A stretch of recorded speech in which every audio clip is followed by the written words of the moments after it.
Imagine starting your day in a tedious factory, surrounded by robots, when an unexpected alert changes everything. Suddenly, you're teleported into a chaotic world where you must face giant orcs, fierce wyverns, and hellhounds. Along the way, you meet people in need, a guy riding a bike in the weirdest way, and you begin unlocking powers that might be your only chance at survival. All this while searching for your missing family and relying on the most unlikely mode of transport to outlast the apocalypse. But before we dive into the video, don't forget to subscribe to the channel. It really helps us keep bringing you more content like this. Already subscribed? Alright, let's get into the video! The main character of this manhwa is one of the most unremarkable individuals you'll ever meet, working at a logistics center to make ends meet. Kim Jong-yum isn't too fond of his job, and you'll soon understand why. When he attempts to make small talk with the robot beside him, the machine simply ignores him and gets straight to work. That's exactly what he dislikes about the place. The entire logistics center is filled with advanced AI robots that handle most of the labor. Jong-yum is responsible for overseeing everything, but there's no one around to chat with. He often feels down, missing the warmth of human interaction, and sometimes wonders if he's in the wrong place. This all began 2 months ago, right after he was discharged from the military, marking the start of a streak of bad luck. The first blow was when his parents relocated to Wajongbu. As a discharge gift, they paid the deposit and 6 months' rent for his small apartment, leaving him to live alone near his old school. Thus, his solitary life was forced upon him. Though financially stable thanks to government support and his parents covering rent, he took his time searching for a job, hoping to find the perfect opportunity without rushing. Unfortunately, things didn't go as expected, and he faced rejection after rejection before even getting a chance to prove himself. After a month of job searching, he was going stir-crazy from boredom. One day, while venting to his sister about being the unemployed brother, she teased him mercilessly. During their conversation, she mentioned that many people were working as operators for delivery companies using AI robots to make things easier. His interest was piqued, which led him to this lifeless place where there's literally no one to talk to. Just as I'm narrating this, someone else calls out to him. This person looks rather grumpy and unpleasant at first glance, someone who could easily pass for the manager. Anyway, the senior worker informs Jong-yum that they're out of tuna stock, despite the system indicating there's still some. He tells Jong-yum to check the warehouse for any missing stock, and of course Jong-yum agrees with a forced smile. Let's be honest, he finds the robots much warmer than his cold-hearted senior. As Kim enters the warehouse, the door behind him begins to close. He quickly searches for the tuna, eventually spotting it, climbing up to retrieve it. Just then he hears the door slam shut with a loud thud. He tries turning the knob, but it's jammed. He calls his manager Shin, but there's no response. He briefly considers calling 911 but decides against it, figuring it's not worth the trouble since he's not in immediate danger. Instead, he takes a selfie and sends it to his sister, letting her know he's trapped. She initially teases him, but then mentions hearing a building collapse near her house. Naturally, Jong-yum gets worried and calls her, but when she picks up, she stays silent. Just as he starts thinking it might be a prank, the entire warehouse shakes and an emergency alarm blares. The atmosphere turns chaotic, with announcements urging evacuation. Trapped in the warehouse with no idea what's happening outside, Jong-yum bangs on the door, but no one responds. Panicking, he tries calling 911 again, only to find there's no signal. He's losing his mind, wondering if there's a full-scale disaster outside.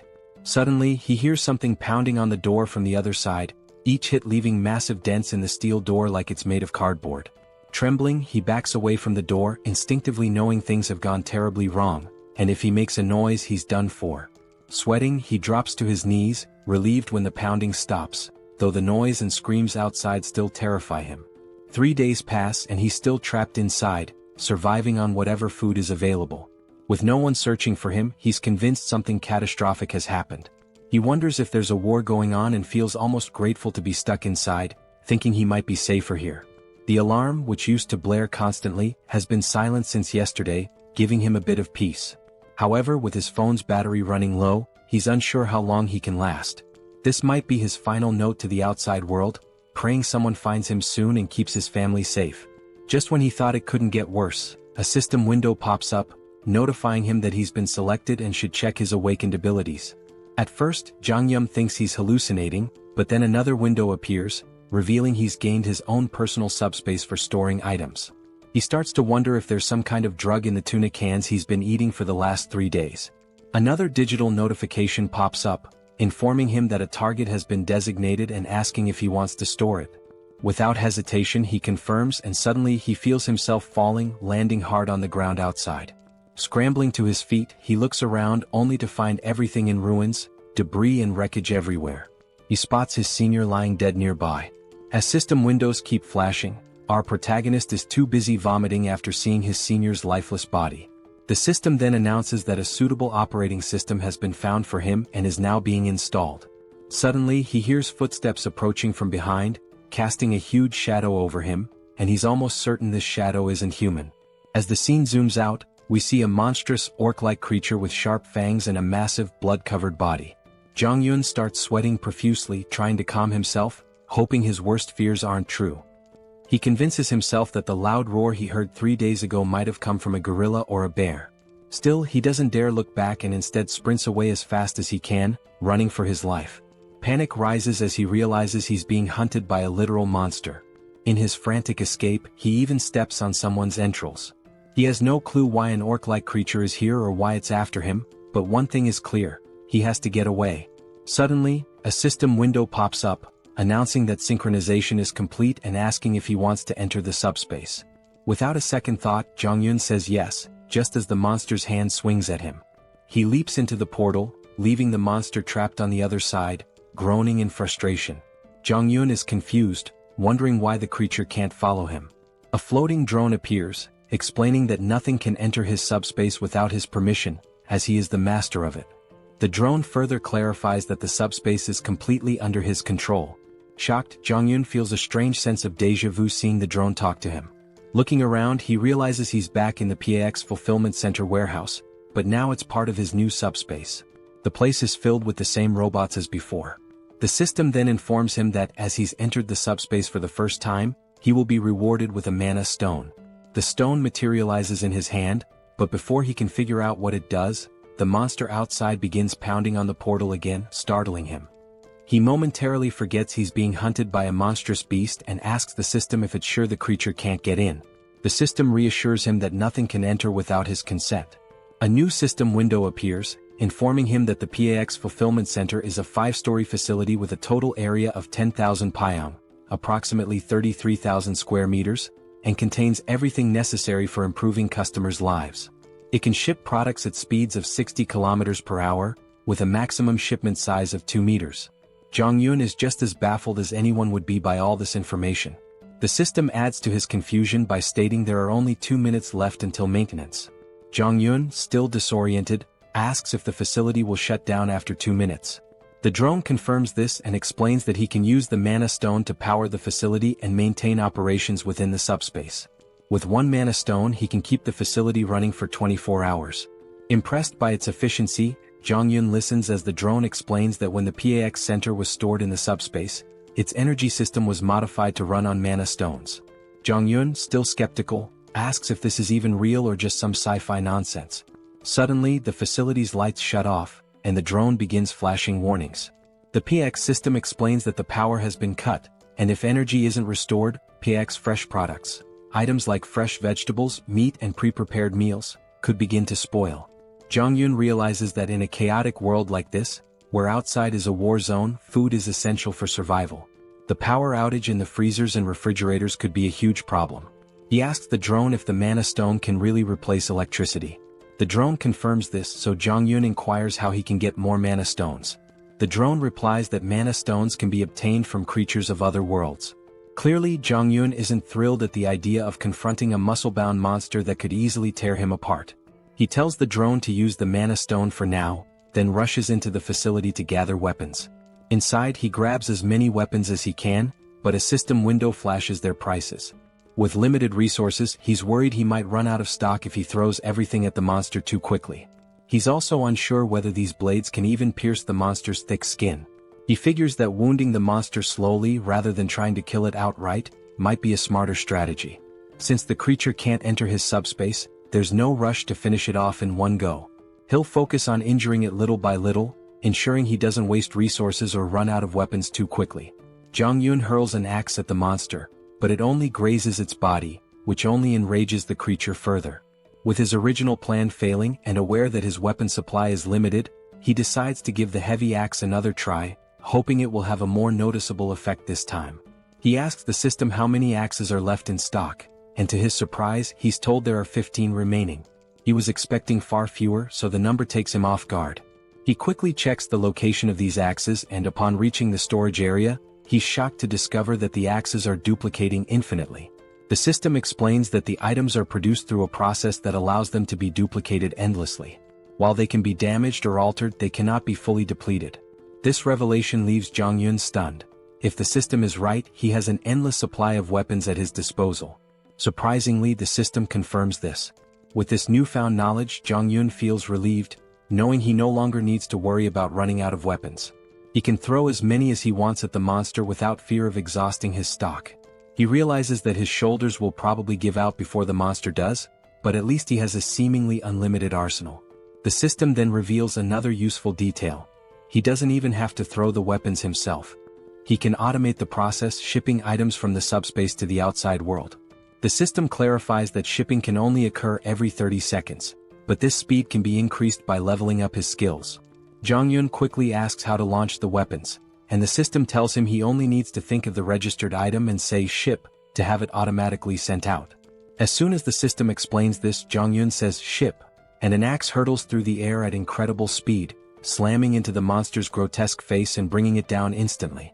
The axe was launched by the drone, and when Jong-yun asks about the speed of the throw, the system replies that the default shipping velocity is 60 km per hour. Finally, Jong-yun understands what the system meant earlier by shipping speed. The system then informs him that he can adjust the speed to a maximum of 75 km per hour, but anything faster will require skill upgrades. Naturally, Jong-yun asks how to upgrade his skills, and the system explains that he can do so by using mana stones. At this point, Jong-yun remembers the monster he just defeated and realizes that he'll need to fight more creatures to progress. He quickly gears up inside the facility. First, he grabs lightweight combat boots priced at about 50,000 KRW and matching tactical pants for 78,000 KRW. Once he's suited up, he also buys a detailed map of the Seoul metropolitan area and a permanent marker. He marks a circle around Gwangjin district, then highlights surrounding areas in a specific order. With his route planned, he decides to start with the nearest district and gradually work his way toward his final goal, Ijeonggu, where he hopes to reunite with his parents. Since he's starting from Gunpo and doesn't have a car, Jong-yun knows the journey will be long. Even though it's not as fast as a car or motorcycle, a regular bicycle is incredibly valuable in a post-apocalyptic world, and in this situation it might as well be a Lamborghini. He hops on the bike and pedals through the desolate landscape. After around 30 minutes, night falls and Jong-yun has already taken down nearly 12 orcs.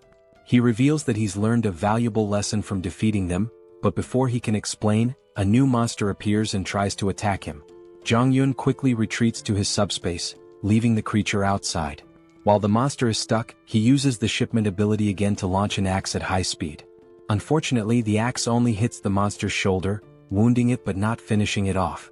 With the cooldown period of 30 seconds before he can ship again and a range limit of 10 meters, Jong-yun realizes that his abilities, though impressive, need more refinement, and that he can further improve them by collecting mana stones. Beyond shipment, Pax's ability has other applications, and we'll soon discover what those are. Suddenly, the monster notices movement and turns around, only to see the axe flying back into the portal and then returning, striking it in the face again and finishing it off. This is actually the second function of Pax's shipment ability, known as product retrieval, which automatically brings back dispatched items, just as useful as the shipping ability itself. Jong-yun uses the retrieval function once more to claim the mana stone from the monster, all while wondering why he can't simply retrieve the mana stone without killing the creature first. He then asks Pax the same question and learns that he can only use his retrieval skill on the stone after killing the monster, as it belongs to him at that point. Regardless, Jong-yun steps out of his subspace and shares another vital piece of information about this apocalyptic world. It turns out that the strange orcs aren't the only creatures wreaking havoc. There are also winged monsters, and he knows it will be a serious challenge to hunt one of those. Suddenly, he hears cries for help, but before he can identify the source, the scene shifts to a man named Choi, desperately fleeing. He's so exhausted that each step feels heavier than the last, and a flying creature is chasing him. The monster swoops down, slamming into Choi from behind, sending him crashing to the ground in agony. There's another person behind Choi, but before he can help his fallen friend, the monster lands right in front of him, blocking his path. Its fierce, drooling mouth suggests that human flesh is the most appetizing thing around.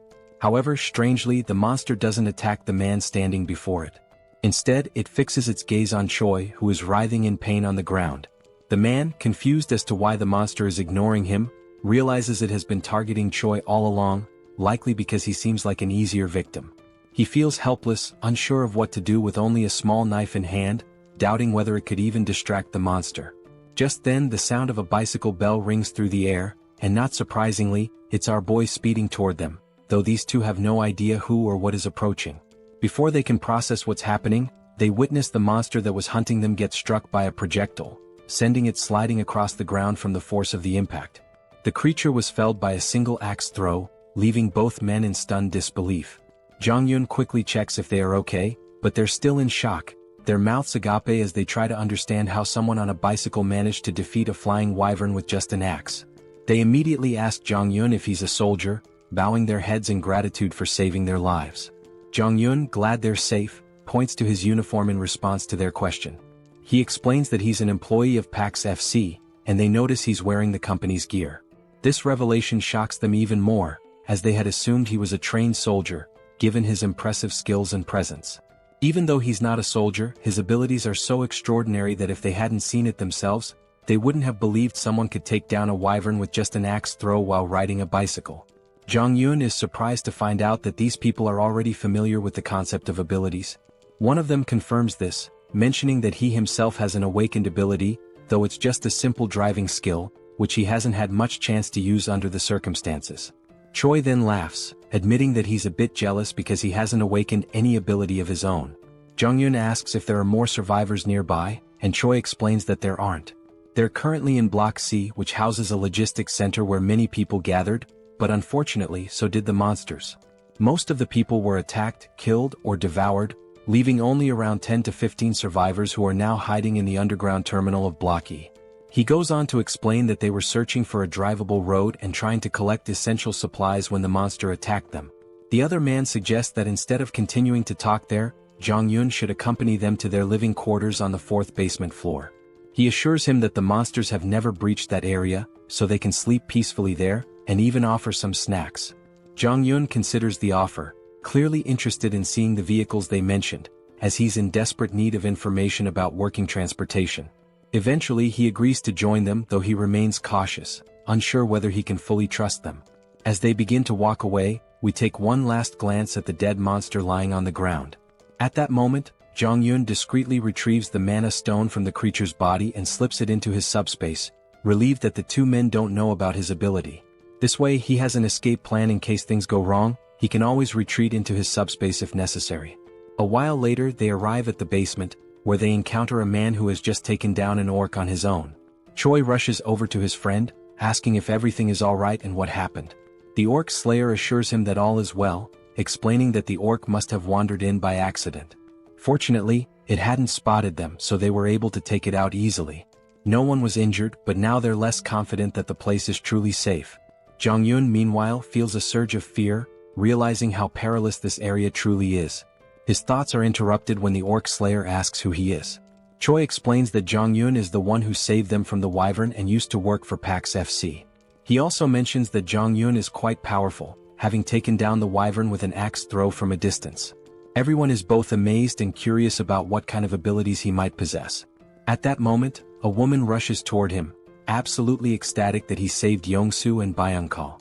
Overjoyed, she begins to do a little celebratory dance. The rest of the group starts to gather around, showering him with praise. Jong-yun tries to brush it off, modestly saying that he was only doing what was necessary. As he continues to receive so much attention, Choi steps in to break up the crowd, telling them not to tease the young guy. Just then, the orc slayer speaks up, revealing that everyone there has been working together for over a decade, and that Yongsu and Byung-kal are like family to him.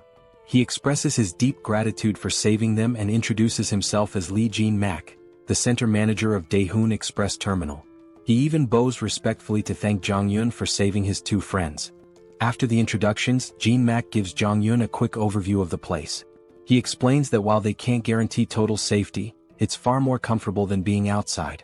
They have a stockpile of food and water from the logistics center, and he encourages Jong-yun to eat as much as he wants and to make himself at home. Jean-mak adds that they have enough supplies to last for a while and can always get more from the logistics center if needed. However, Yong-soo interrupts, pointing out that the logistics center they're talking about has suddenly vanished. The group is left wide-eyed and speechless at this absurd news. Jean-mak immediately asks what Yong-soo means by this. Choi confirms it, explaining that the building has literally disappeared, which is why they were being chased by the wyvern. The others are skeptical, questioning how such a massive structure could simply vanish. Jean-mak, though stunned, eventually accepts the reality, reasoning that if monsters like the ones they've encountered are real, then a disappearing building might not be so unbelievable. Jong-yun remains silent, unsure whether the disappearance of the logistics center is connected to his own subspace abilities. Trying to calm the group, the manager urges them to focus, stating that regardless of the situation, they must dig through the tunnel. Staying here will only make things worse.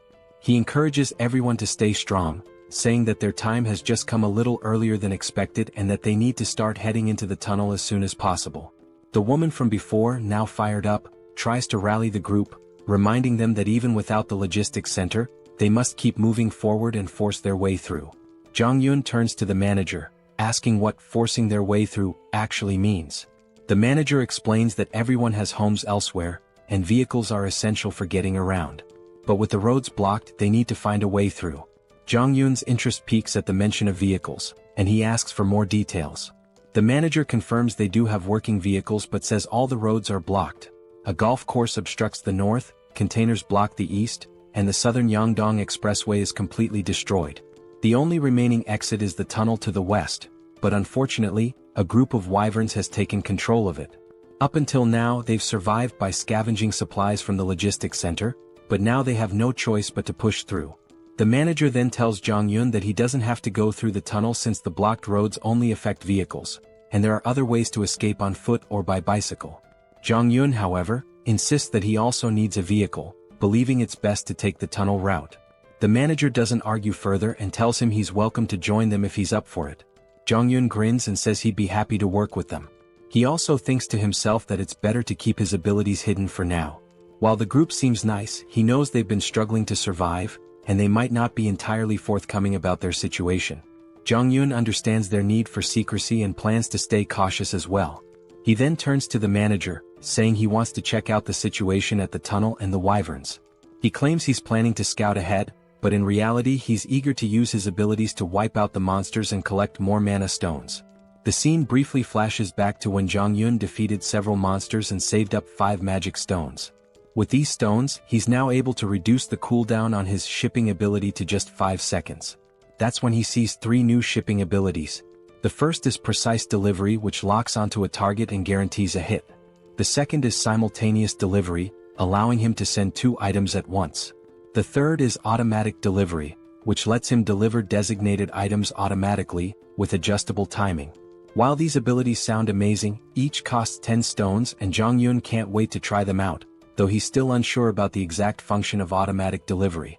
In the present moment, Jong-yun is grinning, thrilled about the mana stones he's collected and eager for his scouting mission to earn more, or so he thought. His excitement is quickly dashed when he finds himself stuck with Yong-soo, one of the guys he had saved earlier.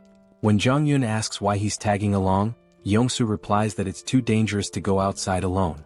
Jong-yun dryly reminds him that he was the one being chased by the wyvern earlier. But Yong-soo insists that it doesn't matter. He can't let him go alone. Besides, he's confident that if needed, Jong-yun will save him again.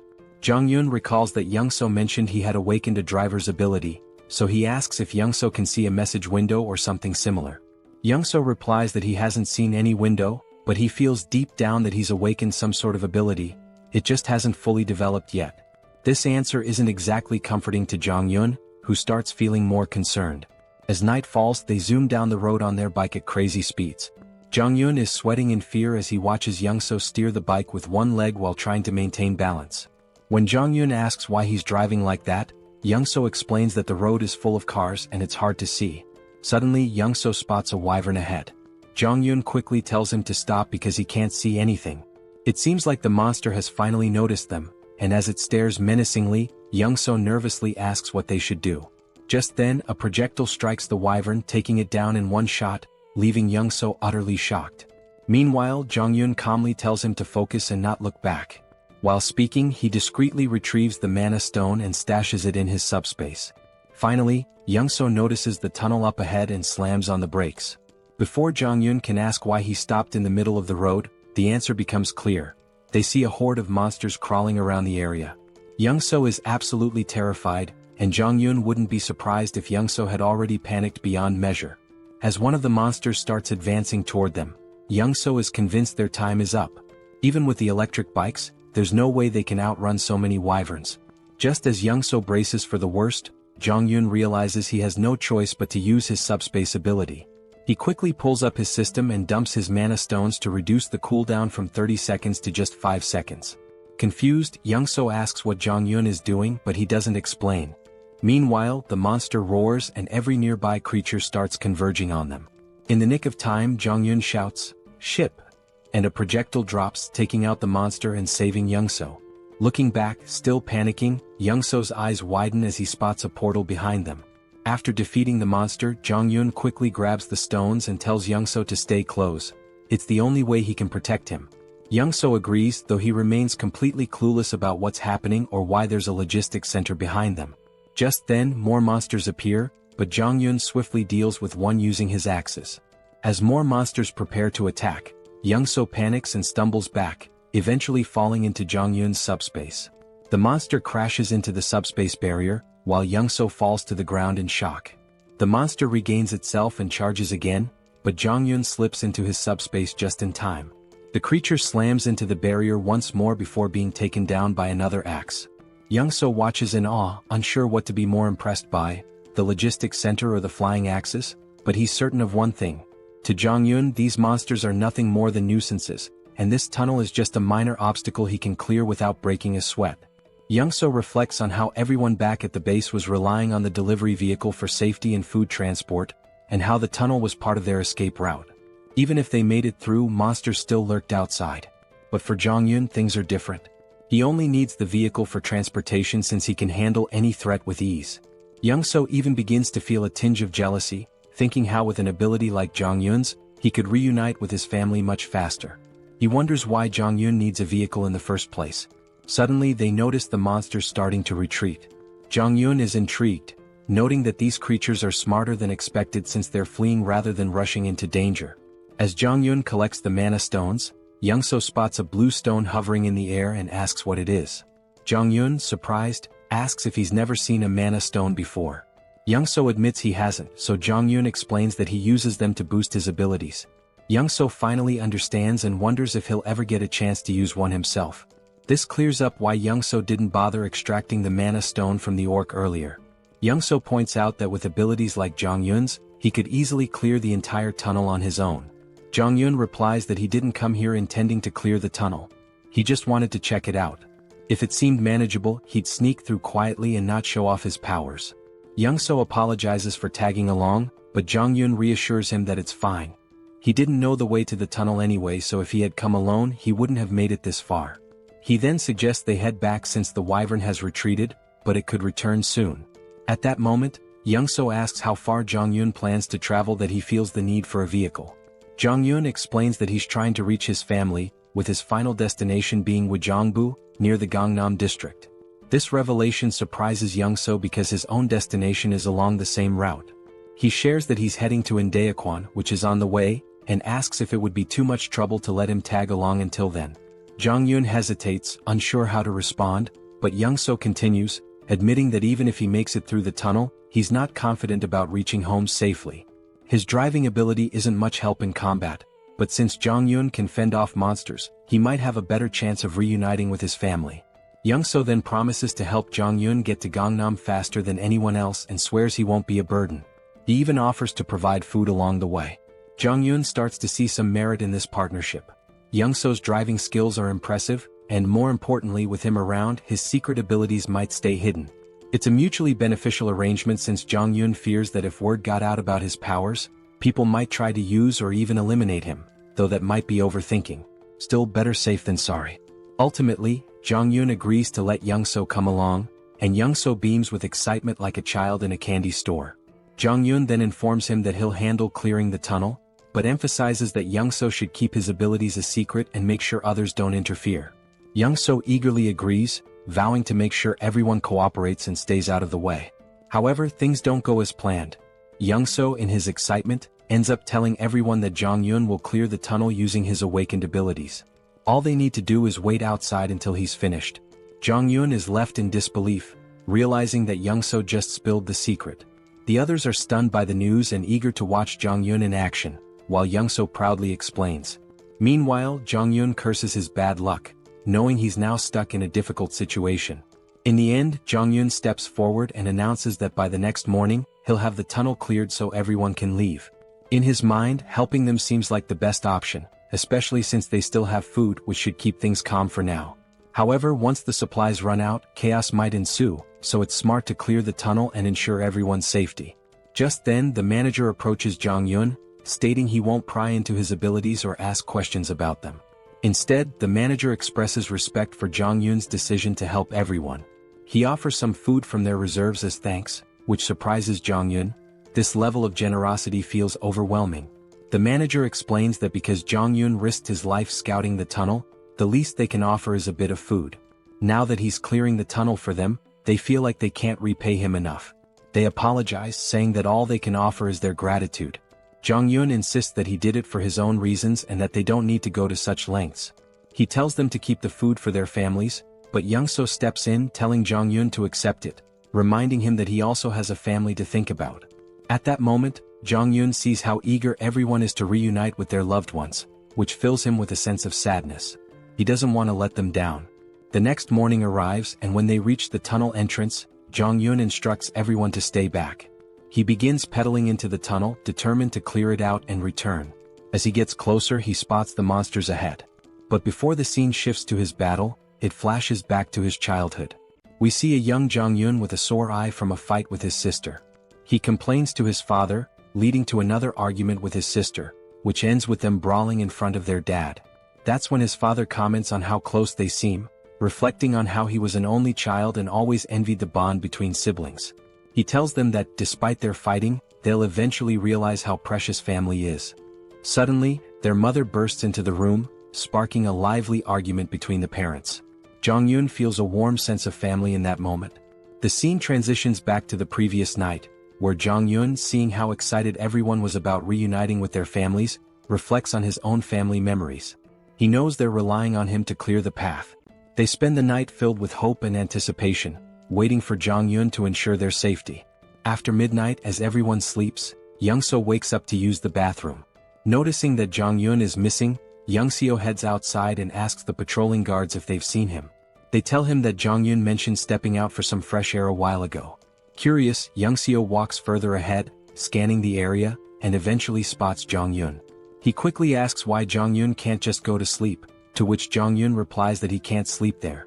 As Young-seo looks ahead, he's stunned to see the vehicle loaded to the brim with food and supplies. Completely baffled, Young-seo asks why Jong-yun is giving away so much. Jong-yun casually explains that he only loaded half the supplies to avoid weighing the vehicle down, but assures him it's more than enough for everyone. Young-seo is even more shocked when Jong-yun mentions that this is the last vehicle he had to load. The realization hits hard. If this is the last one, then Jong-yun must have packed the other 15 vehicles with the same amount of supplies. Jong-yun quickly tells Young-seo to keep this a secret from the others. Still confused, Young-seo points out that if Jong-yun is giving away all these supplies, what will they have left for their own journey? Jong-yun nonchalantly responds that they still have plenty of supplies. Young-seo is left astounded, realizing the amount of resources Jong-yun has given away is more than you'd find in an entire logistics center. He can't comprehend how much stock Jong-yun must have left. Back in the present, we see Jong-yun effortlessly taking down monsters like it's no big deal. While fighting, he contemplates how much easier it would be if he could put all the people into his subspace and carry them to safety.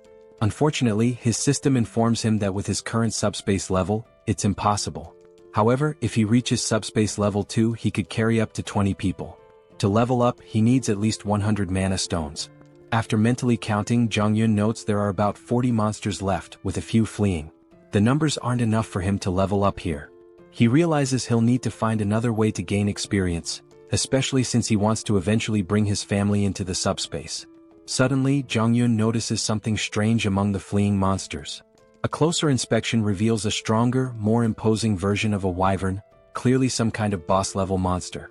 Even Jong-yun is unsure of what he's facing. The scene then cuts back to the group waiting outside the tunnel, growing anxious about whether Jong-yun is okay inside. Finally, they see him emerge, pedaling his bike effortlessly, as if he's been out for a leisurely ride. His uniform is stained with blood, and the group anxiously watches until they see him smile. They burst into celebration, relieved that their mission was successful. It's finally time for everyone to part ways and reunite with their families. They thank the manager for sticking with them and wish him a safe journey home. Jong-yun hints that if they face any trouble, they should open the cargo hold. He's left a little surprise that might help. Curious but eager to continue, they get into their trucks and slowly make their way through the traffic. After crossing the tunnel, they wave their final goodbyes before heading in different directions. In the truck, Jong-yun sits in the passenger seat, still thinking about the monster he saw in the tunnel. He's unsure if it was really a wyvern since it fled before he could get a good look. He wonders if it was a leader or just an adult version of the monsters they've been fighting. His thoughts are interrupted by a disturbing crunching noise from under the truck. Looking near the tires, they see they've run over some corpses, and the driver's face is full of sorrow from hearing the bones break. Even Jong-yun notices the regret in his friend's expression, but they have no choice but to keep moving. The road is filled with bodies and wreckage, leaving no clear path. Jong-yun reflects on how, if his discharge had been delayed by just 3 months, he might have ended up as one of those dead soldiers. The situation is even worse than they imagined, with monsters still feasting on the remains. Suddenly, Young-seo calls out to him, snapping him out of his thoughts. When Jong-yun looks ahead, he sees that the road is blocked. Young-seo points out that the barbed wire looks like it was set up by the military to block something, and they'll need to find another route. He suggests they try crossing another bridge, but just then Jong-yun notices something at the far end of the blocked bridge. Upon closer inspection, they see a new type of monster they've never encountered before, and it becomes clear what the military was trying to contain. While Young-seo panics and considers turning back, Jong-yun sees this as a perfect opportunity to level up his subspace. He spots a narrow sidewalk along the road, blocked on both sides, and quickly suggests they drive through it. He explains that he has a plan to get through without turning back and excitedly tells Young-seo to push the truck through the pedestrian path. Young-seo is horrified by the risky idea, especially when an orc appears ahead among the mutant hounds, scattering the pack. The monsters didn't seem to get along with each other at all. Despite the orcs' advantage in size and strength, the mutated dogs had sheer numbers on their side. The poor orcs stood no chance against such a ravenous pack, as their hollow mouths relentlessly tore into its flesh. Blood and chunks of meat flew in every direction, and our two protagonists could only watch the brutal scene unfold. Young-seo was truly terrified, and despite knowing the abilities of our hero, he seriously doubted the sanity of the plan to go straight ahead. He hesitantly asked if Jeonjaen really intended to cross the bridge, but Jeonjaen was completely confident in his skills, thinking it was easier than his frightened companion believed. As Young-seo tried to muster some courage, Jeonjaen suddenly asked him a strange question. Had he ever heard of a game where 3 different races are at war with each other? It was a space strategy game called Stark, but since Young-seo was older, he didn't know anything about it. Jeonjaen went on to explain a little about the game. In it, players could customize maps and tweak settings for fun. Jeonjaen's favorite map involved holding off waves of monsters with limited units and clever use of terrain. As he saw it, the current situation was quite similar to that game. Young-seo of course had no clue why Jeonjaen was sharing this story, but it didn't really matter. His job was simply to follow instructions. The first step was for Young-seo to back the car up to the barbed wire barrier, ripping it down and making as much noise as possible, all to attract the attention of the mutant hounds who were busy feasting on the orc. After that, it was Jeonjaen's turn to get to work. Activating his system, he unlocked a skill he hadn't planned on using but realized it was perfect for the situation. Auto shipping. He spent 10 mana stones to unlock it, then instructed Pax to spend the rest of the stones to boost the shipping speed. Pax quickly complied, increasing the delivery speed to 100 km per hour. With everything set, Jeonjaen called out to the mutant hounds, inviting them to chase him after their meal. The unsuspecting creatures charged, but they weren't fast enough. A double-door refrigerator zoomed towards them and obliterated the pack. It was clear the hounds were in for a tough time. This game wasn't fun for them. And it didn't end with just one refrigerator. More kept coming, and within seconds Jeonjaen had collected 12 mana stones, much to his delight. The enhanced shipping range and precision targeting he had fine-tuned during his tunnel clearing worked perfectly now. Jianjian had initially planned to use axes, but with his upgraded precision delivery system, refrigerators proved to be much more effective. He had discovered earlier that the precision delivery skill didn't track targets fully but only adjusted the trajectory slightly based on their movements. Against these swift mutant hounds, an axe flying at 100 km per hour might still be dodged, making it a less reliable option. But the refrigerator, with its size and weight, was ideal for taking out multiple enemies at once. A mere graze from it was enough to crush several hounds. On top of that, the auto-shipping feature made things incredibly convenient. Jianjian didn't even need to monitor the battlefield anymore. The system automatically took care of any approaching threats. For now, our hero could just relax as the hounds continued their futile attempts to get closer. They howled with rage but were helpless against the flying refrigerators. As the battle raged on, Youngseo made the mistake of looking back. His jaw nearly dropped when he realized what he was witnessing.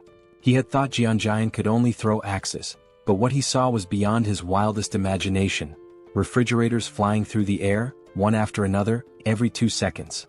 The sheer number of refrigerators was unbelievable. Youngseo couldn't fathom why the logistics center would even have so many in stock. He began to wonder if Jianjian's system somehow replenished items, like how the axes were retrieved and reused. But how this worked with refrigerators remained a mystery. Youngseo stood frozen in shock, unable to comprehend what he was seeing. He didn't even notice when Jianjian came up to him and casually asked if he wanted something to eat. Yongsoo finally pieced things together and asked a question to confirm his suspicions. He wondered if it was possible that Jianjian's supply was actually infinite. Jianjian was a bit taken aback by the question, assuming Yongsoo had figured it out long ago, but clearly he hadn't. All this time, Yongsoo believed Jianjian was simply collecting the axes after each use to recharge them. He never imagined that Jianjian had an endless supply. In reality, Jianjian did collect the axes with his system, but only to prevent them from lying around and accidentally harming someone. Even after hearing this explanation, Yongsoo still found it hard to grasp the concept of infinite items. Once he gathered his thoughts, Jianjian asked again if he wanted anything to eat. Having endured an emotionally exhausting day, Yongsoo felt that a Coke Zero and a donut would be more than enough for him. As they quietly enjoyed their food, behind them, the delivery system was relentlessly scattering the mutant hounds. Yongsoo felt a bit embarrassed for underestimating Jianjian's abilities and his own naivety, but he was still grateful for the meal, even if it came from an endless stock.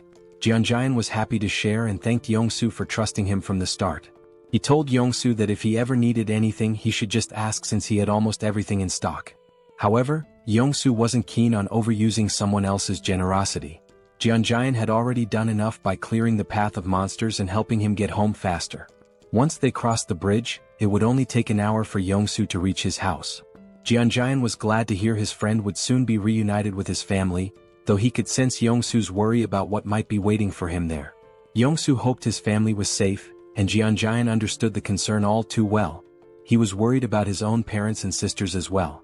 Wanting to give Yongsoo a gift, Jianjian noticed his friend's tattered clothes and thought he shouldn't return home like that. Plus, with the hounds still lingering, they had time to resolve the clothing issue. The only question was what style Yongsoo would prefer. Feeling a little uneasy about receiving even more help, Yongsoo didn't refuse. He knew Jianjian probably had what he needed: aviator glasses and a cool jacket, the perfect outfit for a top-class driver navigating the apocalyptic landscape. Just in time, the last few hounds were almost dealt with. Yongsoo's new look gave him a boost of confidence, and with renewed assurance in the truck's durability, he was ready to get going. He moved with speed and precision that would make even Formula One drivers envious. Jianjian barely had time to grab on before Yongsoo floored the gas pedal. The remaining hounds didn't stand a chance as they sped down the narrow road. Yongsoo handled the driving with lightning speed, so much so that it seemed like they'd reach his home in just 20 minutes. But Jianjian had to hold on for dear life as the truck zoomed over broken roads as if they were smooth highways. Jianjian desperately asked Yongsoo to slow down, but it was futile. It seemed like he was about to be sick. Fortunately, the wild ride didn't last too long.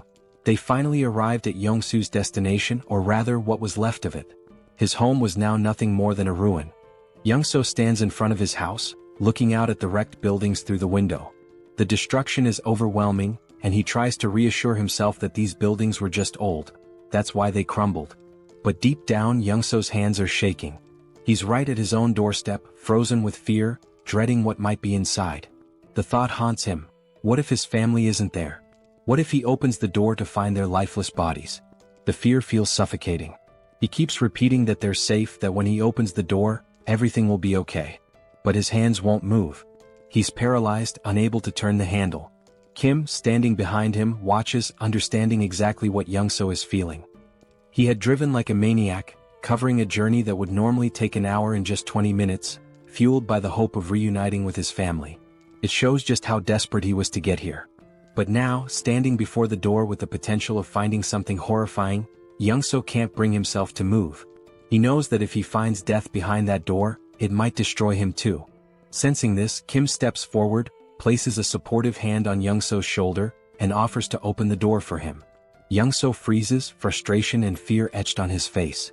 Almost on the verge of tears, he pleads with Kim to do it.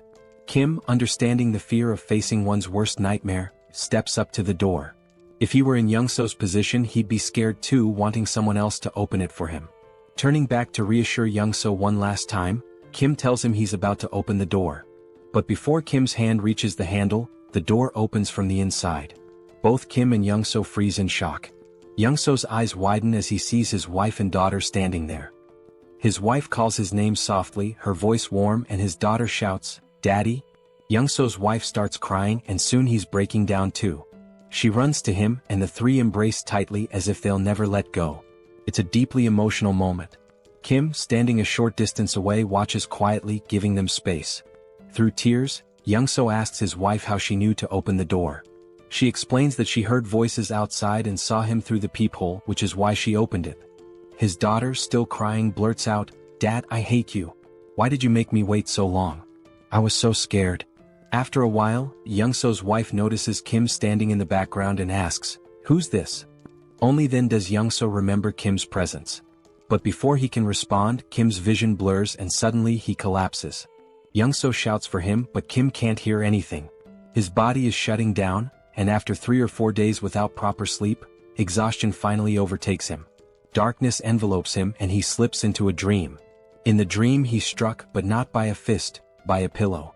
Standing over him is his older sister, holding the pillow with a playful grin. She swings it at him, knocking him down, and Kim yells at her, asking why she hit him so hard. "It hurts," he complains, but she just rolls her eyes and says, "Hard? That was a soft hit. You're such a crybaby." She's unfazed, brushing it off as nothing. Meanwhile, Kim is ready to run to their dad and tell on her. He storms off, determined to complain, but his sister couldn't care less. She stands tall, holding the pillow like she's won the pillow fighting championship of the month. Suddenly the scene shifts. Kim's dad is sitting with him and his younger sister, trying to mediate a sibling quarrel. He calmly explains that, annoying as they might be, family is precious. One day, Kim will realize how lucky he is to have them and how much love there is in their little fights. His father reminds him that, no matter the arguments, their bond is something to treasure.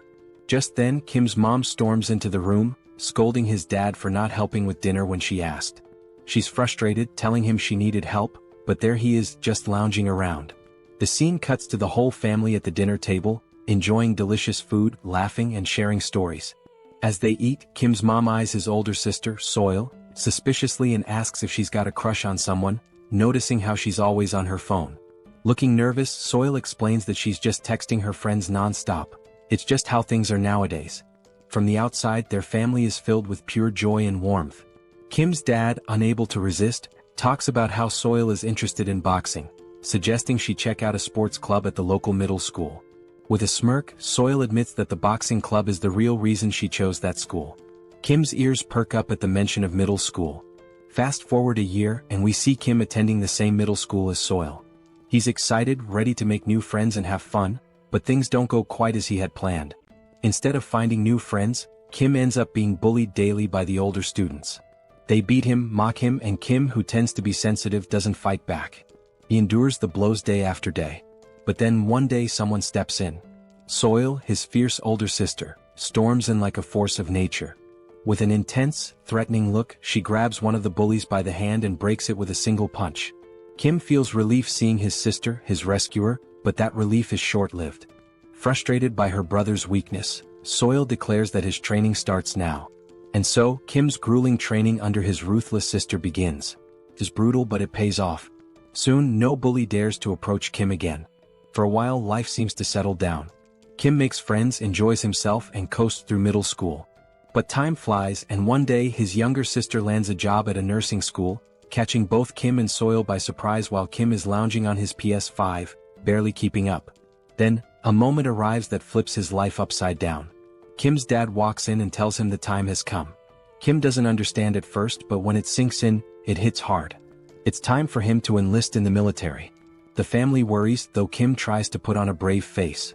Outwardly he's tough, but inside he's trembling. He doesn't want to leave his family. And after that, well, the rest is history. Slowly, Kim's eyes open. He feels disoriented and a bit afraid, lying in an unfamiliar bed. He remembers collapsing, standing outside Youngso's door, meeting his family, but after that, nothing. His mind races. Did Youngso betray him? Instinctively, he opens his portal and pulls out a heavy axe, gripping it tightly. Suddenly, a calm, warm voice interrupts his thoughts. Kim turns, startled, and sees Youngso's wife and daughter at the table, looking at him with puzzled expressions. Reality hits him. He's in Youngso's house. Looking to the side, he spots Youngso sound asleep, completely out. It dawns on Kim, he must have been so exhausted that he collapsed at the door. Youngso's wife had said he fainted and had been out ever since. He must have been more worn out than he realized. Kim glances down at the heavy axe in his hands, momentarily confused as to why he even drew it. What had he been thinking? Quickly, he stashes it back in his portal, hoping no one noticed, especially Youngso's wife. She didn't need to see that. He asks how long he's been asleep, and she tells him it's only been a few hours. Then the mood shifts. With a soft smile, Youngso's wife begins to thank him, expressing her gratitude for everything he's done.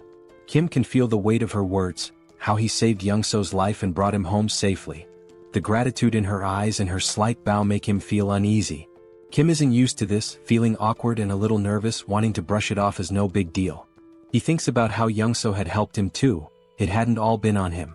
Just then Youngso wakes up. Still groggy, he chimes in to back up his wife, insisting that Kim had done far more than he lets on. Youngso makes it seem like driving Kim here was nothing compared to Kim saving him again and again. To Youngso, Kim was a true lifesaver. Even if Youngso hadn't made it, he believes Kim would have come through on his own. Then Youngso's wife changes the subject, saying everyone must be hungry. The atmosphere shifts once again as Kim's stomach growls, reminding him he hasn't eaten in what feels like ages. She mentions that Youngso had refused to eat without him, waiting until Kim woke up. Kim can't help but smile. Youngso, with that goofy grin, is all about eating together. With a warm chuckle, they decide it's time to dig in. Suddenly, Kim finds himself staring at a bowl of kimchi stew in front of him. The sight alone makes his mouth water. The smell pulls him back to memories of his mom, filling him with a bittersweet sense of warmth. The food isn't fancy. Youngso's wife even apologizes for the limited ingredients. But to Kim it doesn't matter. This is his favorite meal. After everything he's been through, nothing feels as comforting as kimchi stew. The first bite? Pure bliss. The moment the stew touches his tongue, it's like fireworks going off in his mind. Every cell in his body feels alive. The flavor, the warmth, it's almost unreal. And just like that, he's taken back. Back to when he'd sit down to meals with his family, back to simpler times. But as the meal ended, Kim felt a wave of sadness. For the first time in 3 months, he'd had a meal that reminded him of home, of family, and the ache of missing them overwhelmed him. The others noticed his quiet sadness, which shifted the conversation back to their journey. He mentioned their next stop was Gangnam, and Kim froze, realization hitting him. He was stunned, unable to fully grasp what Youngso was saying at first. It all felt strange. Then Youngso laid it out. He'd already discussed it with his wife, who insisted that since Kim had helped Youngso reunite with his family, he should return the favor. Kim was still confused. Even if Youngso took him to Gangnam, how would he safely return on his own? They stepped outside to get some fresh air, and that's when Youngso explained his plan. He'd drive Kim to Gangnam in his truck, and Kim would leave his electric bike with him. Once they reached Gangnam, Youngso would use the bike to get back home. Hearing this, Kim started to feel more at ease, but something still didn't sit right with him. Why was Youngso risking so much to help him?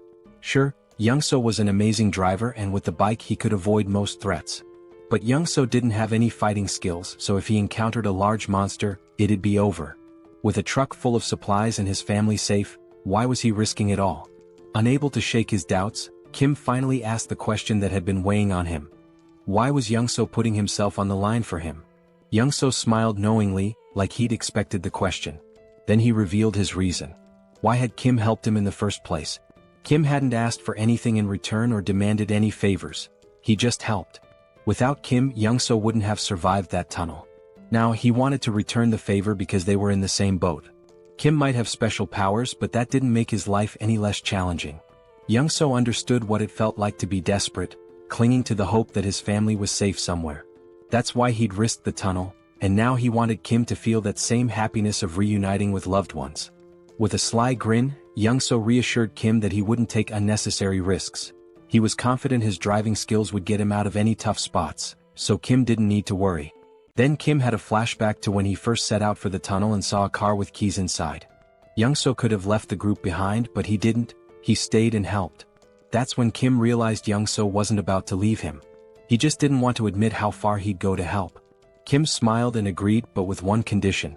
If Youngso was coming with him, he had to bring his family along. Kim explained he'd upgraded his subspace, allowing him to bring others inside. Youngso's family would be safer there than staying behind. Without hesitation, Youngso put on his signature shades and gave a confident grin, ready to drive with his top-tier skills. Meanwhile, Kim had upgraded his subspace to level 2, using 16 out of his 116 mana stones, allowing it to hold up to 20 people. The system informed him it would cost 6 mana stones per day to maintain, but he didn't mind. The system also asked if he wanted to enable external presence in the portal, and he agreed. A few months later, Youngso, his wife and daughter entered the subspace, astonished at what they saw. The expansive Logitech Center was stocked with endless resources. Kim introduced PAX to Youngso's family, and Youngso assured them that PAX would handle anything they needed. Everything was available in abundance and they could use it freely. Youngso's wife looked astounded as if she couldn't believe it.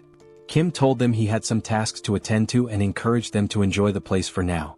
Youngso then turned to his daughter, asking if she wanted to play princess with him, and they looked so happy together. Kim couldn't help but smile as he watched. Then something new happened. Kim unlocked a new ability, a laboratory where he could combine, classify, and transform any item in his subspace. Instantly, the possibilities seemed endless. Kim sat there, his mind racing as he began to wonder if his powers were truly what he had thought all along. He remembered the first time he'd unlocked his ability, which he called Subspace. Back then, it simply allowed him to store anything he wanted. If he stored an apple, it would stay in his subspace permanently. But then, due to a strange accident, he ended up storing the entire Logitech Center, which caused his ability to evolve. His subspace merged with the Logitech Center, taking his powers to a new level. Now, nobody could enter his subspace except him. But that wasn't even the craziest part. The PAX AI from the Logitech Center had also merged with his system, transforming the once emotionless AI into something almost human. And just when he thought things couldn't get any stranger, the Logitech Center's systems, like its shipment functionality, upgraded as well. Now, he could launch items at 100 kilometers per hour. This alone was mind-blowing. But with PAX AI added to the mix, it became pure chaos. Kim hadn't anticipated his abilities would upgrade so dramatically, but reaching level 2 had changed the game. Now he had another exciting option. He could put anything into his subspace once more. The idea floored him. The thought that he could store anything, that he now had a personal lab where he could merge and create new items, was astounding. It felt like he was playing Minecraft in real life. He couldn't help but wonder what abilities would unlock if he reached level 3 or 4. What kind of powers would those levels bring? But thinking wouldn't get him there. He didn't have enough mana stones for another upgrade just yet.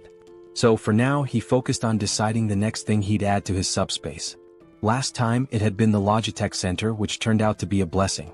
But now, with a determined aura, Kim commanded his system to store the entire Earth. Yes, you read that right. He was about to store the planet. If it worked, everyone would float off into space. The system asked for confirmation and Kim, feeling a little tense, confirmed. But after 2 minutes, nothing happened. Then the system sent a notification: failure. Earth was outside the storage range. Kim sighed, figuring it was too ambitious, but it was worth a try. Just then, Youngso showed up, discussing the route to Gangnam. Kim listened but quickly asked why Youngso wasn't playing with his daughter as he'd mentioned earlier. Youngso smiled softly, explaining that his daughter had always felt scared in their old building.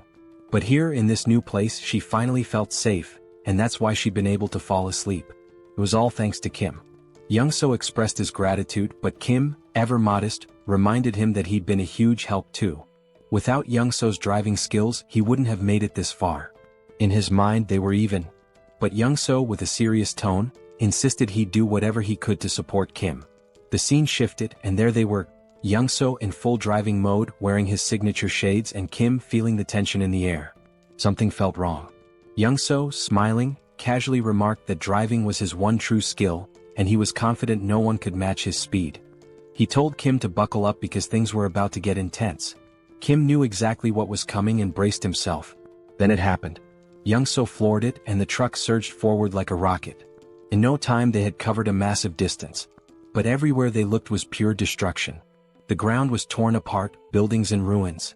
While Young-so kept his cool, Kim looked pale, his nerves frayed from the stress. Young-so mentioned they were close to their destination, but as they neared, they saw the road blocked by military barricades, complete with spike strips. Kim sensed something was wrong. These weren't standard barricades. As they took a closer look, a military jeep approached, but the people inside didn't look like soldiers. Kim tensed. These men weren't military, they were trouble. Kim knew that if they tried to escape they'd be shot down. Young-so, tense now, asked what to do.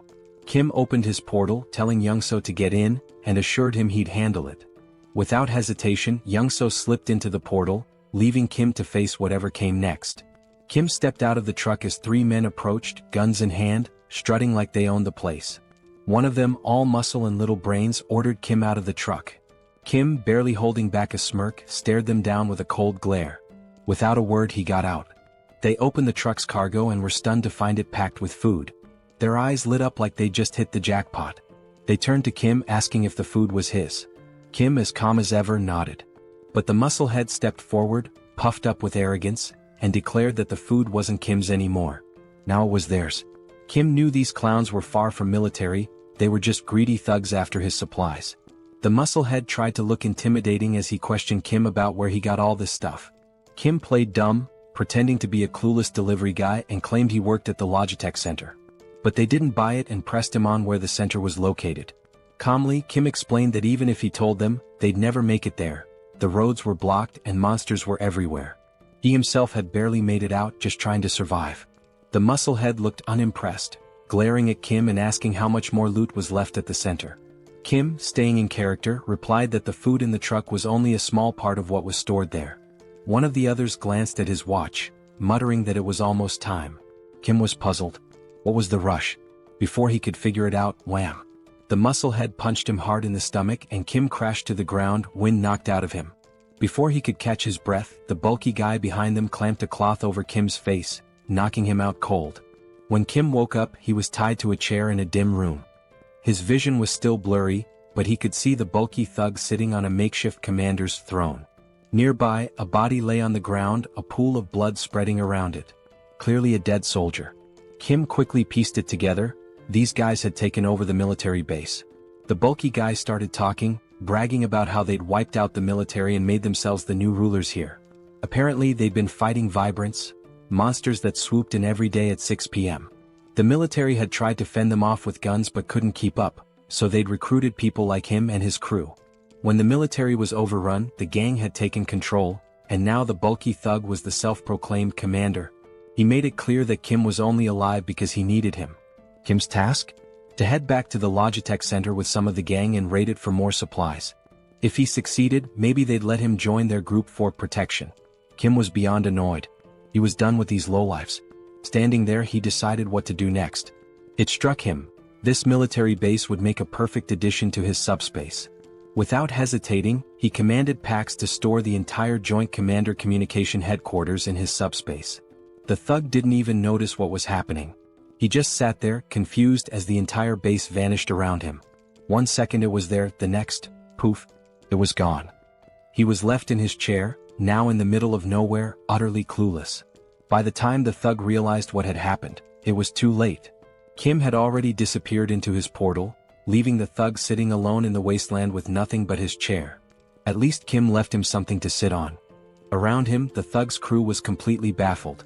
They gripped their rifles, staring at the sky, trying to wrap their heads around the fact that the whole building had disappeared. The thug, wide-eyed and anxious, scanned his surroundings, his face showing a mix of fear and confusion. He was probably thinking, where did the whole building go? Meanwhile, Kim spat on the ground, noticing a trace of blood. That punch must have done some internal damage. He felt himself sway on the edge of fainting. Storing the base had drained his mana like nothing before. He was exhausted, completely wiped out. If he'd known it would take this much out of him, maybe he would have waited, maybe ducked into his subspace first. But it was too late for second-guessing. He had made his choice, now he just had to deal with the aftermath. His priority now was to get into his subspace to recover. As Kim slipped into the shadows, the thug's crew suddenly froze as the sky turned blood-red. Dark, looming shadows filled the air. The wyverns were coming. Hundreds of them, wings spread wide, headed straight for them, growling and screeching, ready to tear anything in their path. The sight hit the thug's men like a slap, sending them scrambling in all directions, completely forgetting Kim as they bolted for their lives. Even the guy who had captured Kim took off, leaving him free to drop to the ground. The thug was furious, shouting at his crew to hold their ground.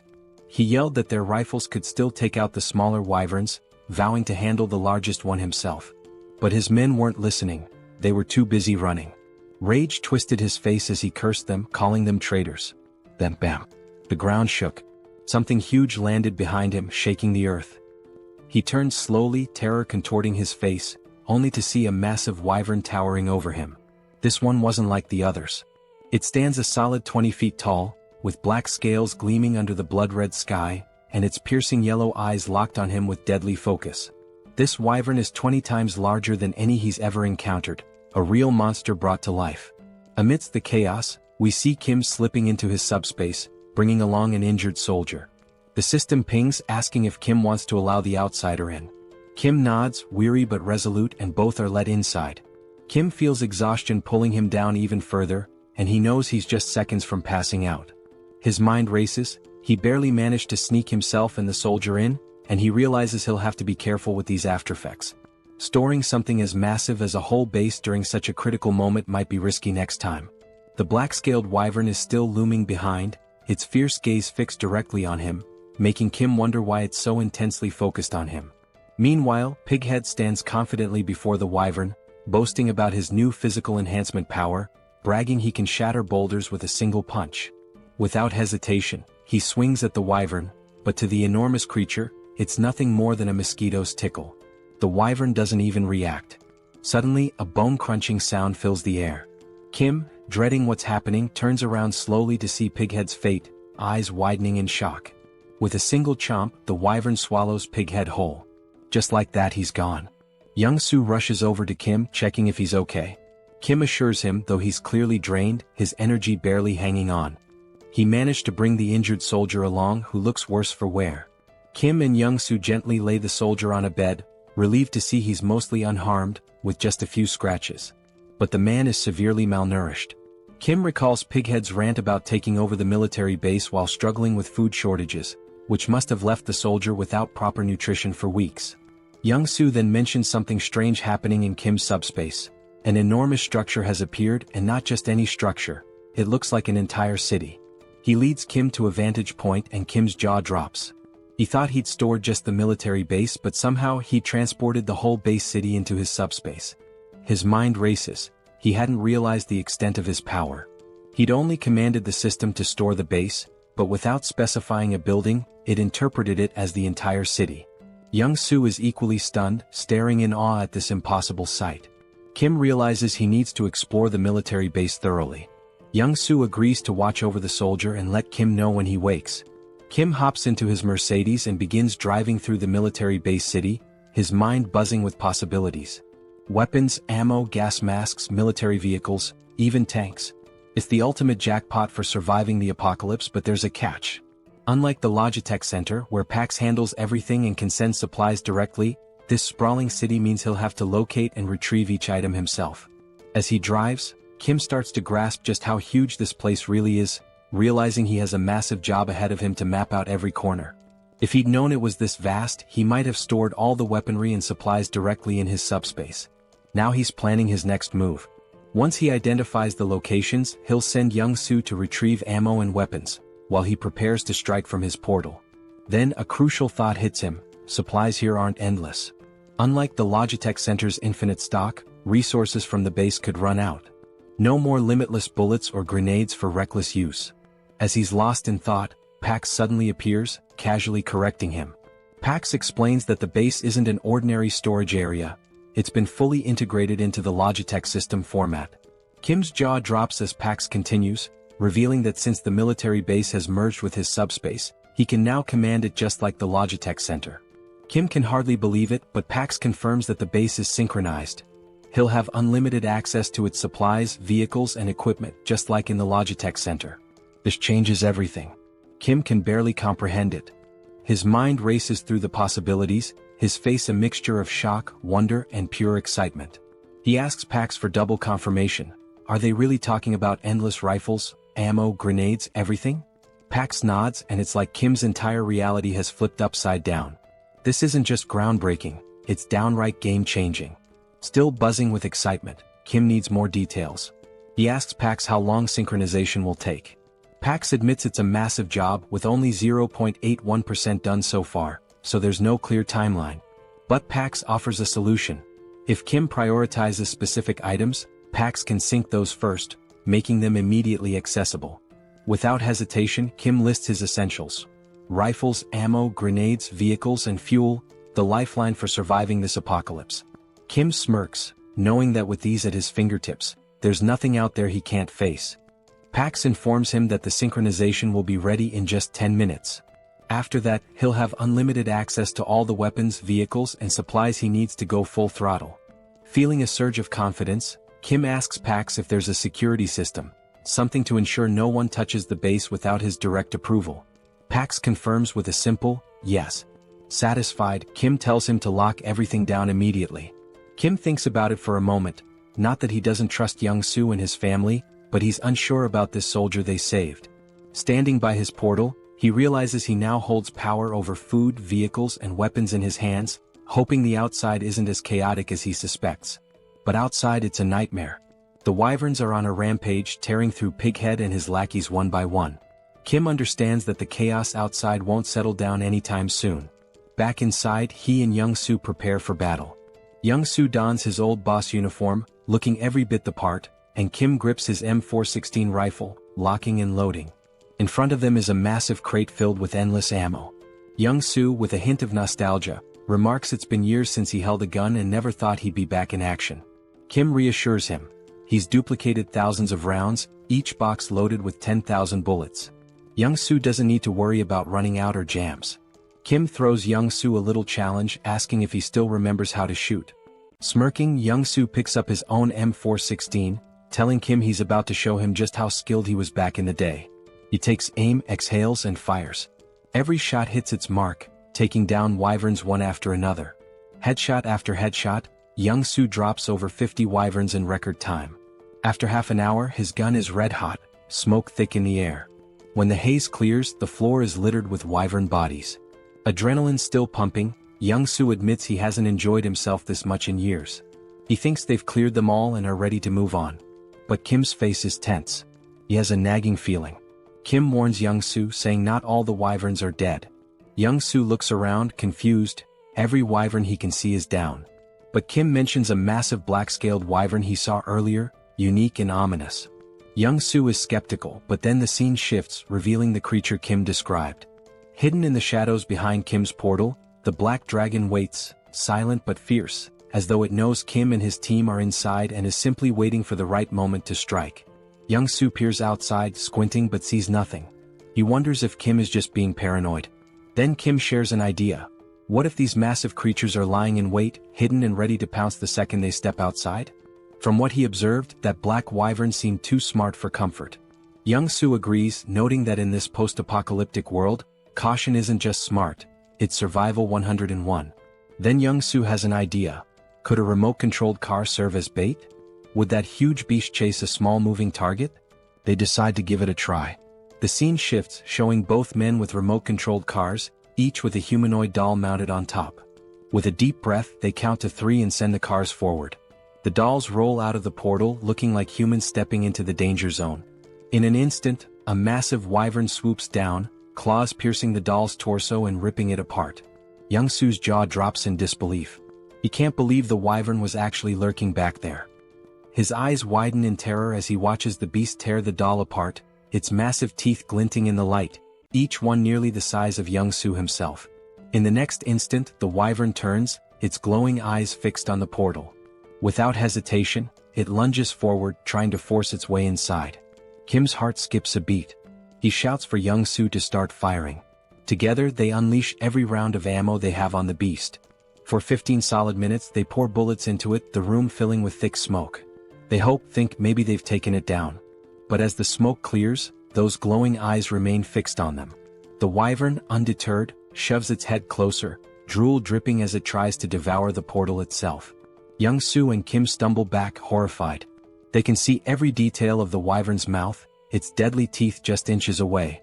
Young-soo is stunned. How is this creature still standing after all this firepower? Kim recalls that Pighead mentioned a similar wyvern, a beast that shrugged off all the military's attacks, forcing them to retreat. Kim realizes it must be the same one. But this isn't just brute strength. Something seems to shield this creature from harm. It's as if its hide isn't only thick but somehow imbued with a protective ability. Kim doesn't have time to dwell on it. He grabs a couple of grenades, hurls them into the wyvern's mouth and smirks. Let's see if that hide's tougher than a grenade. The grenades explode with a deafening bang, filling the portal with even more smoke. Kim and Young-soo don't let up, throwing grenade after grenade, each explosion answered by the wyvern's enraged roars. An hour passes, their shoulders aching from the relentless attack. Young-soo groans, never imagining that throwing grenades could be so exhausting. Kim's shoulder feels like it's about to give out, but the wyvern remains calm as ever, with its fierce gaze locked on the portal. They're trapped. How are they supposed to escape with this beast guarding the exit? Suddenly, the wyvern slams its claws against the portal, but thanks to its unique properties, it can't break through. Kim is left feeling both frustrated and confused. They've thrown everything they have, yet the wyvern's scales remain untouched. Finally, with what seems like a snort of boredom, the wyvern turns away and flies off. Young-soo, bewildered, wonders why it left. Kim suspects it got tired of waiting for them to make a mistake. After hours of failed hunting, it probably decided to look for easier prey. At least for now they're safe. They wait an extra hour to be sure. When the wyvern doesn't return, Kim and Young-soo share a look. Exhausted but determined, they gather their supplies, ready to continue the journey. The scene shifts as Kim and Young-soo hit the road again. Young-soo, still visibly shaken, can't help but mumble about the horror of facing such a monstrous wyvern. Kim shares his concern. Those dozens of grenade explosions barely left a mark. If a creature that size can withstand grenades, what kind of weapon would it take to bring it down? Kim realizes that regular explosives just aren't enough. Bombs are designed for taking out smaller targets like humans, not dragons. Sure, he could grab a rocket launcher or missile from his subspace, but that kind of firepower would destroy everything around them, risking innocent lives. He can't take that path, it would strip away his humanity. Frustrated, he realizes he needs a weapon as powerful as a bomb but without the massive destruction. The more he thinks, the more his head aches. Maybe, he muses, if he had something heavy enough dropped from an extreme height, it could seriously damage the wyvern. But using a tank wouldn't work, the wyvern would dodge it with ease. He needs something small, heavy and lethal, but such a thing doesn't exist yet. He's stuck with just grenades and guns. Just as he resigns to the situation, he decides to check his magic stones. When he glances at his crystal, he's stunned. 314 magic stones.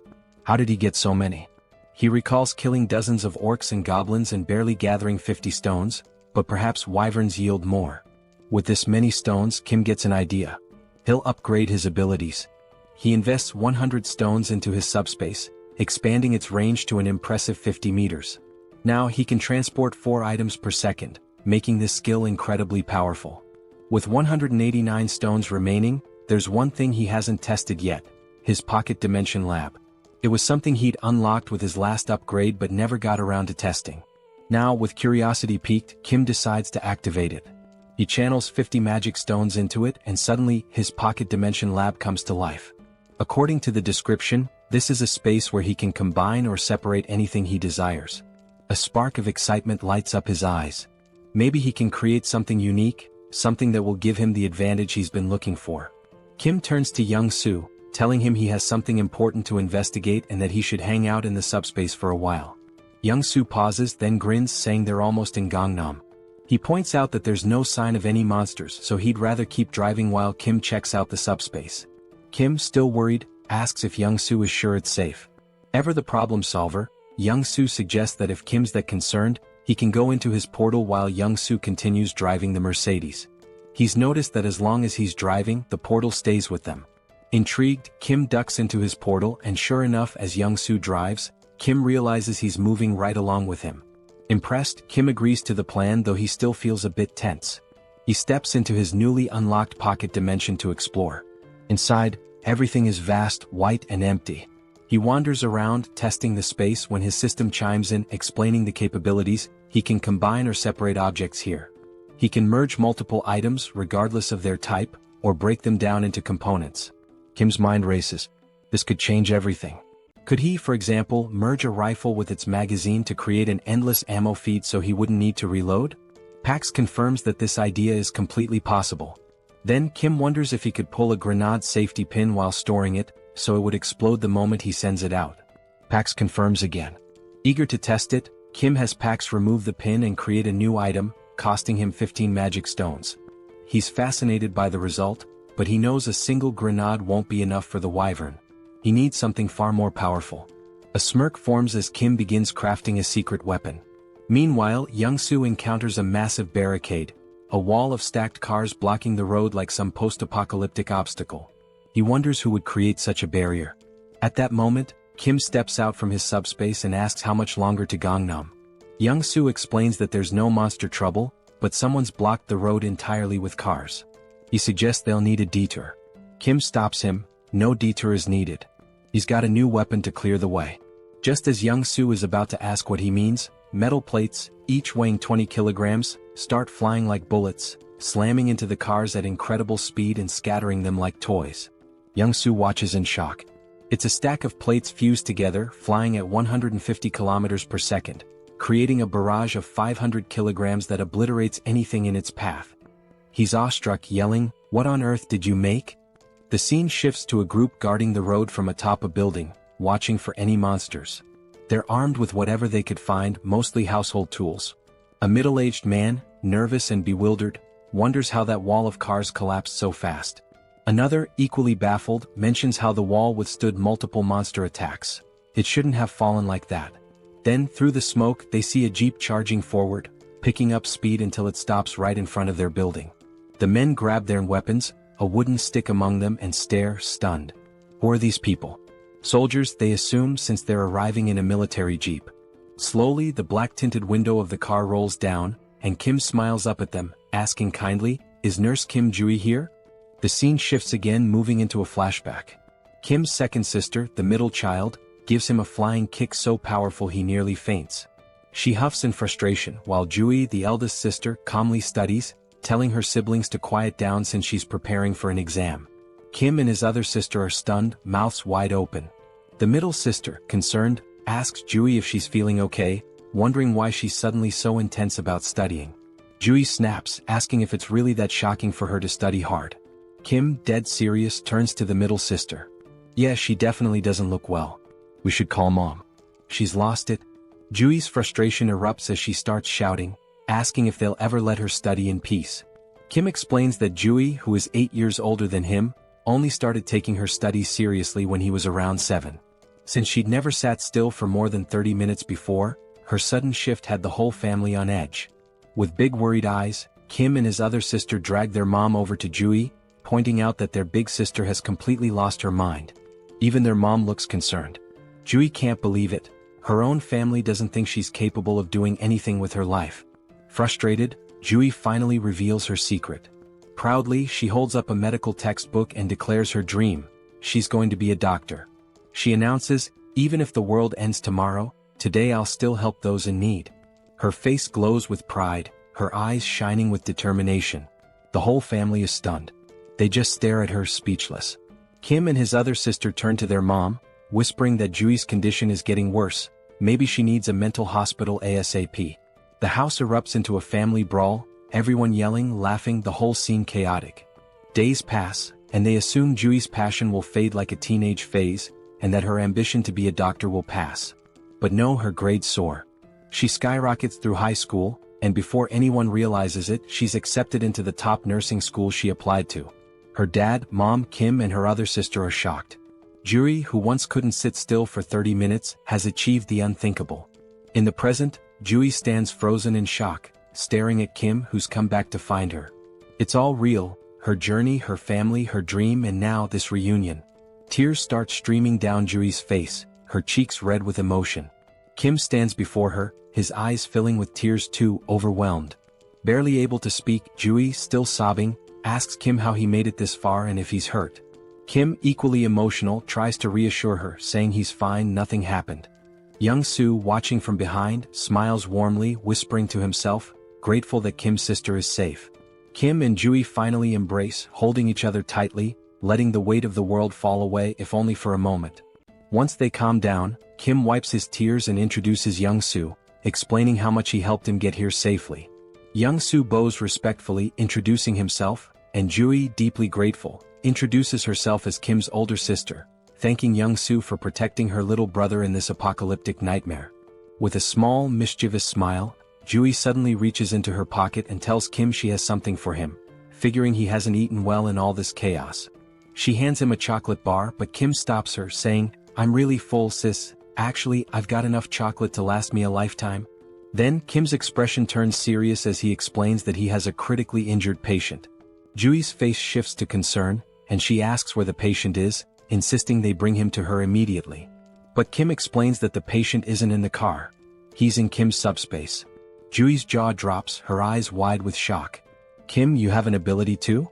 Kim nods, explaining he unlocked a power called SUBSPACE, where he can open a portal to a hidden area that only he and those he invites can enter. He laughs a bit nervously, noting that it might scare people if they saw it, so he suggests they find somewhere private. Jui agrees, noting the people around, and they decide to head inside the hospital for privacy. Slowly, Kim, Young-soo, and Jui enter the hospital, and the sight is heartbreaking. People clutching nothing but wooden sticks for protection, hollow-eyed and starving, sprawled across the floor like lifeless bodies. They finally reach Jui's private room. Young-soo closes the door behind them, leaving only the three of them. Kim then opens the door to his subspace, and as he does, Jui stands in shock, her eyes wide, mouth open, as she gazes at the vast, city-like area before her. "What is this?" Jui asks in amazement. "Are all these buildings part of your ability?" Kim reassures her, promising to explain later, but for now she needs to follow him. They make their way to where Kim has kept the injured soldier.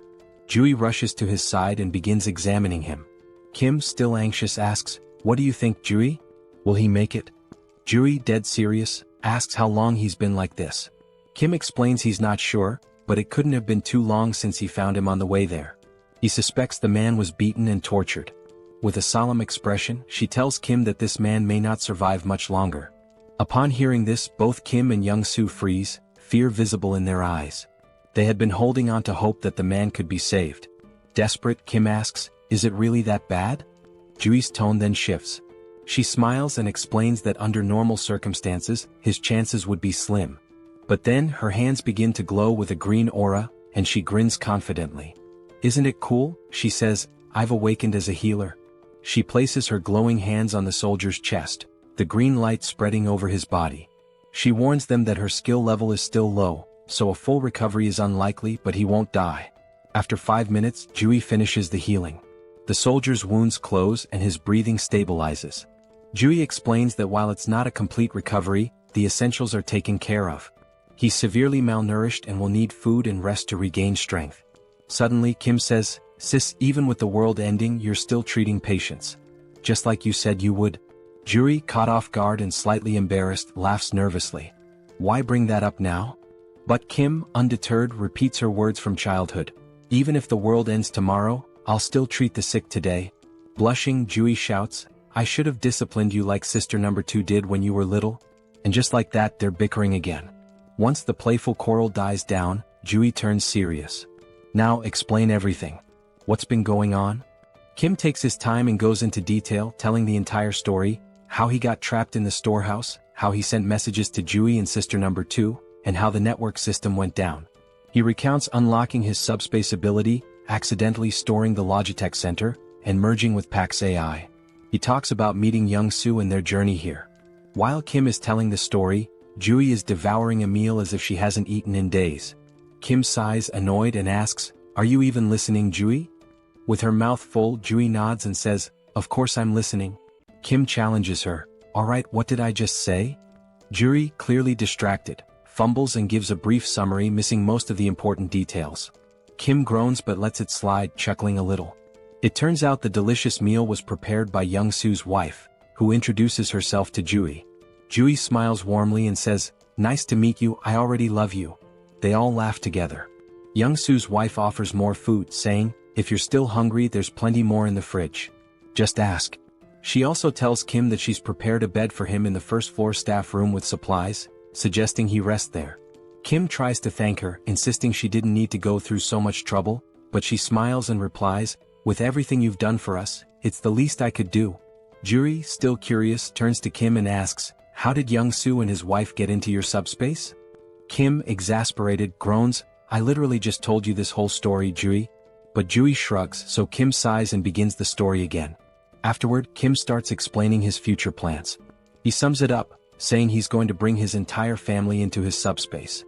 The first goal has already been accomplished. His older sister, Jui, is safely inside. Next, he'll go find sister number 2, who is in Area 0. Jui's expression changes at this. In a serious tone, she apologizes to Kim, saying she can't come with him because she needs to stay here. Kim's face falls, shocked. "Why do you have to stay in such a dangerous place all alone?" he asks, concerned. Jui sighs, agreeing that it's dangerous, but explains it's not just that.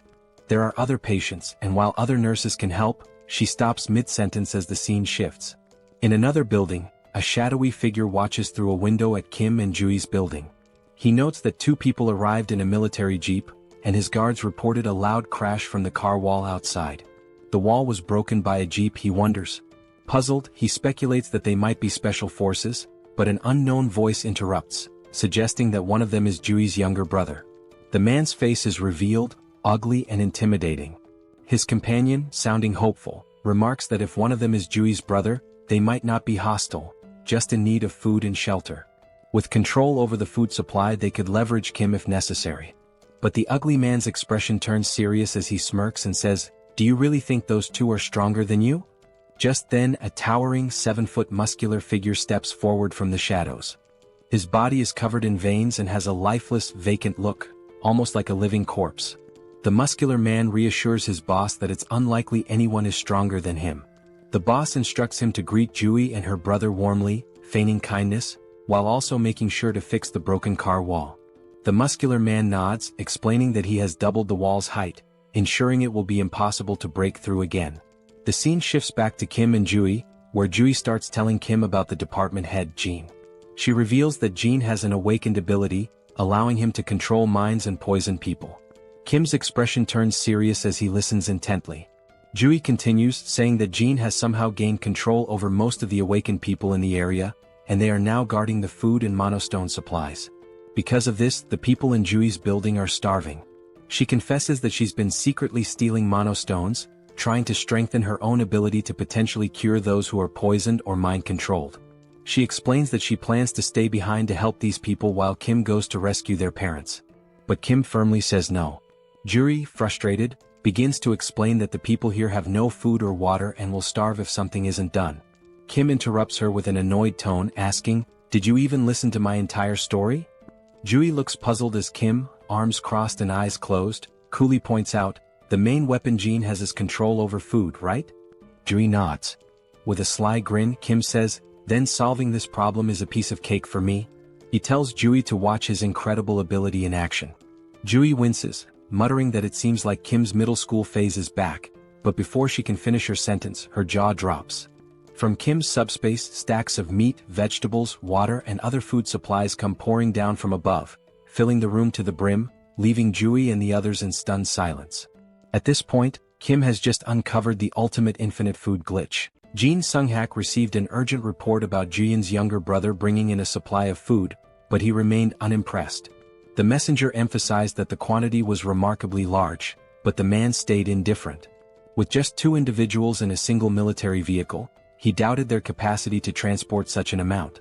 Sooner or later, people would steal their food, and once it was gone, they'd come back begging for rations like everyone else. Jean Sung-hak thought they should have hidden their provisions and used them sparingly instead of being overly generous. Yet, this generosity might eventually play to the villain's advantage, making things easier than anticipated. The messenger added that the newcomers had brought in more supplies than the entire hospital had managed to gather so far. This revelation sent a chill down Jin Sung-hak's spine. No matter how one looked at it, it was physically impossible for two people to collect such a large quantity of food for everyone. The hospital's current stash had been gathered by their scouting team, enough to fill an entire truck. Jin Sung-hak speculated that the newcomers possessed some sort of ability to duplicate items or manipulate object sizes. Whatever the case, they clearly relied on an ability to secure those provisions, and the hospital needed to recruit them. Jin Sung-hak prepared his signature drug and tasked his strongest subordinate, Song Hyun-gu, with the job of getting Ju-hyun's younger brother addicted to it. If the plan failed, they could simply kill the boy. There was also the driver to consider. Late at night, Jung-hyun distributed food among the hospital's residents, all while searching for someone in the crowd. He believed that finding this person would simplify matters significantly. A short while earlier, he had shared his strategy for neutralizing all of Jin Sung-hak's weapons. The plan involved dumping the poisoned food and replacing it with fresh supplies, subduing the addicted ability users, and dealing with Jin Sung-hak, who was no combat threat at all. Jung-hyun tried to gather as much information as Ju-hyun had. Most of the abilities possessed by the addicted users were trivial. One could reseal cans and another could automatically do laundry. In general, very few awakened abilities were combat relevant, with the exception of one individual in the hospital. That person was Song Hyun-gu, whose presence alone was intimidating. After the world descended into chaos, Hyun-gu traveled from Iljiro to Gangnam, concerned for his mother in the hospital. Ju-hyun didn't know much about Hyun-gu's ability other than that he was unnaturally strong. His massive frame was impossible to miss, and the car wall protecting everyone had been built by him with his bare hands. Now, that giant of a man had finally come face to face with Jung-hyun for a private conversation. Although Jung-hyun felt nervous, he had some business to settle with the muscle-bound man, making this encounter ideal. Hyun-gu couldn't fathom what kind of business the younger man had in mind, but it no longer mattered. The two stepped outside near the car wall that started it all. Calmly, Hyun-gu presented Jung-hyun with two options: either drink the medicine willingly or face a painful death. He strongly advised against trying to flee as it would be futile. It became clear why Hyun-gu had chosen such a secluded location for their meeting. Jung-hyun, however, never planned to run. He knew he'd be caught if he did. Instead, he opted for a secret third choice, trapping Song Hyun-gu on the spot. Provoked by the young man's defiance, Hyun-gu lunged to grab and crush him. Before he could, his fingers touched an immovable barrier. Jung-hyun had disappeared, leaving behind only a strange portal to the logistics center. At first, Hyun-gu couldn't make sense of what he was seeing. By the time he noticed the drone hovering before him, it was already too late. A professional-grade high-speed bowling ball struck him in the stomach, winding him. Jung-hyun wondered if a 90 km/h bowling ball was excessive but decided mercy wasn't an option. He followed up with another strike, this time targeting Hyun-gu's right leg. The attack left Hyun-gu groaning in pain, unable to move effectively. When the muscleman demanded to know what ability Jung-hyun was using, the young man responded by launching a barbell plate stack to the ground. Immobilized, Hyun-gu was warned to stay put. The plates, though slowed, were still heavy enough to shatter bones or end lives. Refusing to stay idle, Hyun-gu charged at one of the stacks and managed to grasp it firmly, surprising Jung-hyun. The brute began lifting the stack, disrupting Jung-hyun's plan. But while Hyun-gu focused on lifting the stack, he unknowingly triggered the metal trap. Jung-hyun apologized for the cramped conditions of the makeshift prison and promised to release Hyun-gu once the situation was resolved. For now, all Hyun-gu could do was endure the heaviest cell ever devised. Jung-hyun was extremely anxious, worried he might have seriously harmed the big guy. Thankfully, the man was incredibly resilient. Back inside, Nurse Ju-hyun hurriedly let her brother in. She had heard a loud noise outside and feared her little brother had encountered the muscle-bound man. Jung-hyun casually confirmed her suspicions as if it were nothing. He gestured outside, allowing his sister to see where he had left the biggest threat. Ju-hyun peeked out and was shocked by the bizarre metal structure she saw.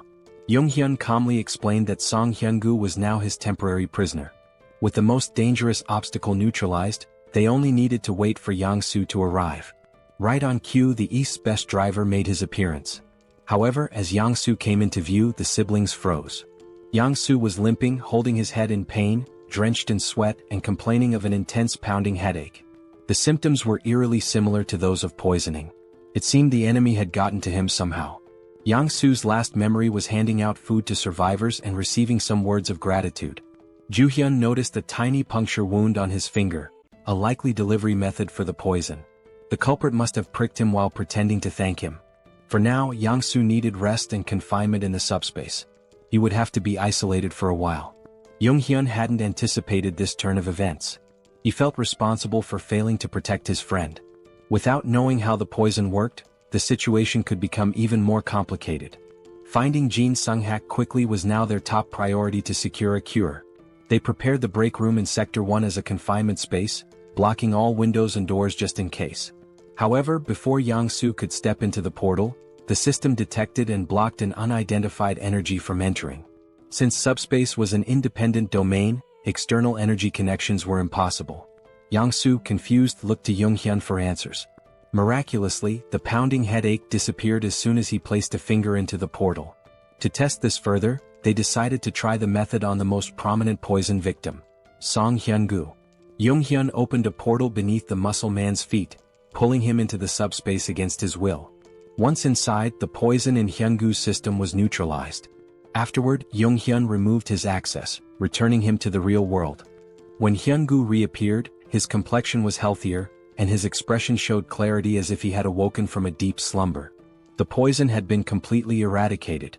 Jung-hyun realized that his subspace wasn't just impervious to physical attacks but also to mental and chemical ones. The first thing Hyun-gu did after recovering was visit his sick mother. He hugged her and apologized for neglecting her for so long. Encouraging her to rest more, he assured her he would return soon after settling some important matters. Jung-hyun asked if he'd be okay on his own, and Hyun-gu confidently replied that he would. With his abilities, ordinary attacks posed no threat to him. Still, the vivid memories of his actions under Jin Sung-hak's influence filled him with shame and regret. He resolved to settle things with the mastermind before moving forward with his life.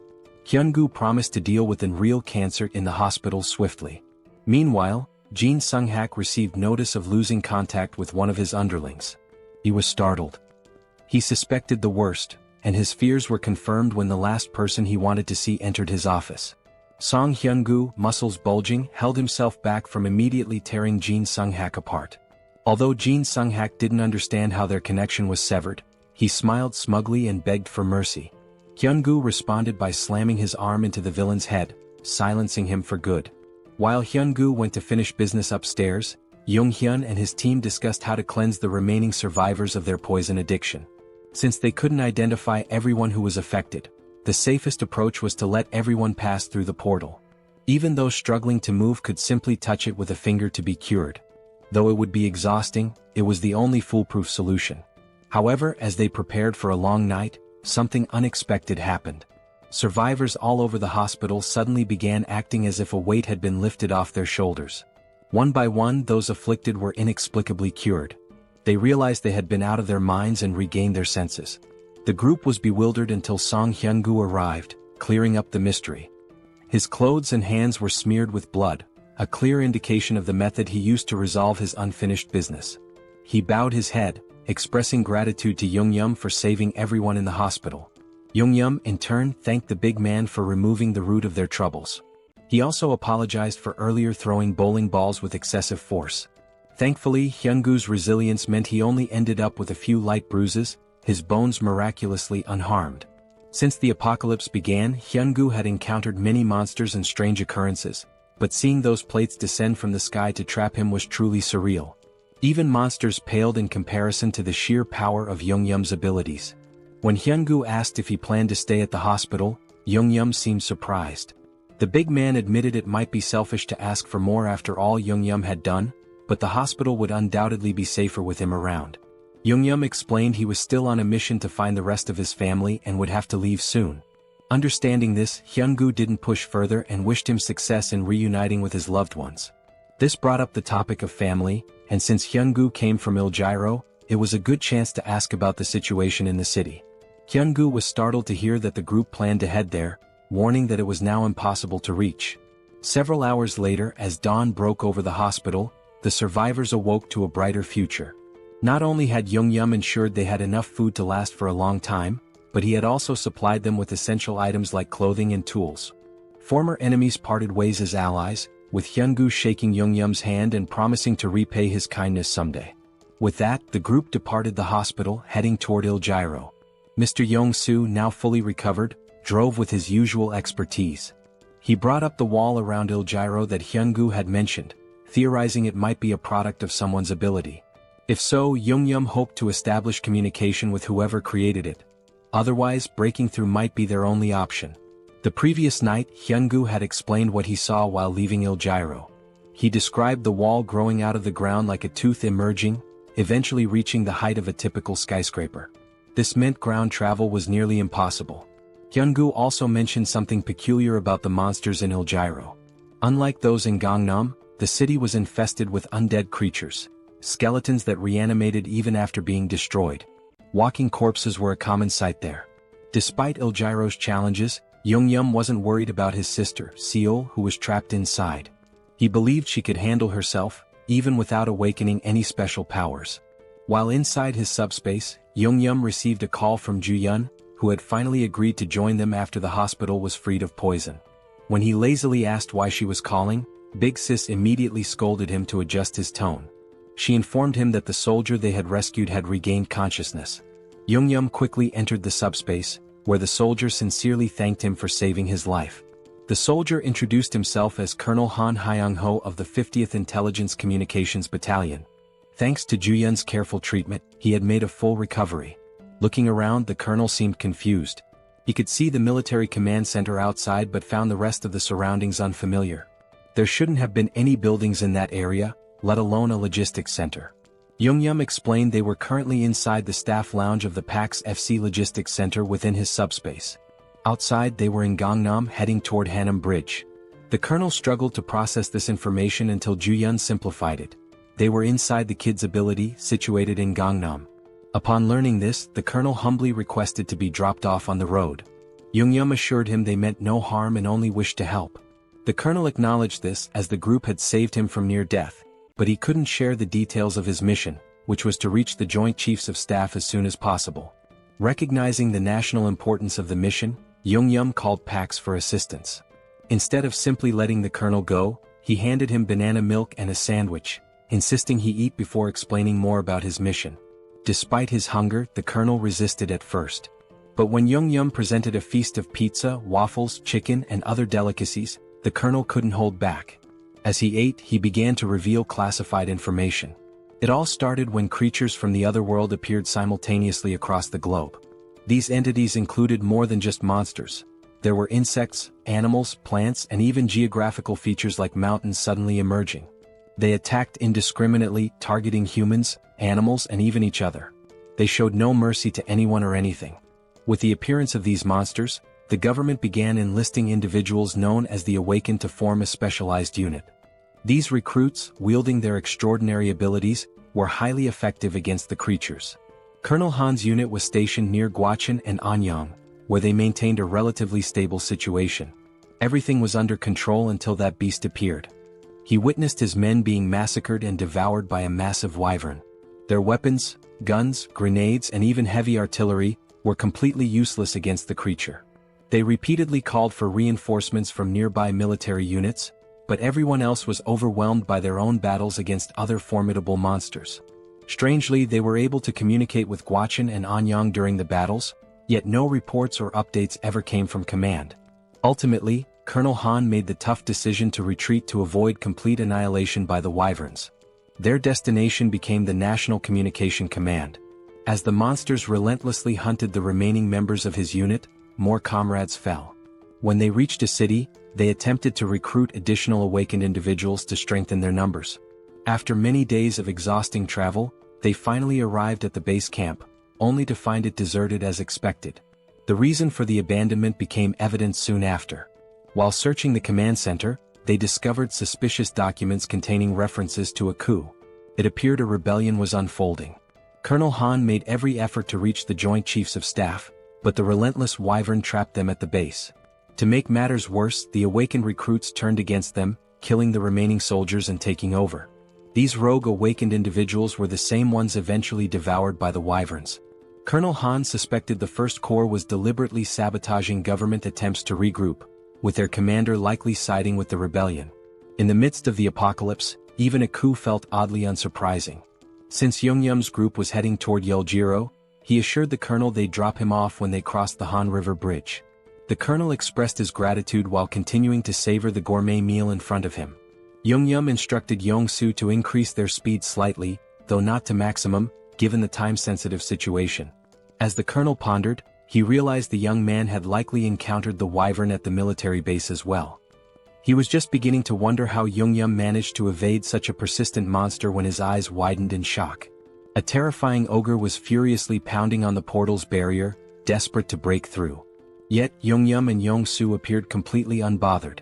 While the colonel was paralyzed with fear, the rest of the group acted as though it were just another mundane day. Suddenly, a stack of heavy barbell plates shot out of the portal, striking the ogre and sending it flying like a lifeless ragdoll. The colonel watched in disbelief as the barbell stacks splattered the ogre's blood across the streets. Meanwhile, Yoongyum and Yongsu remained utterly unfazed, accustomed to such scenes. The colonel, however, had stopped mid-bite, unable to process what he was witnessing. When Yoongyum summoned a military vehicle from thin air, the colonel nearly choked in shock. The duo exited the subspace, leaving the colonel with instructions to eat and rest. Yoongyum left the portal open so the colonel could monitor the situation on the road if he wished. Launching pillars of discs at incredible speeds and conjuring vehicles out of nowhere clearly highlighted the overwhelming power of Yoongyum's ability. What once were fearsome ogres now became trivial enemies, easily defeated in a single attack. Yoongyum's method was simple: hurl stacks of discs at the monsters, crushing them instantly. Colonel Han was so captivated by the ogre massacre that he leaned closer to observe. He saw magic stones from the slain ogres being effortlessly absorbed into the subspace. At first he doubted his eyes, but it was all happening before him. The portals were indeed propelling heavy objects at breakneck speeds, obliterating enemies at a rate of 4 per second. The trajectory of the discs could even shift mid-air, while magic stone collection had been streamlined through an automated system. Anyone could see that Yoongyum's subspace ability was nothing short of broken when used this efficiently. Eventually the group reached Banpo Bridge, only to find it completely destroyed by some unknown force. Yoongyum apologized to the colonel, explaining their travel time would increase slightly as they sought an alternative route. The colonel, however, remained grateful for their assistance and decided to rest in the subspace while they searched for a new path. Even with the detour and the constant monster attacks, it was remarkable that they had reached Banpo Bridge from Gangnam in just an hour. Although Yoongyum's ability played a significant role, most of the credit belonged to Yongsu, who was in the driver's seat. Jongsu might seem like a bit of a clown at times, but his driving skills were absolutely top-notch. Even from the passenger's seat, watching him navigate the roads was enough to make one's head spin. When the colonel experienced it for the first time, he was so startled that he almost threw up in the back seat. It didn't take him long to figure out that staying inside the comfort of the subspace was the only way to avoid serious motion sickness. The colonel's evaluation of Jongyum and Jongsu was nothing short of stellar. Both young men were incredibly skilled and resourceful. After more driving and monster slaying, the group reached another bridge. It looked worn and unstable, but at least it was still intact. Jongsu believed he could drive across the entire length, but Jongyum hesitated. He had noticed some suspicious figures in the distance and grew cautious. Upon closer observation, he saw what appeared to be a massive wall, likely the rumored barrier of Yeoljiro they'd heard about. With its immense size, there was no chance of getting through it by car. However, since they were still too far to confirm whether or not they could breach it, the best course of action was to get closer and assess. Crossing the bridge would also take them through Yongsan, allowing them to drop off Colonel Han along the way. After a few minutes of uneventful driving, they reached the colonel's stop. He expressed his gratitude for being safely escorted, even though it wasn't their responsibility. Jongyum wished him luck with his urgent mission and they parted ways. Meanwhile, Jongyum's focus returned to finding a way into Yeoljiro, where his little sister might be. The fortress wall, upon closer inspection, was even higher and sturdier than expected. He considered whether leveling up enough to absorb the entire wall into the subspace might be a viable solution if all else failed. Unfortunately, his current level was far from sufficient for such a feat. He estimated needing another 2 hours of grinding, collecting 400 magic stones per hour, to upgrade his subspace abilities. Han, meanwhile, suggested that Jongyum and Jongsu join him in the government's efforts. The government was offering mana stones and resources to aid the initial growth of awakened individuals. Han believed the duo's talent would ensure they received substantial support. Jang Yum, however, politely declined, explaining that his family was his top priority. As for the magic stones, he had no issue collecting them himself while hunting monsters. Han, though disappointed, understood Jang Yum's reasoning. However, he mentioned that if they went to the Joint Chiefs of Staff headquarters, Jang Yum might reconsider since they likely had helicopters available. Han guessed correctly, they probably did. Meanwhile, the headquarters was abuzz with reports of Guaqin and Anyang falling, along with the destruction of the 56th Division. It seemed that only the 1st Corps retained any semblance of operational strength. In such chaos, the existence of a governing body was uncertain. The military forces that survived were completely in the dark. The director, lost in pessimistic thoughts, was interrupted by a messenger announcing a visitor. Colonel Han, the commander of the 50th Battalion of the National Communications Agency, had arrived. He insisted on delivering a personal message to the director, detailing how his entire unit was wiped out and how he'd made it to HQ. Han gave a flawless salute before recounting the events in excruciating detail, omitting nothing. He concluded his report by handing over a document containing undeniable evidence of rebellion within the 1st Corps. The director's stomach dropped as he read through the papers. He had been oblivious to the treachery brewing beneath the surface during this crisis. Glancing outside, he saw the men who had helped Han deliver the critical intel. Both the director and the colonel hurried to thank Jang Yum and Jang Soo for their incredible service to the country. The director also mentioned Jang Yum's abilities and his request for a helicopter in exchange for supplies. Given the strategic importance of helicopters, the director agreed to provide one, on one condition. He formally invited Jang Yum to join the military as an awakened operative. The government was desperate to stabilize the situation, and Jang Yum's abilities could be a game-changer. However, Jang Yum respectfully declined, reiterating that his priority was rescuing his family. The military, unable to force him into service, had to withhold the helicopter. Jang Yum understood, acknowledging the director's position and wishing him success in restoring order. With a proper goodbye, Jang Yum returned to his vehicle. The director stood there, puzzled and frustrated, realizing he had mishandled the situation entirely. He assumed the young man would eventually give in. But these fools underestimated Jang Yum's determination. He wasn't out of options yet. If the helicopter plan to bypass the wall failed, he'd simply come up with another solution. Since he hadn't even fully assessed the fortress wall himself, he remained optimistic about finding a way through. With the first offer rejected, the director had to set his pride aside and tap on Jang Yum's car window to make another proposal. If the young man fulfilled this request, the military promised to provide the helicopter he sought.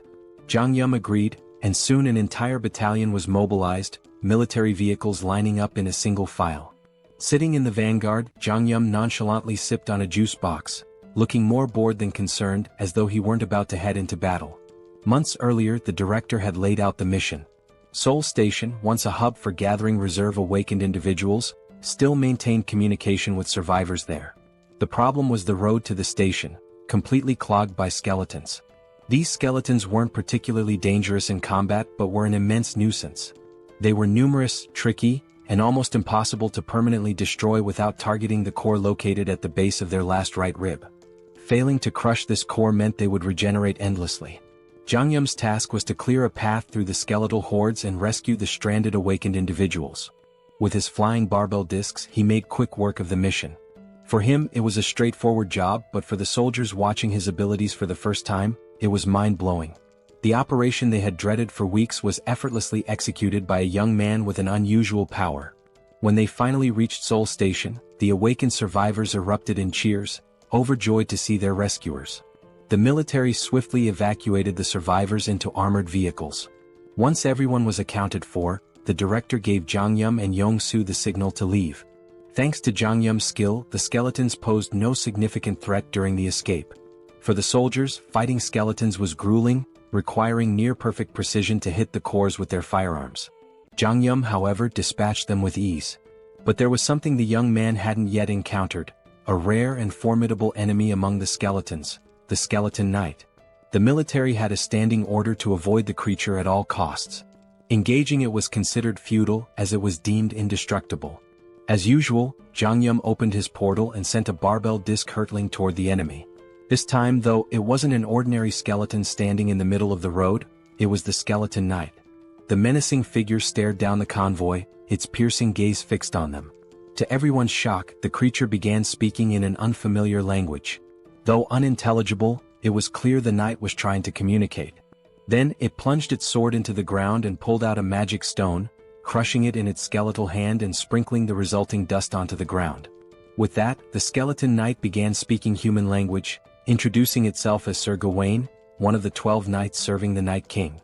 He greeted the humans, referring to them as otherworlders, but Jangyum seemed more intrigued by the magic stone trick than by Gawain himself. Sir Gawain admitted that being greeted with flying chunks of metal was unusual and asked if Jangyum was a mage. He also questioned the humans' presence in skeleton territory, noting the importance of maintaining proper etiquette in negotiations, even in this chaotic world. In response, Jangyum flung another barbell disc, which Gawain effortlessly slashed in two at blinding speed. The skeleton knight warned that such attacks were futile, as they couldn't even scratch his armor. But Jangyum wasn't listening. He sent another barrage of discs, prompting Gawain to roll and dodge with precision, stabbing his sword into the ground for leverage and launching a counterattack.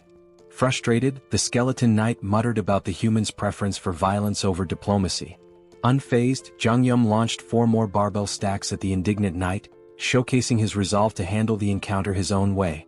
Gawain masterfully deflected the first attack with his shield, gracefully dodged the next, and slashed the remaining discs out of the air, halting their momentum entirely. This chain of precise maneuvers brought the skeleton knight alarmingly close to the convoy. Yong-su, seeing the terrifying figure charging at full speed, began to panic. Meanwhile, Jangyum was more intrigued than scared, marveling at how easily the knight could slice through 500 kilograms of steel as if it were butter. However, he noticed that Gawain was cautious, clearly trying to avoid taking any direct hits. If I can land a solid blow, Jangyum thought, we might have a chance. Determined, he gritted his teeth and spent 50 magic stones to unlock tracking delivery for greater precision. As a test, he launched a single stack directly at the skeleton knight's chest. The massive steel disc shot out of the portal like a cannonball, aimed with pinpoint accuracy. Gawain scoffed, mocking Jangyum for using the same trick repeatedly and calling him a fool by a mage's standards. Confidently bragging that he could dodge any projectile thrown at him, Gawain was blindsided when the disc suddenly adjusted its trajectory midair. Instead of the usual straightforward attack, this one veered sharply, homing in on Gawain's chest just as Jangyum intended. Though the attack struck, the skeleton knight managed to absorb most of the impact with his armor, batting the disc away after the initial hit. "You're getting ahead of yourself, boy," Gawain growled. "I was merely caught off guard. It won't happen again." But before he could finish his sentence, a bowling ball came hurtling out of nowhere, slamming into his head and knocking him to the ground. Gawain recovered quickly, lifting his head with newfound wariness. Yet, before he could react, another bowling ball struck him square in the skull, eliciting the first hint of fear the skeleton knight had felt in ages. The fear froze him momentarily, giving Jangyum another opening to unleash a relentless barrage. Inside the car, Jangyum chanted commands like a gamer inputting cheat codes. Left head, back head, crown, front head, right head, left head. Each command sent a bowling ball flying in a pre-aimed direction, creating an automated assault. Though his jaw ached from issuing rapid orders, Jangyum didn't let up. The skeleton knight, struggling under the ceaseless rain of projectiles, found himself cracking, literally. Jangyum noticed fractures spreading across Gawain's skeletal frame and decided it was time to act decisively. He suggested the military convoy retreat while the enemy remained disoriented. But before they could leave, Gawain's curses turned to pleas. Fragments of his bones scattered in all directions as the relentless impacts took their toll. Seizing the opportunity, Jangyum ordered simultaneous disc attacks from all sides, left, right, front, and back. The coordinated strikes shattered the skeleton knight's form, marking the end of the formidable foe. Even in defeat, Gawain maintained his dignity, commending Jangyum as a remarkable mage. He issued a grave warning: "This is not the end. Skeleton knights do not die. Even in death we serve the Night King." As his body disintegrated, 3 magical shards fell, a pair of large blue mana stones and a small red reinforcement shard. Jangyum swiftly secured the loot through his portal. The soldiers trailing behind were dumbfounded. They had just witnessed a young man defeat a skeleton knight, a creature impervious to tank shells, with nothing but flying discs and bowling balls. At the rear, the survivors erupted into cheers, chanting Jangyum's name in celebration. The unkillable knight had been slain, and their victory deserved to be celebrated. Back at HQ, the director listened to the report with astonishment. He had explicitly instructed Jang Yum to avoid engaging the Skeleton Knight at all costs. Yet, the young man had not only ignored the order but triumphed spectacularly. Despite his initial disapproval, the director realized the importance of having Jang Yum and Yong-soo on their side. Swallowing his pride, he practically begged the duo to join the military's efforts. But Jang Yum, unwavering in his resolve, politely declined. His quest to reunite with his family remained his top priority, leaving the military forces to wonder how to move forward without him. Thankfully, the director was a pragmatic man and chose to step back. Still, the offer remained open. He hoped that once Jang Yum completed his mission to reunite with his family, the young man would reconsider the military's proposal. At present, the armed forces already regarded Jang Yum as an irreplaceable ally to the nation. For now, the director's priority was to honor his promise and provide Jang Yum with the helicopter he'd earned as a reward. Jang Yum wasn't exactly thrilled with the weight of expectations being placed on his shoulders. It was just another layer of pressure. Still, he could understand their perspective. After all, he had just taken down an unkillable skeleton knight that had been a nightmare to deal with. Truth be told, his victory was far from flawless. He barely scraped through. If there had been even one more adversary as skilled as Gawain, their mission would have been doomed. The harsh reality was that this rescue could have ended in disaster. What's more, there were at least 11 other skeleton knights like Gawain out there. After all, he'd called himself one of the 12 knights. And then there was Gawain's ominous warning. Skeleton knights don't truly die, even in death. Jang Yum couldn't ignore the implications. If the skeleton knights were that strong, their master, the Night King, had to be even more terrifying. It was time to rethink his arsenal. The pillar stacks, while powerful, had barely left a dent. On the other hand, the bowling balls, for reasons that defied logic, had managed to crack Gawain's near-impenetrable armor. But then again, logic had ceased to exist in this world long ago. As they ascended to the helipad, the director asked if Jang Yum was really planning to head to Yeoljiro. From the HQ, everyone could see the high walls encircling the area. The military had already dispatched a unit to investigate the nature of these mysterious walls, but contact with the team was lost. Since then, aerial reconnaissance missions had been conducted whenever feasible.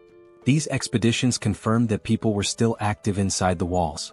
The director believed his troops, and perhaps Jang Yum's family, were safe within. Jang Yum appreciated the director's optimism, though he felt a twinge of guilt. He had almost forgotten that his sister might be in danger. To be honest, he wasn't worried about her at all. That girl was more of a monster than anything he'd encountered since the apocalypse began. The director shared another peculiar observation. The top of the wall appeared to be growing and curving inward, as though it were forming a roof. While they couldn't estimate how long it would take for the structure to fully enclose, the director was relieved they could provide Jang Yum with a helicopter before it did. At last, after a long climb to the rooftop, they arrived at the helipad. Jang Yum's gaze landed on a battered, worn-out helicopter that looked like it had been plucked from a battlefield. Did I really go through all that trouble for this? He thought. Trying to convince himself it would suffice, he reasoned that as long as it could fly over the wall, it didn't matter how it looked. But the director quickly redirected his attention to the other side of the rooftop. There, parked at the far end, was a pristine cutting-edge helicopter, gleaming brilliantly under the fading sunlight. Jang Yum and Yong-soo were momentarily stunned into silence. Meanwhile, the director allowed himself a smug smile, finally able to prove his usefulness. Yong-soo burst into laughter, his excitement palpable. With his aviator sunglasses and Top Gun jacket, he now looked perfectly at home next to the sleek, powerful aircraft. Kim was equally taken aback. At the same time, the director began explaining something, but Young-soo interrupted with loud laughter. Turning to the director, Young-soo expressed how touched he was that the director was lending them a Black Hawk helicopter in such a desperate situation. He was already thrilled at the prospect of flying it. The director chuckled, remarking that he had been wondering who would pilot the Black Hawk, but it seemed Young-soo had prior experience with such aircraft. Before the director could finish, Young-soo interjected, "I've never flown a Black Hawk before." Young-soo then glanced at his system notification and explained that while he'd never flown a helicopter, he felt confident about piloting this one. As he inspected the Black Hawk, a notification appeared on his system. It stated that by using 50 magic stones, he could register the helicopter into his system, which would instantly transfer all the knowledge necessary to fly it directly into his mind. Excited, Young-soo enthusiastically shared this discovery with the group, explaining his unique ability, Best Driver. This skill allowed him to operate any vehicle effortlessly. Until now he had believed his ability only worked with vehicles he'd already driven, but this moment revealed something new. Instead of leveling up his skill traditionally, young Su realized he could register new vehicles to his system individually. This revelation exhilarated him. Kim was equally amazed and things began to fall into place. Reflecting on their countless battles together, Kim recalled how young Su's ability never seemed to evolve in a conventional sense. Now it was clear, young Su's skill wasn't about progression but about expanding his arsenal by registering new vehicles. The director then surprised them by retrieving a suitcase from the Black Hawk. Opening it, he revealed a collection of magic stones. Placing the suitcase before Kim, he explained that it contained 200 magic stones. Originally intended as a surprise for their journey, the director now offered the stones so young Su could register the Black Hawk immediately. Hearing this, both Kim and young Su expressed their deep gratitude. Without delay, young Su took 50 magic stones and began the registration process. As the process completed, a torrent of information flooded into young Su's mind about piloting the Black Hawk. His excitement surged, his grin growing wicked, almost as if he were possessed by some malevolent spirit. Kim, observing the transformation, felt a shiver run down his spine. With a devilish smirk, young Su declared, "I've got this bad boy all figured out." He urged Kim to board the helicopter quickly, claiming he couldn't wait to take off. Nervous about young Su's enthusiasm, Kim hesitated and cautiously asked if he could fly the helicopter at a slower pace. Maintaining his mischievous tone, young Su laughed. "Slow? I don't do slow." Moments later, young Su leapt into the pilot's seat, his excitement palpable. Kim, his eyes brimming with tears of apprehension, reluctantly strapped himself in, resigned to what he knew would be a chaotic ride. Like a mad scientist at work, young Su began pressing buttons and muttering to himself. Turning to Kim, he quipped that they still had a bit of time before departure, suggesting Kim mentally prepare. Finally accepting his fate, Kim shifted his focus to what lay ahead. He knew that once they entered the city, they would face more skeleton knights. With this in mind, Kim decided to check his inventory to assess how many magic stones he had. He needed to upgrade his subspace level. Kim thought upgrading his subspace might unlock a new skill. Opening his inventory, he used 2 large mana stones and 1 enhancement stone. The system notified him that the large mana stones had been converted, along with 200 regular mana stones, leaving Kim with a total of 1,393 mana stones. Shocked at the sheer quantity, Kim used 1,000 mana stones to upgrade his subspace to level 3. The system informed him the upgrade would take a few minutes. While waiting, Kim inspected the enhancement stone. The system explained that enhancement stones were unique, imbued with special properties. Unlike regular mana stones, they could be consumed via the awakening system to grant specific enhancements to an item. The enhancement stone in his possession carried the fire property. A spark of inspiration struck Kim. He now had an idea of how to use the enhancement stone. However, the critical question loomed: which item should he upgrade? More importantly, Kim had no way of knowing how much his ability would increase from enhancing an item with the stone. He considers his 2 primary weapons for offense, the bowling ball and the iron pillars. However, whenever Kim used the iron pillars, the skeleton warriors easily sliced through them. Only the bowling ball proved effective against them. This is why Kim decides to upgrade the bowling ball. Upon upgrading it, he receives a new item, the fire bowling ball, which is surrounded by lava-like flames and possesses 2 main abilities, penetration and ignite. Afterward, Pax asks Kim if he wants to register the fire bowling ball as a new item. Kim agrees, and as soon as the registration is complete, Pax informs him that it's time to depart. Kim begins to mentally prepare himself, but before he can steady his nerves, young Su starts the helicopter. As the Black Hawk lifts off, Kim grows anxious. The director salutes Kim, expressing his hopes that he will safely reunite with his family and eventually return to the team once his mission is complete. Kim gives a thumbs up, bidding the director farewell. At that exact moment, the system notifies Kim that his subspace has been upgraded. The upgrade reveals new unlockable items and enhancements, including the ability to temporarily increase the shipping size limit for individual items using magic stones. As Kim reviews his unlockable items one by one, he comes across his new skills. His jaw drops in astonishment as though he's seen a ghost. The director, observing Kim's stunned expression from the ground, begins to feel uneasy. Reflecting on the 200 mana stones and the Black Hawk helicopter he provided to Kim, the director feels he has been more than generous. He even imagines reminding Kim of his help once he returns to the military base. However, he can't help but worry if something might be wrong to cause Kim's concerned reaction. Meanwhile, Kim is still reeling from his newly unlocked skill, the SUBSPACE laboratory. This feature grants a transportation function with a minor healing effect, allowing him to recover naturally within the lab. More importantly, it enables Kim to register external objects into his subspace. The system explains that a registration fee will be determined by the object's size, weight, and value. This revelation is a game-changer for Kim. Previously, his subspace ability was limited to pre-registered items, such as those from the Logitech Center or military base.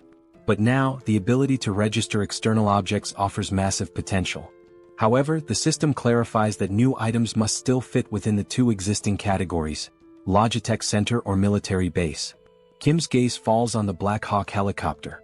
He wonders if it qualifies as a military base item.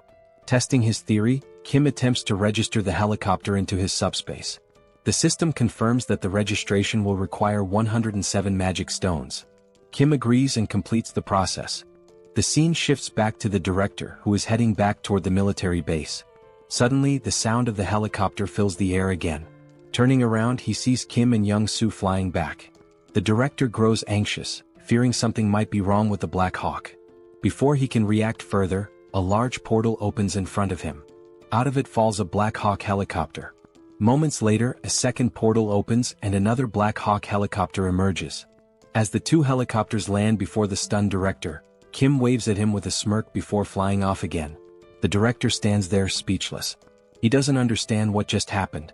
He gave Kim a battered old Black Hawk, only for Kim to somehow gift him two brand new ones in return. As the director contemplates the situation, his confusion quickly turns into mounting worry. The scene transitions to Kim, who has now entered the city. A massive fortress looms ahead, its upper sections gradually closing in to form a roof. The fortress is on the verge of sealing itself entirely. The focus shifts again, revealing a foreboding castle. Its dark and sinister interior radiates an evil aura. Sitting on an enormous throne is the Skeleton King, whose skeletal visage is illuminated ominously. In a chilling, clicking voice, the Skeleton King speaks. He admits that no matter how much he contemplates, he cannot comprehend one thing. The entry permit level for the Earth dimension is only tier 8 at most. For higher tier beings like himself to enter, they must lower their tier just as he did. It's surprising to think that a wizard, infamous for his arrogance, would come here, even agreeing to a tier reduction. Even more shocking is that he dared to invade the Skeleton King's domain and kill Guan.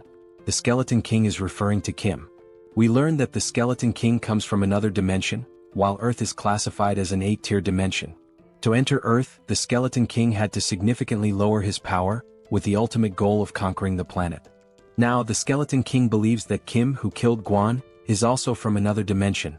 A wizard who reduced his tier to come to Earth with the same objective, to take control. To the Skeleton King's right, a purple flame begins to morph into the shape of a skull. It addresses the Skeleton King, explaining that before Guan's death, he had attempted to communicate with the wizard, but the wizard killed him before he could utter a word. This indicates that the wizard is incredibly dangerous. The flame advises the Skeleton King to kill the wizard on sight during their next encounter, without attempting any conversation. The Skeleton King considers this carefully. He deduces that the wizard is here for one purpose, to take over the territory just like himself. But there can't be two tigers in the same jungle. If the Skeleton King wants to claim this land, he must eliminate the wizard. He mentions that the harvest is nearly complete, and once it is finished they will launch an assault on the wizard. The flame introduces itself as Lancelot, revealing that it is the spirit of a knight whose physical body exists elsewhere. Lancelot communicates with the Skeleton King through this magical flame. Lancelot then informs the Skeleton King of an intruder approaching the castle. Assuming it to be more of those bothersome minions, the Skeleton King dismisses the threat, claiming they will inevitably perish soon. The scene shifts to Kim and Young-soo entering the city. A bat-like monster appears but is instantly obliterated by Kim's Ignite bowling ball in a single, powerful attack. Kim marvels at how much stronger the bowling ball is compared to the iron pillars. While Kim ponders this, Young-soo interrupts, pointing out that it will be difficult to land because a skeleton knight is fighting a monster below. Kim looks down and spots another skeleton knight, similar to the one he killed before, but this one wields a lance instead of a sword, like the kind knights used in ancient justs. The skeleton knight enhances his lance with powerful magic and unleashes a devastating attack on his opponent. As the camera focuses, we glimpse the figure of a human, a female silhouette. When Kim notices her, he reacts with a mixture of irritation and disbelief. The human channels magic into her fist and, with a single overwhelming punch, sends the skeleton knight flying. The scene fully reveals the figure, a muscular and striking woman with an imposing presence. As the skeleton knight crashes from a great height, Young-soo nervously suggests they might have to deal with both of these figures if they land now. Startled, Kim exclaims that one of them is his older sister. Shocked, Young-soo asks which one. Kim clarifies that the one who just sent the skeleton knight flying is his sister. The fog clears, fully revealing Kim's sister, Sol. She stands confidently, her toned muscles and impressive physique drawing attention. Viewers might even call her a muscle queen. Clearly annoyed, Sol remarks that while she felt the full impact of her punch on the skeleton knight, the creature refuses to die no matter how many times she beats it senseless. Kim begins narrating Sol's backstory, referring to her as Sister Number 2. He explains that, as a child, Sol discovered mixed martial arts by chance on TV and was immediately captivated. Luckily, she had a supportive younger brother. Whenever she watched martial arts matches, she would practice the techniques on Kim. But Sol's victories over weaker opponents left her unsatisfied. Her desire for greater challenges drove her to find tougher opponents at the local playground. There, she defeated anyone who dared to face her, boys, girls, even kids 3 years older. Recognizing her extraordinary talent, their father enrolled Sol in a mixed martial arts academy. Thus began her journey toward becoming a powerhouse of martial arts. This was the moment Sol encountered her first defeat. Her teacher bested her. But rather than feeling disheartened, Sol found the pain of losing exhilarating.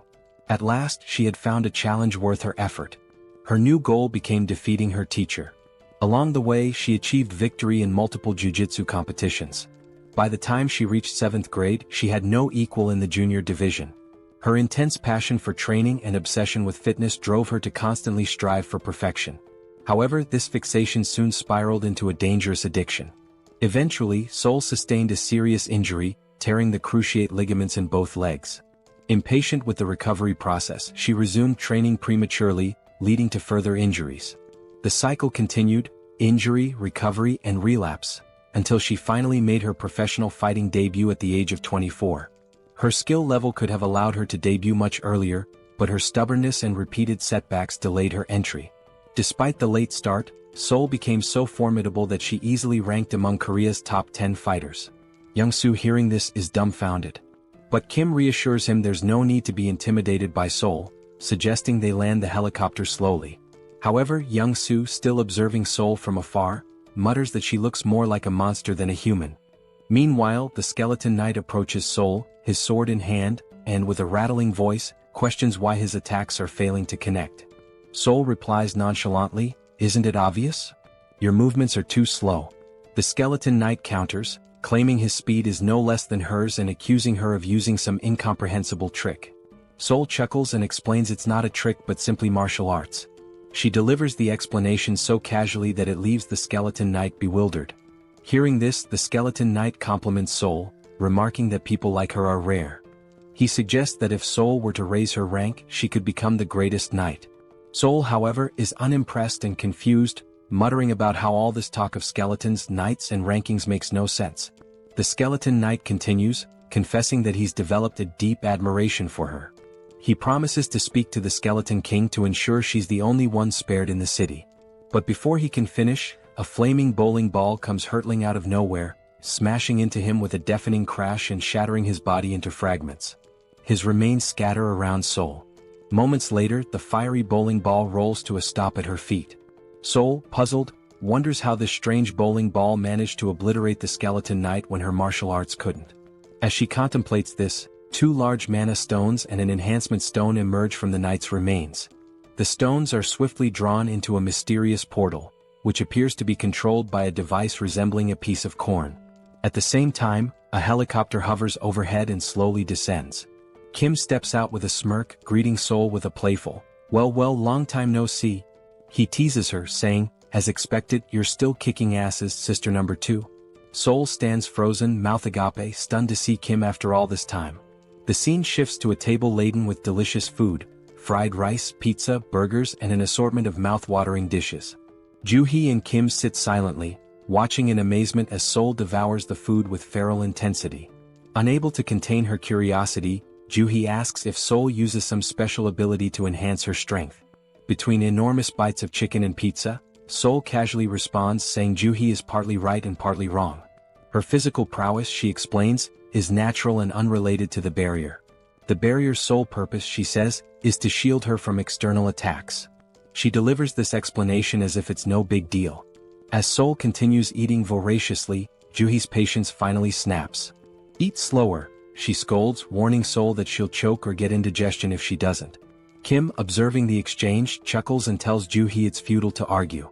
She's been eating like this since we were kids, he says with a resigned smile. Amid their playful banter, a warm, heartfelt conversation unfolds.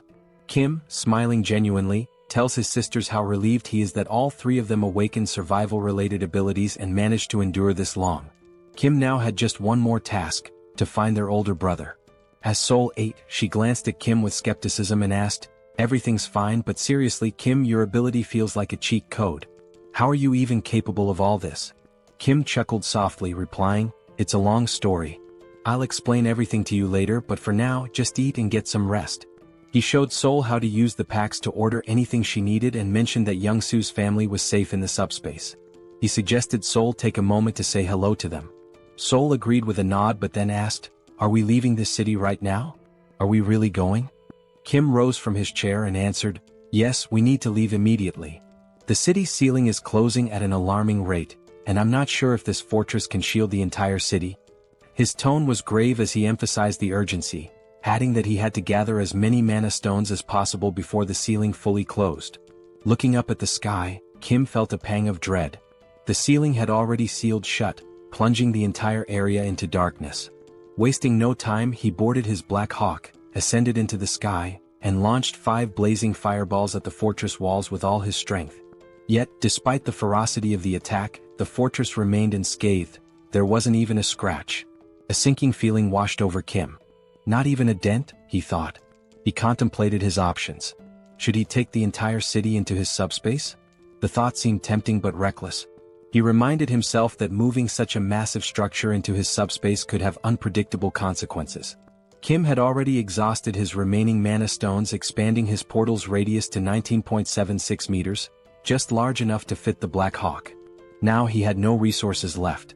He considered hunting skeletons and monsters in the city to collect more mana stones, but he wasn't sure what would happen to the city's inhabitants if he took the entire structure into his subspace. As Kim wrestled with these dilemmas, Sol's voice interrupted his thoughts. "This seems like a lot of trouble," she said from behind. She then recounted her encounter with the skeleton knight, explaining how he had promised to spare her life because he liked her. Before his demise, the knight had mentioned that if Sol stayed in the city, her death would only be delayed. Curious, Kim asked for more details. Sol shrugged and replied, "I couldn't get anything else out of him because you smashed him into pieces." She admitted she still didn't know how her death would have been delayed if she remained in the city. The skeleton knight had only mentioned speaking to the skeleton king on her behalf. Kim realized then that if they wanted to escape, he would have to confront the skeleton king directly. The challenge was figuring out where to find him in such a sprawling city. Before Kim could devise a plan, the demon king within Youngsu awakened. With a wicked grin, Youngsu announced, "I only need 5 minutes. In 5 minutes, I'll locate the skeleton king's castle." Kim immediately sensed the impending chaos. "Stop yelling, Youngsu," he shouted, but it was too late. Youngsu had already transformed into his demon form. Cackling wildly, Youngsu did something reckless. He flipped the helicopter into a full 360-degree spin and declared, "I'll scour every corner of this city." The helicopter twisted and dove like a snake, zigzagging through the air as it covered every inch of the city. Inside the cockpit, Kim clung to his seat, nauseated and dizzy, while Sol remained calm watching the chaos outside. The scene shifted to the Skeleton King's castle. Lancelot informed the Skeleton King that Lionheart had been destroyed by Kim's fireball. He reported that the knight was obliterated in a single strike, suggesting their opponent was exceptionally powerful. Enraged, the Skeleton King bellowed, "The harvest is so close, and now this intruder is meddling in my plans again." His anger boiled over as he vowed to personally kill the intruder. He demanded to know the enemy's location, but Lancelot calmly replied, "There's no need to search. The intruder is coming here." At this, the Skeleton King let out a deep, ominous laugh. From his vantage point within the castle, he watched Kim's helicopter approaching. Initially he assumed it was a wizard's trick, but after studying Kim more closely the Skeleton King murmured, "This doesn't look like a wizard. It seems undead." For a moment the irony hung in the air. When even the undead think you're undead, things have clearly gone awry. Yet the Skeleton King dismissed his confusion. His focus remained on annihilating the intruder no matter what. Wizard or undead, whoever dared to ruin his plans would not leave alive. The scene shifts again to reveal a massive door leading into the Skeleton King's chamber. Inside the castle, bat-like monsters cling to the walls, poised to ambush any intruder. The huge door creaks open and Kim stumbles into the room, looking barely alive, almost ghostly. In a faint voice he mutters, "I'm never getting on a helicopter again." The motion sickness was on another level. Suddenly Sol notices something behind Kim. She bolts forward, calling his name, but before Kim can react, he sees a massive, muscular bat monster with razor-sharp teeth lunging at his neck. Just in time Sol leaps into action. With a devastating punch she obliterates the bat monster, tearing it apart in one blow. The attack jolts Kim out of his dizziness. He quickly thanks Sol, but she rolls her eyes and tells him to stop being so formal. However, her attention soon shifts elsewhere. Something feels off. Sol scans the dimly lit chamber with a serious expression. "There's more," she mutters. Kim looks around, confused. To him, the hallway ahead seems empty. But then, out of the shadows, countless glowing red eyes emerge, glaring menacingly at them. Kim's heart pounds as he realizes the danger. He turns to Young Soo and urgently says, "Retreat to the subspace." Kim knows he can't handle this alone, but then remembers he doesn't have to. Sol, the martial arts enthusiast, is with him. A wicked grin spreads across Sol's face as she watches the flood of monsters advancing. "Now this is more like it," she says, her excitement growing. One monster wasn't enough for her, it would have been too dull. With a wild smile, Sol dashes into the dark hallway at incredible speed. Before Kim can react, she leaps into the air and lands with a thunderous crash, crushing a bat monster's head beneath her foot. Her movements are graceful yet ferocious, each attack filled with precision and power. One by one, Sol annihilates the monsters, slashing, punching, and smashing with almost playful fury. When a bat monster sneaks up from behind and sinks its teeth into her neck, she doesn't even flinch. Instead, she grabs it by the head and slams it into the ground with enough force to shatter it completely. The blood-soaked ground becomes a testament to Sol's relentless rampage. Her laughter echoes through the chamber, unhinged and chaotic. The remaining monsters tremble, their resolve crumbling in the face of her ferocity. Kim watches from the sidelines, torn between awe and concern. He knows Sol is in her element, but he's also aware of the risks. He retreats to his portal, an idea forming in his mind. Inside the subspace, Kim begins constructing a strange device, a high-powered electric pest repellent designed to lure and eliminate the bat monsters. As the machine powers up, it emits a strong current that draws the monsters in. One by one they are electrocuted, falling lifeless to the ground. Sol notices the device and glares at Kim, irritated. "Is this your idea of fighting? It's boring," she yells. Kim responds calmly, "I'm just trying to help you." Sol, clearly annoyed, retorts, "Stop interfering. I can handle this myself." Their argument intensifies, even as chaos rages around them. Kim shouts back, "Fine. But be careful and stop taking stupid risks." Meanwhile, outside the chamber, Lancelot reports to the Skeleton King. The wizard is struggling, Lancelot begins, but he's not alone. "There's another warrior with him, someone as strong as I am." Lancelot adds that the wizard is using unconventional tools and seemingly limitless resources. Hearing this, the Skeleton King's irritation grows. He growls in frustration, realizing the fight is far more complicated than anticipated. Defeating a wizard was one thing, but now he had to deal with another formidable opponent, and that was no small challenge. The Skeleton King, deep in contemplation, mutters that he has no alternative.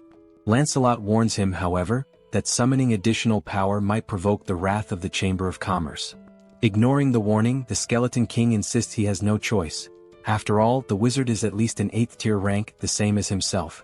While the Skeleton King might stand a chance against the wizard alone, the presence of another 8th-tier warrior drastically shifts the odds.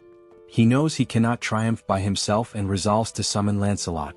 Extending his hands forward, the Skeleton King begins chanting an ancient incantation.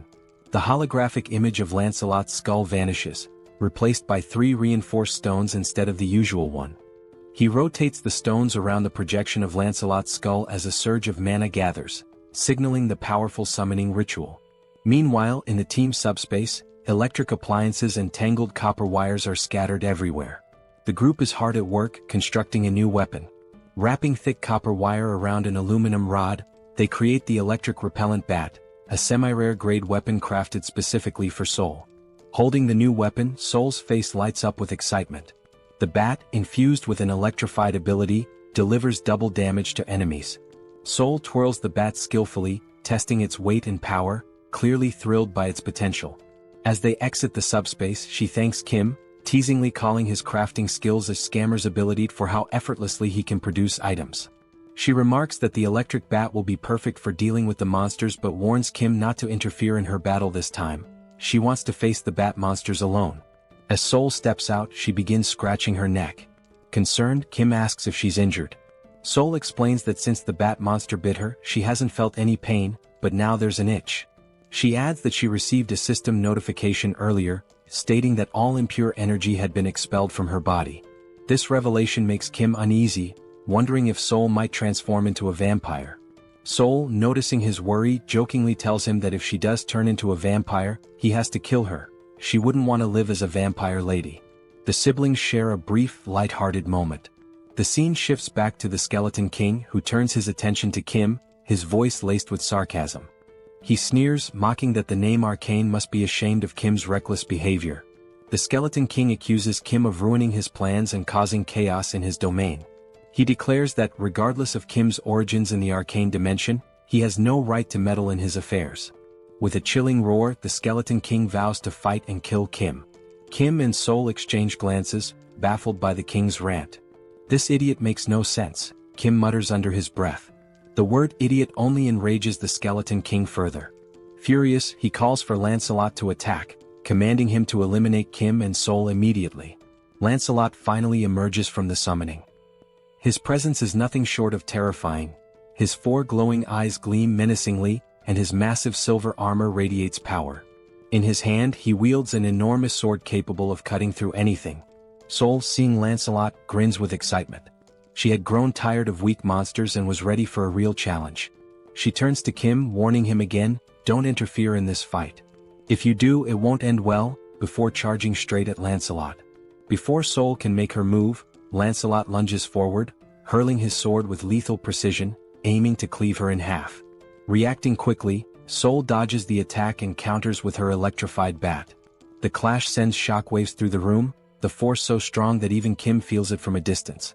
As the battle intensifies, Soul notices that Lancelot's strikes are slowly slicing through her weapon.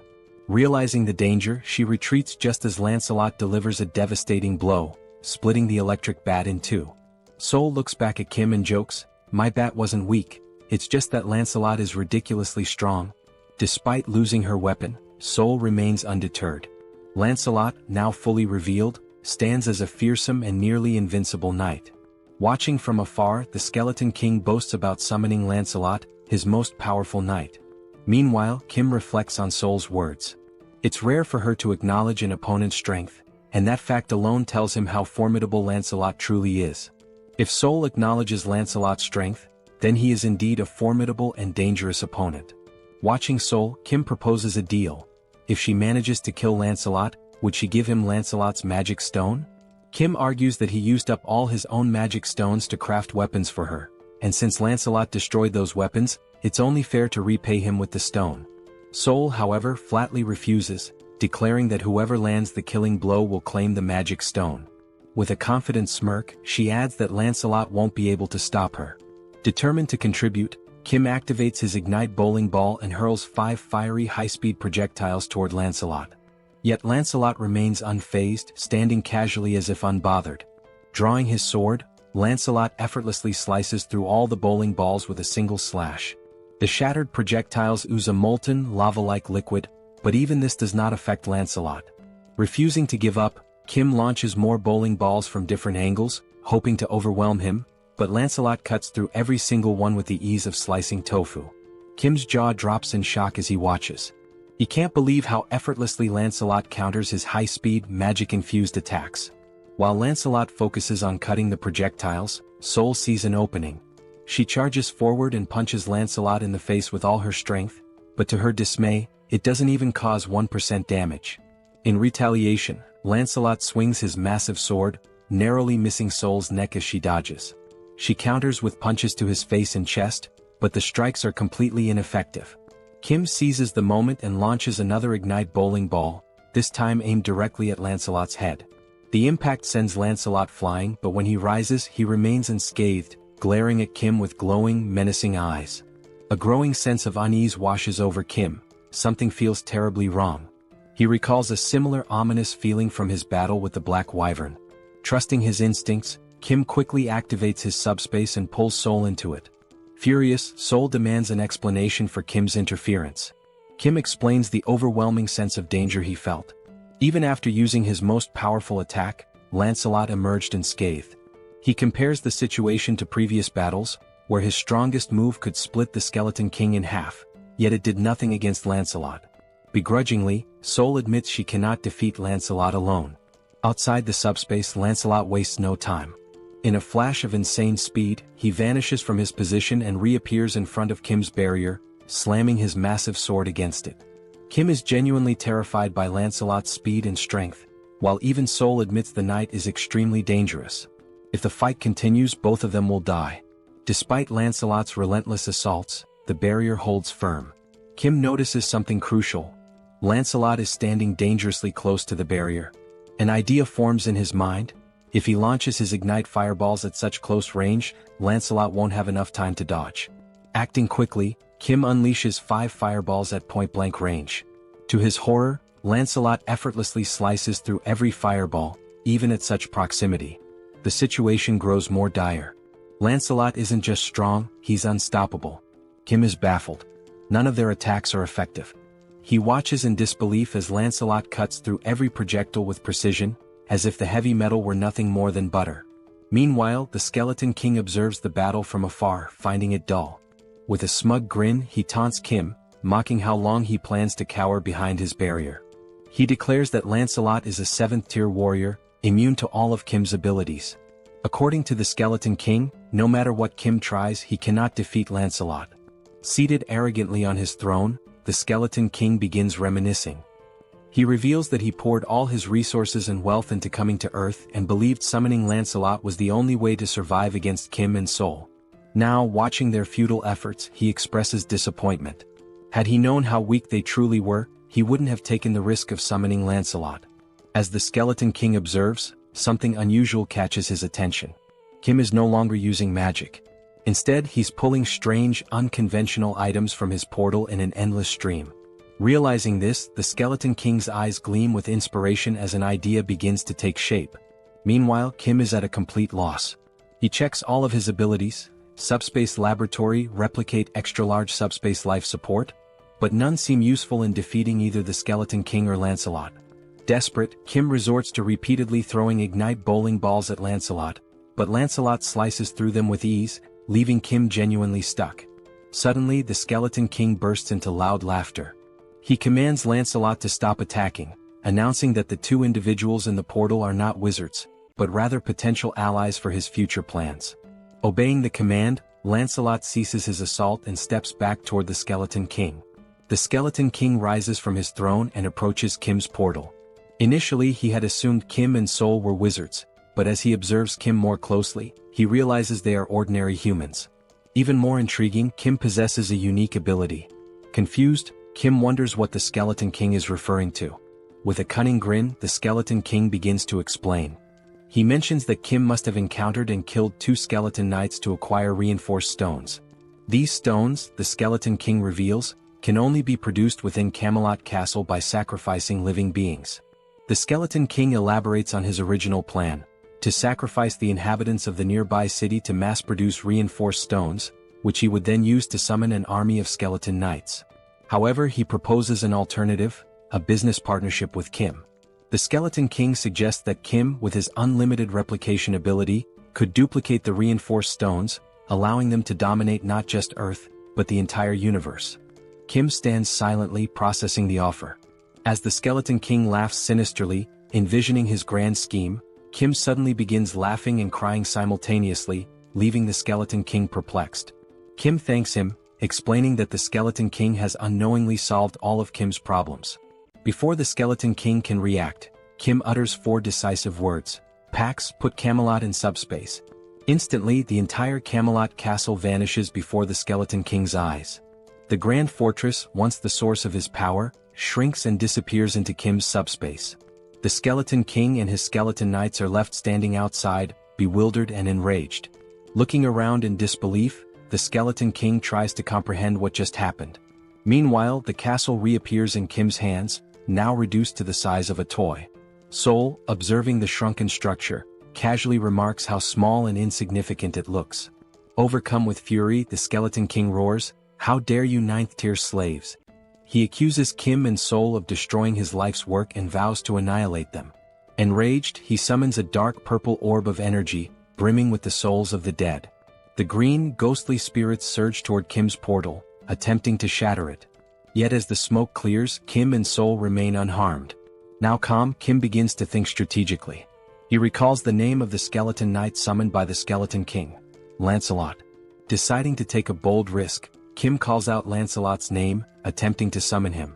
To everyone's astonishment, Lancelot materializes before Kim. However, this time his appearance is different. Gone is the dark aura that usually surrounds him. Instead, he radiates a golden light, warm and majestic. Lancelot turns to Kim and acknowledges him as his new master.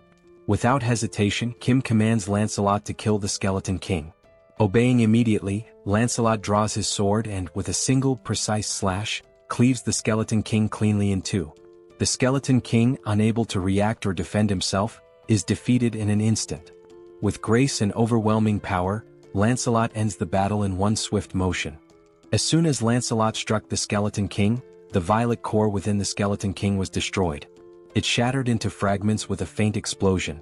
Lancelot then drove his blade into the back of the Skeleton King like a royal decree.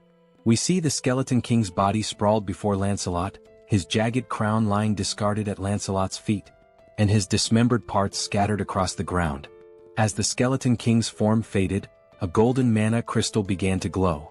The system alerted Kim that he had defeated the Skeleton King. When Lancelot transferred ownership of the Night King's dimensional account, it became Kim's property. Upon opening the system notification, a new feature appeared, the dimensional account. When Kim accessed it, he discovered 3,086 mana stones within. Staring at such a vast number of mana stones, Kim felt both bewildered and astonished. This meant that by defeating the Skeleton King, Kim had acquired thousands of mana crystals in one go. Despite his happiness, Kim couldn't help but wonder, what would he do with so many mana stones? As Kim stood lost in thought, Sol placed her hand on his shoulder. She told Kim that if he had any sense of morality, he should gift his sweet little sister 1,000 mana stones. After all, she reminded him, she had saved his life when they entered the Skeleton King's castle. Did he forget that? Kim sighed and told Sol that 1,000 mana stones was too much. He accused her of acting like a mob boss and exaggerating her role in saving his life. Kim pointed out that he had also given her a weapon, which allowed her to fight Lancelot on equal terms for a brief time. Shouldn't she repay him for that? Sol looked at Kim and retorted that they had both helped and saved each other, so it would only be fair to settle on 500 mana stones instead. Kim smirked and said that if she wanted to assign a price to everything, then she should also start paying rent for living in his subspace free of charge. Did she think she could live and sleep safely without contributing anything? Taken aback, Sol called Kim a miser. She asked if he was so stingy that he couldn't even spare 500 mana stones. Frustrated, Kim finally handed over 500 mana stones to his sister, not wanting to argue further. Sol smirked, thanked Kim and declared the argument over. But with a serious tone, Sol asked Kim what he planned to do next. Both Kim and Sol turned to their left. From Kim's subspace, Lancelot emerged. Towering at 10 feet tall with eyes glowing red, Lancelot approached them with heavy, deliberate steps. Sol glanced at Kim and asked what he intended to do with Lancelot. Meanwhile, Lancelot reached Kim and in a deep, resonant voice, called him his lord. Lancelot informed Kim that he had carried out his command and cleaved the Skeleton King in two. Now he awaited Kim's next order. Kim stood silently, pondering what to do with Lancelot. The scene shifted, and Kim narrated that no one could have foreseen what happened next. We saw Lancelot standing still. Sitting atop his helmet was Young-Soo's daughter, clutching tightly to one of its feathers. Lancelot gently moved to keep her entertained while, from behind, Kim, Joo-hee, and Sol watched in astonishment. Kim thought to himself how unimaginable it was that one of the most fearsome knights could end up in such a situation. Meanwhile, Young-Soo and his wife stood in front of Lancelot. Young-Soo's wife was beaming with joy as she watched her daughter play happily with Lancelot. She apologized to Lancelot, explaining that her daughter was usually shy and didn't enjoy playing with strangers. But this was the first time she had played so freely with someone she had just met. To her, this meant her daughter genuinely liked Lancelot. While Young-Soo's wife was overjoyed, the same couldn't be said for Young-Soo. He stood there, stunned, his mouth agape as though his entire world had crumbled. His face reflected despair, like someone who had just received a dire sentence. Lancelot, meanwhile, continued playing with Young-Soo's daughter. He calmly assured Young-Soo's wife that aiding the Lord's companions was equivalent to serving the Lord himself. She apologized repeatedly, worried that her daughter would keep bothering Lancelot to play. But Lancelot, in his commanding voice, reassured her that it was no bother at all. He said he loved children and saw her as if she were his own. From afar, Kim, Joo-hee, and Young-Soo watched this touching moment. Joo-hee, with a warm smile, turned to Kim and remarked that it was impossible not to admire someone so considerate. She commented that Lancelot wasn't just strong but also kind and compassionate, someone anyone would look up to. But Kim didn't share her sentiment. With a side eye, he muttered that calling Lancelot a person felt strange. After all, Lancelot was a skeletal knight, and no one really knew what lay beneath his armor. Yet, after a moment of reflection, Kim admitted that Lancelot was never truly evil. He realized that Lancelot had simply been following the Skeleton King's orders. The true villain had been the Skeleton King all along. Now, with Lancelot under Kim's command, away from his former master's dark influence, Kim saw that Lancelot displayed qualities of goodness and loyalty. This made Kim reconsider his initial judgment, allowing him to trust Lancelot at least for now. Joo-hee, noticing Kim's thoughtful expression, turns to him with a serious tone and asks, "Are you planning to go to Dabangu City right now?" Kim glances at Joo-hee and replies that he intends to head to Dabangu City immediately since their older brother's new home is located there. Hearing this, Joo-hee looks visibly concerned. She tells Kim that she has observed from the start how tirelessly he's been working, without taking proper rest for days. With a worried expression, Joo-hee warns Kim that, while she understands his urgency, what if he collapses or falls ill? She pleads with him to prioritize his health, cautioning that overworking himself could lead to severe problems. If that happens, she asks who will look after him. Joo-hee insists that it's already too late to leave tonight. She advises Kim to rest and wait until sunrise to set out and rescue their brother. Kim listens to her advice and nods in agreement. He then turns to look at his wife and daughter. His daughter is still perched atop Lancelot's head, while Young-Soo is trying all sorts of ways to coax her down. With a mix of exasperation and humor, Young-Soo tells his daughter to climb down from Lancelot and sit on his shoulders instead. He even volunteers to play the role of a brave knight. However, Young-Soo's daughter begins playfully hitting Lancelot's head and declares that her father is boring. She loudly proclaims she wants to play with a real knight, not a pretend one. Hearing this, Young-Soo feels a bit hurt, though he hides it behind a strained smile. Meanwhile, Young-Soo's wife teases her husband, joking that even she wouldn't want to play with a fake knight like him. Instead, she quips she'd rather choose Lancelot, the real deal. And yet, despite the humor, Kim finds himself momentarily distracted by a ridiculous thought. Why, of all things, is he imagining Lancelot playing with Young-Soo's wife? Kim shakes his head, silently cursing his own wandering mind. Watching this heartwarming scene, Kim pauses for a moment, his face softening into a warm smile. He announces that they will take the night to rest, enjoy the moment, and set out in the morning to rescue their brother. The scene shifts to Young-Soo carrying his now sleeping daughter on his shoulders, her face peaceful after hours of play with Lancelot. Young-Soo wears a contented smile, as if this moment alone fulfills him completely. Kim suggests that Young-Soo take his wife and daughter to a private room to rest for the night. Young-Soo agrees, nodding appreciatively before leaving with his family. As time passes and the room empties, Sol smirks mischievously. Slowly, he removes his shirt and walks toward Kim, suggesting with a sly grin that now, with everyone asleep, they can begin their real work.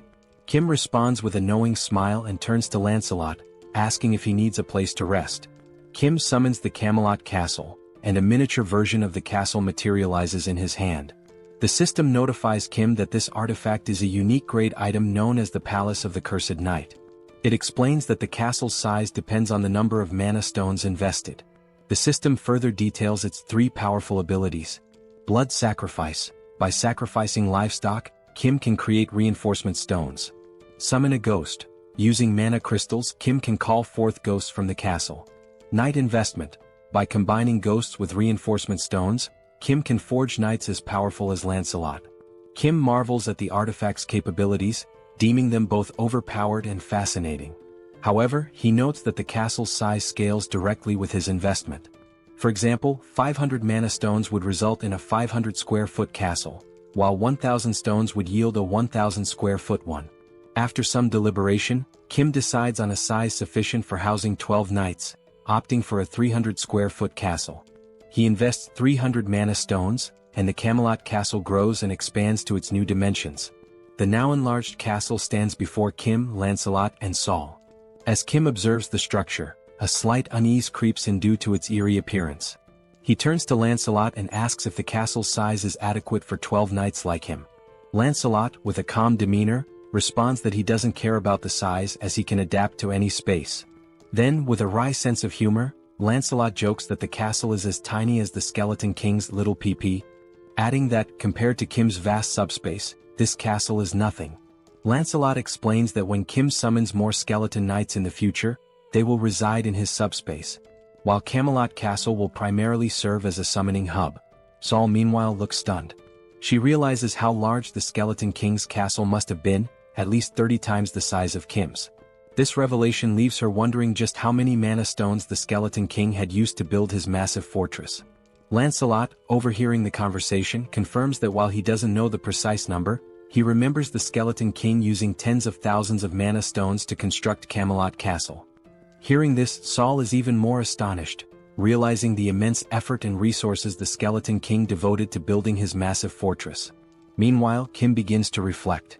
Even though he stored such a large structure in his subspace, there were no side effects. Kim wonders if it's because the castle is initially small, but this thought leaves him uneasy. Camelot Castle is practically a city in itself, yet storing it caused no disruptions in his subspace. Deciding to set aside his concerns for now, Kim turns to Saul and asks why she hasn't gone to rest yet, mentioning that the night is long and she should take a break. Saul, however, explains that she has something personal to ask Lancelot and has been waiting for the right moment to do so. That moment, she declares, has finally arrived.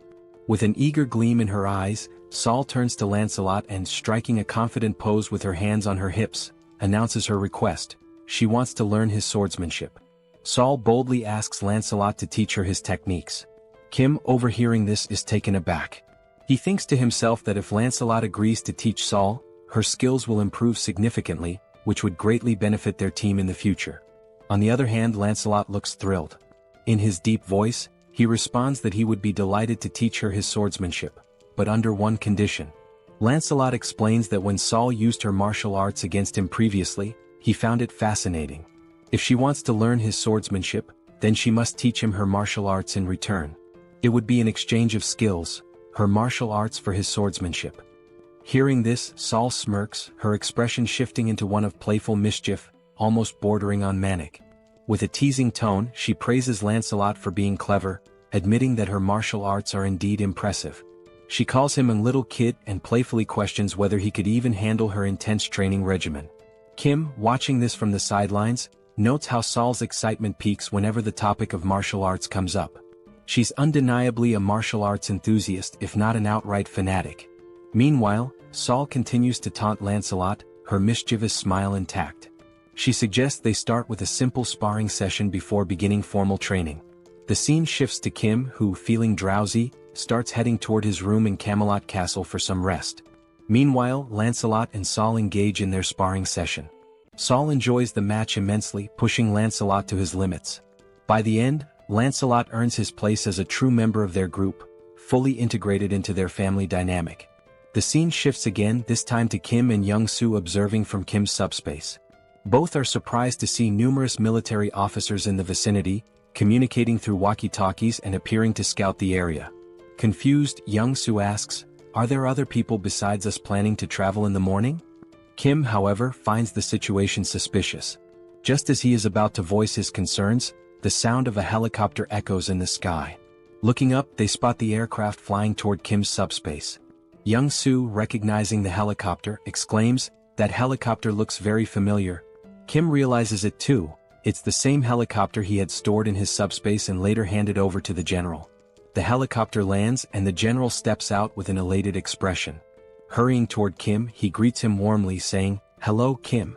Kim returns the greeting and asks if the general is alright. The general replies that he's fine but shares that he's been searching for Kim for a long time and has finally found him. He explains that when the wall of Yeoljoro City vanished, he suspected it was Kim's doing. Kim, now irritated, cuts to the chase, asking if the general is here to convince him to join the military. With a firm tone, Kim makes it clear that if that's the case, his answer is no. His priority is finding his family. The general quickly reassures him, saying, "Kim, you've misunderstood." He explains that he hasn't come to recruit Kim but rather to deliver critical news. In a serious tone, the general warns Kim that traveling by helicopter is not safe. He explains that a faction that betrayed the military has seized a base and now controls air defense systems. If Kim and Young Soo were to travel by helicopter, especially a military one and a general's at that, they would be targeted and shot down. Both Kim and Young Soo are stunned by this revelation. The general provides detailed information, elaborating on how the rebel faction captured the military base and now commands a significant portion of air defense forces. He also shares that he had sent a scouting team in the same helicopter Kim had given him. That helicopter was destroyed mid-air, leaving the general without any information on those individuals. Growing increasingly concerned, the general reminds Kim that he mentioned traveling through the city to rescue his family. The general warns that if Kim had chosen to travel by helicopter, it could have placed him in extreme danger. Upon hearing this, Kim realizes that if they had used the helicopter, their deaths would have been almost inevitable. Acknowledging the severity of the situation, Kim thanks the general for providing such vital information. At this point, the general shifts the conversation. He brings up how the wall surrounding the city vanished last night, suggesting that Kim must have defeated the Skeleton Knight. However, Kim's focus drifts away from the general's words. Instead, he contemplates the mention of the next city being under military control. Kim understands that if the military has already taken over the next city, it's only a matter of time before they dominate other cities as well. Even if he travels through the entire city to save his family, the looming military presence will remain a significant threat. Adding to the peril is the Black Wyvern, a formidable force capable of annihilating helicopters, intensifying the danger. Kim resolves that to save his brother, he must head to Donggu City, a city now under military control. This means he must obliterate the enemy camp to secure his brother's safety. With a resolute and determined expression, Kim takes immediate action. He summons the Lord. From the subspace, a dark shadow emerges, causing the general to grow visibly uneasy. Kim, maintaining a calm yet intense demeanor, addresses the general. In response to the earlier question about whether he defeated the Skeleton Knight, Kim affirms, "Yes, I defeated the Skeleton Knight and took him captive." As Kim speaks, the Skeleton Knight appears. Towering 10 feet tall, the figure has glowing red eyes, wields a massive sword and carries a formidable iron shield. The knight stands ominously behind Kim. The general stares in pure horror and disbelief. He realizes that this knight is far stronger, at least 10 times more powerful, than the previous Skeleton Knight. And now, this terrifying entity is under Kim's command, ready to follow his every order. The general struggles to process the sheer weight of what he is witnessing. Kim, undeterred, confidently declares that his older brother's new residence is in Donggu City, the very city housing the military camp. This leaves Kim with no alternative, he must go there. With a sly, confident smile, Kim turns to the general and asks, "So, how about we take down all those military forces?" Overcome with joy and relief, the general feels tears welling up in his eyes. We are now introduced to another location, seemingly destroyed, which appears to be some kind of base. In this base, goblin soldiers, clad in military uniforms, are seen wielding rifles and equipped with heavy artillery. Behind one of the goblins, a human hand becomes visible, revealing humans imprisoned in cages under the watchful eyes of the goblin soldiers. As the goblin squints to focus, it notices something unusual ahead, though it cannot determine what it is. From a distance, we see Lancelot's ghostly head infiltrating the goblin base, investigating how it operates. Noticing that the goblin is approaching, Lancelot decides to retreat to avoid alerting the enemy. While flying to gather more information, he overhears a conversation between two goblins but cannot understand their language. However, upon observing their movements more closely, he notices that even within the goblin army, there is a ranking system that dictates the level of importance and influence each goblin holds over the others. Still concealed behind a tree, the ghostly head concludes it has gathered enough information and decides to return to the command center to report his findings. As he departs, the system screen reveals how the summoning ability for this ghostly form works, named Phantom Summon. This ability allows the summoning of Camelot's ghosts, with specific costs associated with each invocation.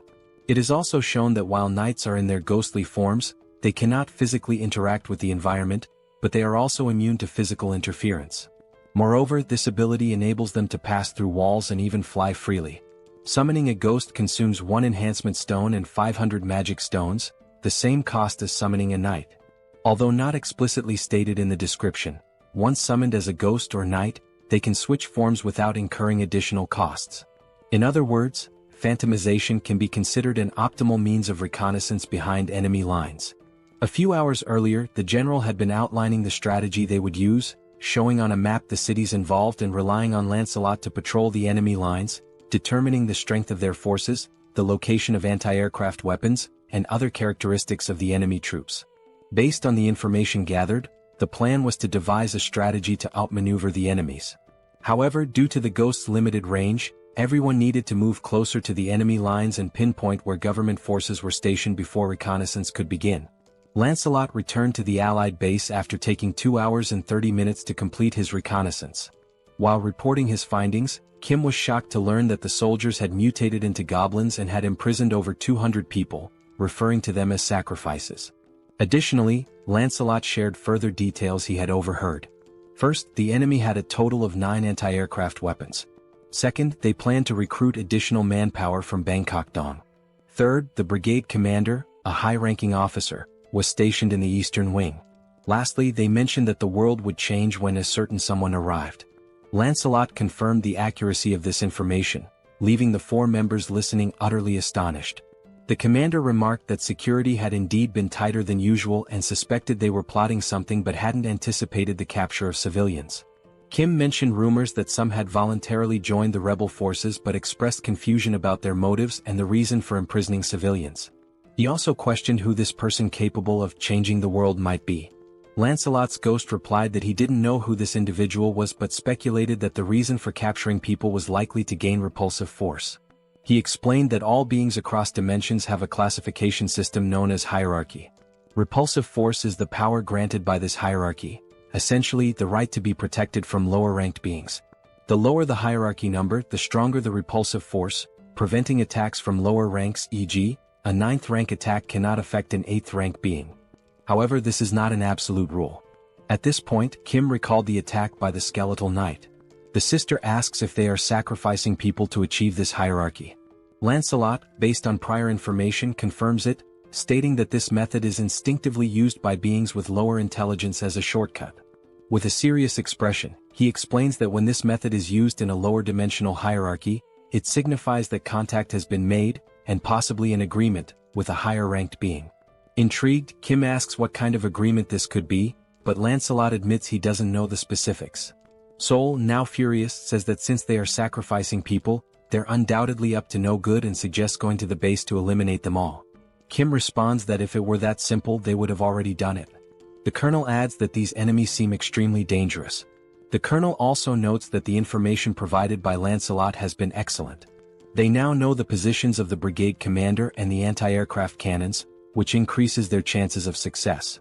However, he emphasizes that the enemy's defensive line is much stronger than expected. Once the operation begins, the enemy will likely call reinforcements from the 1st Legion, potentially escalating this into a large-scale war. Given that they don't know the full strength of the 1st Legion, it's crucial to capture the enemy before reinforcements arrive. This will require requesting support from nearby units to handle such a large-scale target with sufficient weaponry and troops. Deep in thought, Kim realizes they don't have time to wait for reinforcements. Moreover, Bangkok Dong, where his brother lives, is at risk, making it imperative to finish the mission before the enemy moves there. He also remarks that since Lancelot is of the 7th hierarchy, he could theoretically eliminate the enemy on his own, but the area is too vast for him to cover alone, giving the First Legion's reinforcements enough time to arrive and turn this into a full-scale war. Lancelot suggests that if the anti-aircraft cannons are a problem, Kim could simply summon another knight, and points out that summoning requires both enhancement stones and magic stones. While they have enough magic stones, they are short on enhancement stones. Kim also mentions that while he could unsummon Lancelot and summon another knight, it wouldn't increase their overall strength, making it an unwise move. More importantly, he feels it wouldn't be right to dismiss Lancelot just to summon someone else. Frustrated, Kim says it would be ideal if they could duplicate the enhancement stones and magic stones in their subspace. Lancelot then recalls that after defeating the Skeleton King, they acquired another enhancement stone. Surprised, Kim admits he doesn't remember this, but upon reflection, he recalls that Lancelot did indeed retrieve a stone. Now, with everyone staring at Kim in judgment, he apologizes, saying anyone can have a lapse in memory. He then asks which knight should be summoned. Lancelot explains that all 12 knights of Camelot are exceptional, possessing both skill and loyalty. He assures Kim that regardless of who is summoned, it will be a good choice. However, there is one knight in particular who would be the most logical choice: Bedivere. He describes Bedivere as a genius archer unparalleled in skill, specializing in long-range attacks. Enthralled, Kim exclaims that he can't resist and wants to summon him right away. Back at the goblin base, the captives appear gravely debilitated. A girl wearing an orange sweater is called out by one of the goblins. Frightened, she asks if he's really speaking to her. The goblin points out that everyone else in the cage looks weak except for her. He then asks if she wants to escape. Confused, she hesitates, but the goblin quickly reveals he's only testing her. He declares that if she offers him something of value, he'll let her go. From the expression on the goblin's face, she understands exactly what he means. Before he can finish his proposition, his head is swiftly severed. The girl is stunned, her eyes lighting up as she realizes what Lancelot has just done right in front of her. Lancelot opens the prisoner's cage and, without wasting any time, continues moving swiftly. The girl steps out of the cage, still trying to process what just happened before her eyes. In the sky, something resembling a flaming bowling ball appears. From a distance, the goblins notice the strange object in the sky but cannot identify it. Upon closer inspection, one of them realizes it is indeed a bowling ball, but it makes no sense to him. Before he can react, the ball suddenly hurtles in his direction, catching him off guard, and moments later, it strikes one of the anti-aircraft weapons. A goblin further away hears the explosion and wonders about its origin. The only thing he knows for sure is that something has blown up somewhere. From a distant viewpoint, we see the explosion and, coincidentally, also a hand gripping another flaming bowling ball. Yes, the summoned knight is hurling bowling balls at the enemies, already contemplating his next target. Moments earlier, Lancelot reveals something he hadn't mentioned before: Bedivere has only one arm. Kim is taken aback and confused, as Lancelot had described Bedivere as an archer. He questions how Bedivere could possibly be an archer with just one arm. Lancelot confirms that Bedivere was indeed an archer, but that is a story from the past. He explains that long ago, Bedivere served as a knight under the Duke's command but lost his arm to a commander jealous of his exceptional talent. From that point on, Bedivere adapted, mastering throwing techniques using a leather strap. Thus, he earned his place among the 12 Knights of Camelot. Still skeptical, Kim asks if Bedivere can truly destroy anti-aircraft cannons from such distances. Lancelot reassures him, stating that he fought alongside Bedivere for a long time and knows the full extent of his abilities. Additionally, Lancelot confirms that after scouting the enemy lines, only he and Bedivere will be needed for this mission. Back in the present, we see Bedivere launching more flaming bowling balls at the enemies from afar. The ball soars through the sky and strikes another anti-aircraft cannon. As the goblin base is a large area, a goblin from a distance notices the explosion and wonders what is happening. Turning around, he sees another goblin soldier being attacked and flung away by someone. Alarmed, he asks his officer what's going on, but then hears the distinct sound of a sword. When he looks closely, he spots Lancelot calmly walking in his direction.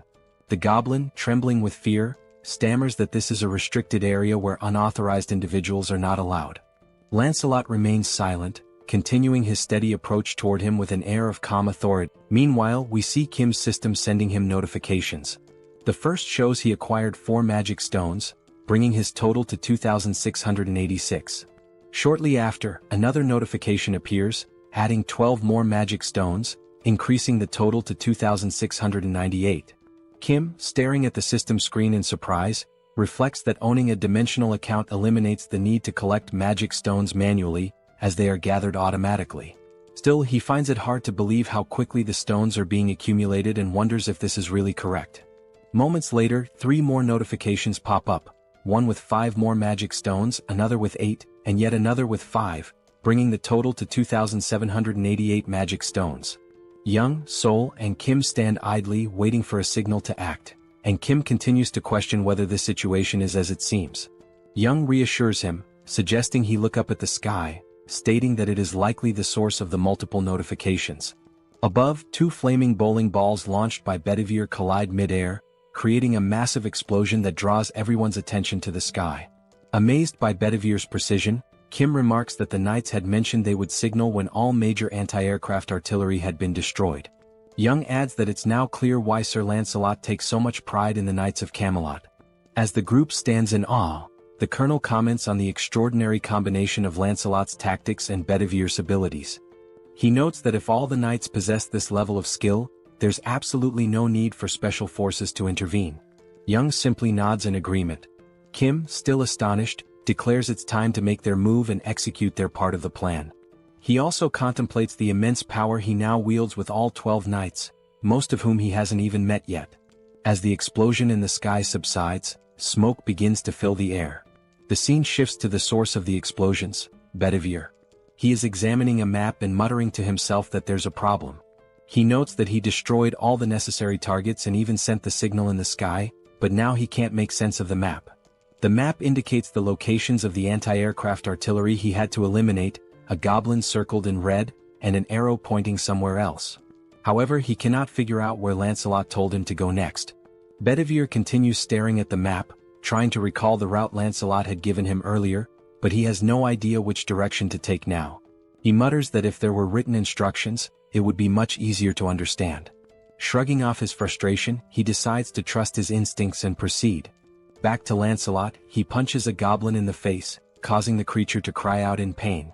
Without hesitation, Lancelot follows up with a more forceful blow that sends the goblin flying. Unapologetic, he steps on the goblin with enough force to make it scream in agony. Still pinning the goblin underfoot, Lancelot states that controlling his strength is exhausting and warns the goblin to speak the truth before he accidentally kills it.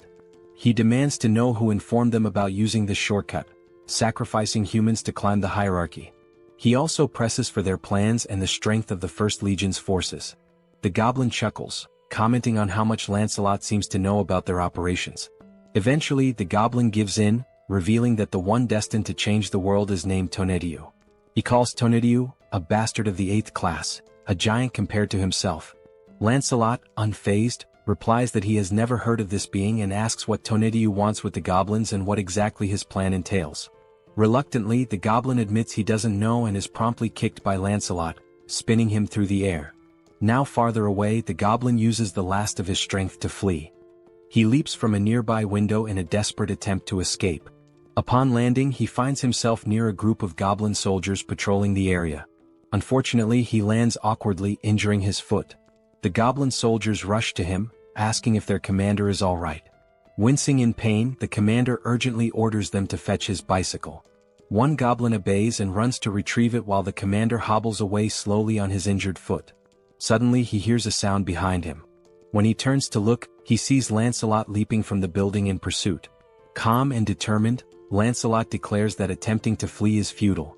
Unaware of the level of the threat in front of them, the soldiers surround their commander, vowing to protect him. One goblin, holding a rifle, declares that they'll take care of him, while another assists the commander in walking, offering support. Lancelot changes his tone and remarks on how remarkable it is that they're so willing to sacrifice themselves so easily, adding that their judgment is indeed at a goblin's level. The goblin retorts, saying it's better to be a goblin than an empty-headed fool like Lancelot. Now aiming his rifle, the goblin advises Lancelot to drop his arrogance, noting that there are also 8th-ranked individuals in their main force. He boasts that if he had only consumed 10 more, he too would have been in 8th rank. Disbelieving the audacity of their actions, Lancelot questions whether all those who became goblins are doing the same thing. The goblin, with a sly grin, affirms this. He adds that he is one of the intelligent ones, adapting to a changing world. Before he can finish his sentence, Lancelot swiftly lunges forward and drives his sword through the goblin's neck. Lancelot coldly remarks that knowing this will make it easier to decide whose lives to take. The fleeing commander glances back to see what is happening, only to witness blood spurting into the air. Lancelot's sword is now soaked in blood, and his gaze shifts toward his next target. The goblin commander, once again in danger, has no choice but to run. But as he glances up at the sky, he freezes in shock. There he sees a helicopter, unaware that the anti-aircraft artillery has been destroyed. Inside the helicopter are Kim and Young. Young announces his intention to land the helicopter, but Kim, feeling nauseous, warns that landing there is too dangerous and suggests entering the subspace. The goblin commander realizes that government forces are also attacking them. However, with a newfound dark aura, the commander mercilessly strikes down one of his own soldiers. From a distance, Lancelot observes this gruesome act, disgusted by the goblin's depravity.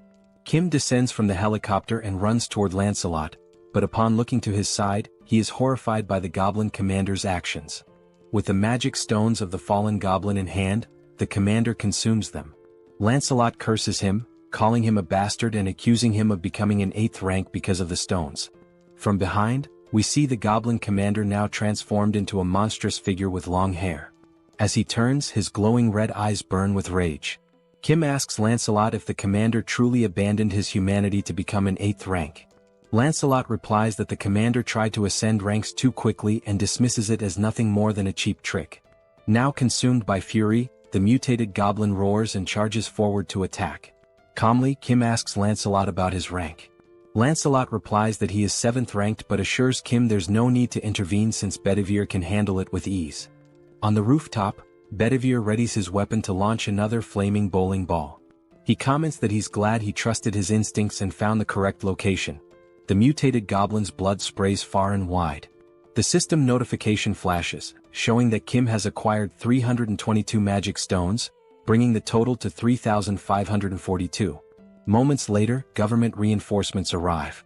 The head of operations acknowledges that thanks to the knights, the removal of enemies and the rescue of civilians is progressing much faster. Kim feels a wave of relief hearing this. A soldier asks where the commander is, and Kim directs him to look to the side, where the lifeless body of the goblin commander lies. The head of operations is stunned. Kim asks Lancelot if he has uncovered more information about their plans. Lancelot apologizes, stating that the only piece of information he managed to extract was the name of a high-ranking being, Tonatiuh. He adds that it's the first time he has ever heard that name.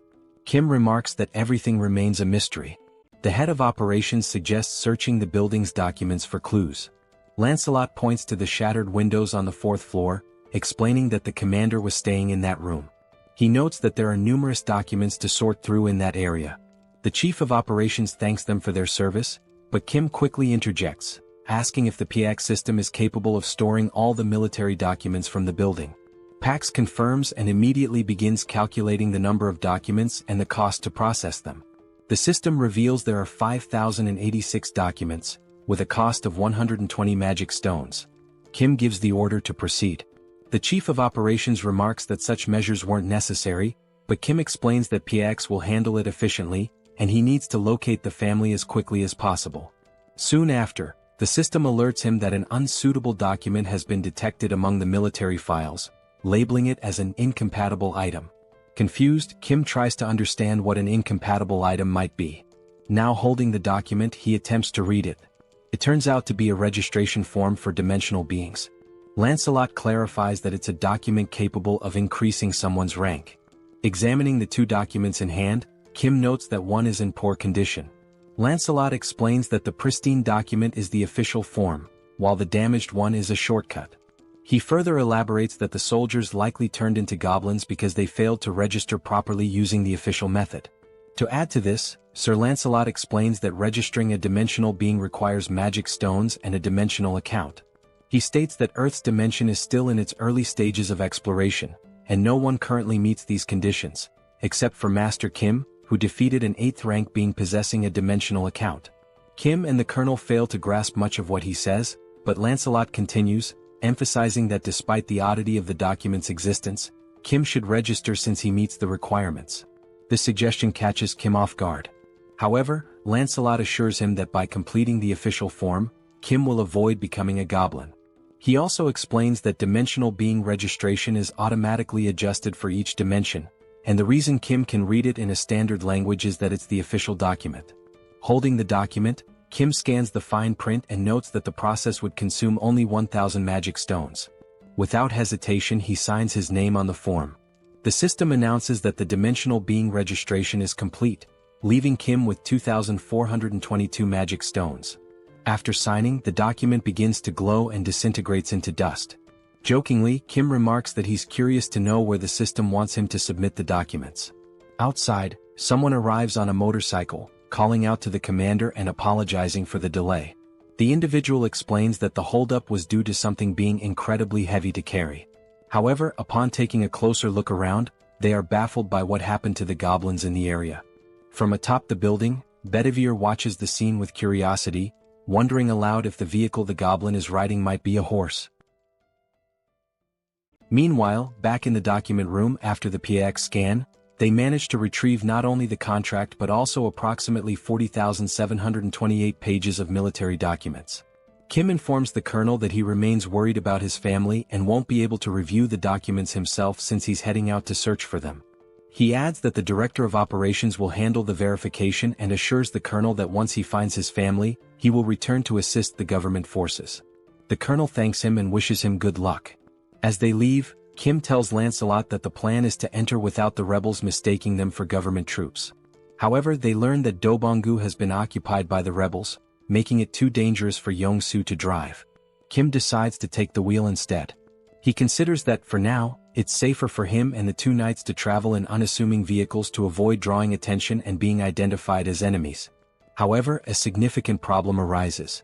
Upon inspecting the subspace inventory, they discover that only military vehicles are available, which completely disrupts the plan. Kim wonders how they will resolve this issue, convinced there must be a non-military vehicle somewhere. Determined, he decides to search thoroughly to find something usable.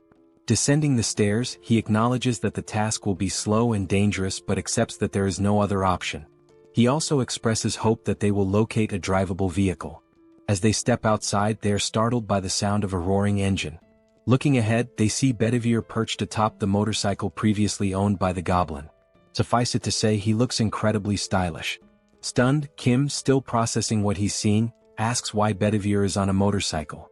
The newly self-proclaimed rider explains that he thought it was a horse. Pointing to the goblin's corpse on the ground, Bedivere says the goblin had been riding this modern horse, and he found it amusing, so he decided to learn how to use it. It wasn't even that difficult, he adds. Kim, still surprised, recognizes the vehicle as the brigade commander's motorcycle and hatches an idea. Opening the system, he learns it will cost only 22 mana stones to store the motorcycle under the military unit category. With 2,400 stones remaining, he approves the storage. A while later, goblin soldiers armed with rifles notice something unusual approaching them. One goblin, puffing on a cigarette, asks what the hell that thing is. As it gets closer, the goblins realize it's a motorcycle, but they don't feel alarmed. Another goblin asks if they're expecting any visitors, to which the first responds he hasn't heard about any. They decide to point their rifles and shout at the approaching figure, demanding to know who they are and where they came from, warning them to stop immediately. One goblin adds that, regardless of who they are, no one can enter without proper authorization. Seconds later, before the goblins can react, one of them is struck by a bowling ball, leaving only the cigarette burning in his hand. Here's a lesson: if you're a goblin, don't smoke. The other goblin, bewildered by the sudden demise of his comrade, turns around to investigate what just happened. Still astride the motorcycle, Lancelot unsheathes his sword, turning those few seconds into the goblin's last. Without hesitation, he eliminates the goblin with a precise strike to the neck. The group continues forward, now riding two motorcycles, Kim and Lancelot on one with Bedivere piloting the other, steadily distancing themselves from the scene. A goblin watching from afar notices the suspicious movement and remarks that he's never seen anyone ride motorcycles like that before. Eventually, they seem to reach their final destination and decide to stop. All signs suggest this is Kim's brother's apartment. Inside, on the 14th floor, Kim knocks on the door of apartment 1405, calling out for his brother, Hyung, and asking if anyone is inside. He keeps calling, but the silence hanging in the air suggests no one is there. Worried, Kim decides to open the door using the handle, and to everyone's surprise, it's unlocked. Inside, amidst the destruction, They see wedding photos of Kim's brother and his new wife hanging on the walls, alongside apparent bullet marks on the TV. Kim freezes at the doorway, calling out to his brother and sister-in-law once more, but still there's no response. Concerned for Kim's safety, Lancelot, ever the loyal servant, asks for permission and declares that he will take the lead. They decide to enter, and as Kim looks around he notices something odd. It doesn't seem like they were attacked. Instead, it feels as if they abandoned the house and evacuated somewhere else. While searching for clues, he spots a letter on the bed and decides to read it.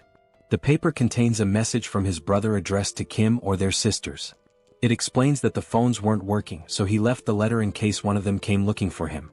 In the letter, his brother writes that they decided to head to UINGBU but admits he's uncertain about their safety given the current situation. He mentions that his wife's family is also nearby. He adds that he doesn't know when they might read the letter but assures them there's no need to risk facing danger to look for him. He explains that outside, soldiers have been forcefully removing people from their homes and abducting them. As Kim reads, Bedivere and Lancelot finish their sweep of the house and confirm there's nothing unusual inside. The letter continues, describing how people are being taken indiscriminately, adults and children, regardless of gender. It warns that the situation is perilous but expresses hope that they'll survive somehow and urges Kim to do the same. Finishing the letter, Kim feels a sense of relief, thinking it's likely his brother and family managed to escape before the First Legion occupied the area.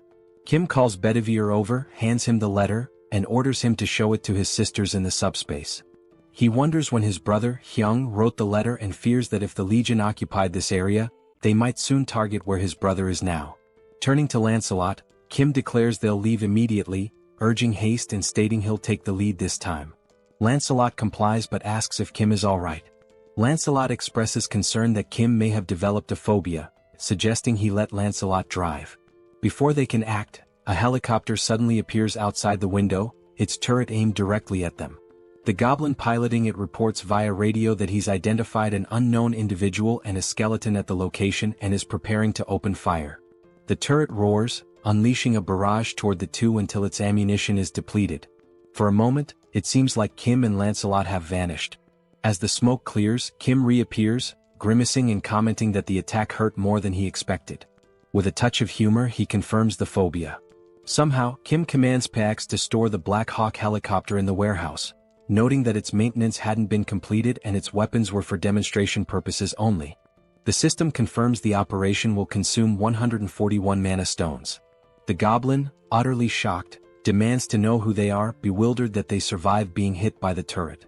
When the goblin asks if they are rank 8, the helicopter suddenly vanishes into subspace, leaving the pilot panicked as he realizes he's about to fall from a considerable height.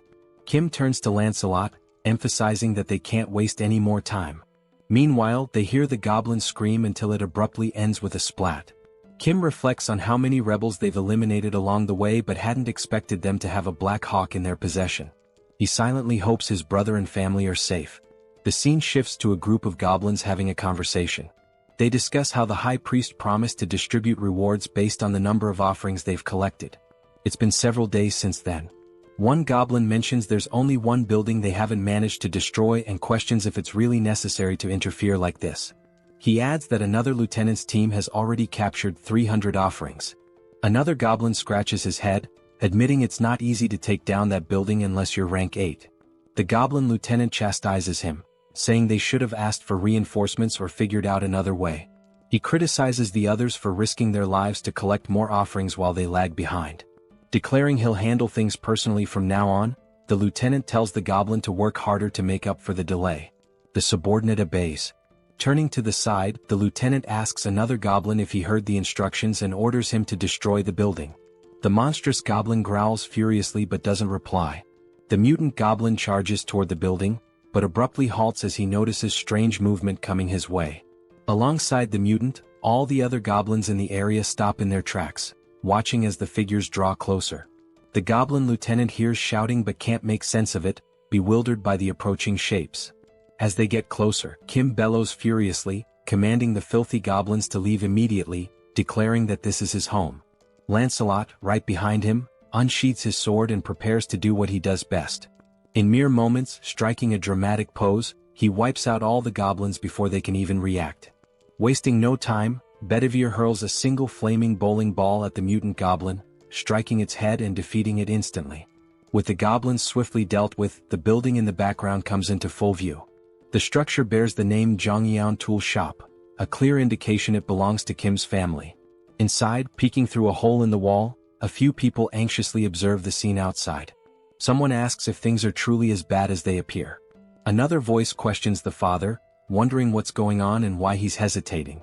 The father, seated in a chair and spying on the commotion, reassures them not to worry.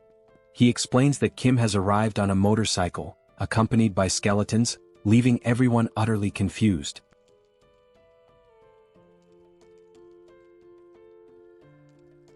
Then we are shown a flashback of his father reminiscing about when he was young. His mother used to say that good and bad things only happen because of people, and this idea had fascinated him. Having survived many challenges, he realized that not a single word his mother had said was wrong. Even when his business failed, the reason he was able to get back on his feet was because of the people who stood by him, and love. He reflects that this is why he raised his children with the values of love and compassion. Watching them grow up from small children into capable adults, he felt like a dream had come true. A scene follows of Kim losing to his sister in a video game. The father continues, sharing his dream of building a large, spacious home where he could live with his family. To pursue this, he began studying civil construction, something he had never done before and found immensely difficult and complex. The financial burden made the dream seem unattainable. In the end, his children all grew up well. His eldest son recently married, his eldest daughter became a nurse, the youngest daughter became an athlete, and his youngest son had just completed his military service. Their futures seemed so bright, until the monsters appeared. He recounts how, luckily, as the manager of a tool shop, he survived the monster attack using hammers and other tools. However, even with that resourcefulness, the situation was dire. They had to constantly worry about food and water. He often pretended not to be hungry to give his wife the little food they had. On top of that, there were neighbors who raided for food and monsters roaming about, forcing them to hide as silently as mice. Amid this catastrophic situation, the first to arrive at their refuge were his eldest son's in-laws. Shortly after, his eldest son and his daughter-in-law made it there as well. Looking at his eldest son's face, stained with tears and blood, he could guess what they had been through to get there. He simply embraced him and silently wept. Another blessing came when his daughter-in-law awakened a new ability to generate water, eliminating one major concern in this apocalypse. He recalls how, over time, soldiers mutated into goblins and began wandering around. These goblin soldiers started abducting civilians regardless of age or gender, isolating their family even further. It was utter chaos. The very soldiers who were meant to protect them were now capturing people. He wished deeply for the safety of his children amidst such disorder. At one point, a system screen appeared before him, and he awakened an ability of his own. The ability was named Architect, and the system indicated that he now possessed exceptional skills in architecture and could build freely. He doesn't fully understand how his long-dormant dream suddenly became a reality, but he feels grateful that it did. With this newfound power, he immediately got to work reinforcing the tool shop. Thanks to his daughter-in-law's water ability and his own architectural skills, they managed to survive. Even for the goblins armed with weapons, breaking into their fortified location was no easy task. Peering through a hole in the wall, he noticed that a group of soldiers had been stationed outside their home since the day before, and they had brought a monster with them. It was clear now that they were determined to destroy their refuge this time. But he had prepared for this possibility and retreated to plan. Seated in his chair, he called for his eldest son and instructed him to gather the family and escape through the tunnel. His son hesitated, asking what would happen to him. The father explained that the tunnel was an emergency passage meant for situations like this, though he couldn't guarantee that the other end was safe. At the very least, it's better than staying here and dying, he said. His wife, looking concerned, asked if he intended to stay behind. With a confident smile, he assures them he will leave as soon as everyone is safely out, telling them not to worry. In the meantime, a strange noise from outside catches his attention, sparking his curiosity. Before inspecting, he urges everyone to hurry, warning that the goblins are already moving and time is running out. Peeking through the hole, he goes silent for a few seconds. Those around him grow concerned, whispering questions about whether the situation outside is dire or if something is wrong, causing him to hesitate. Still in shock, he turns to them and says it's not what they think. It's just Kim. He's out there. He explains that Kim has arrived on a motorcycle, accompanied by a skeleton. Outside, Kim, Lancelot, and Bedivere approach the tool shop. Kim points to the building, now fortified with metal spikes and barricades, and declares, "This is my house." Then sighing he adds, "But that doesn't matter now. What matters is my family, are they okay?" Suddenly the door handle turns in front of him, catching him off guard. Looking more closely at who's in front of him, he freezes in shock. The father steps forward and asks in disbelief, "Is it really you, Kim?" At that moment, Kim realizes the rest of his family, the ones he'd been desperately searching for, are standing right in front of him. Without hesitation, he bursts into tears, running toward them like a child, wrapping his father in a tight embrace he'd been longing for. But the father and brother interrupt the emotional moment, startled by what was standing behind Kim. He glances back to confirm. "Don't worry," Kim says reassuringly, "despite how they look, they're friends, they're on our side." Kim then reveals, "And that's not the only surprise I've got." Using his powers, he opens a subspace portal.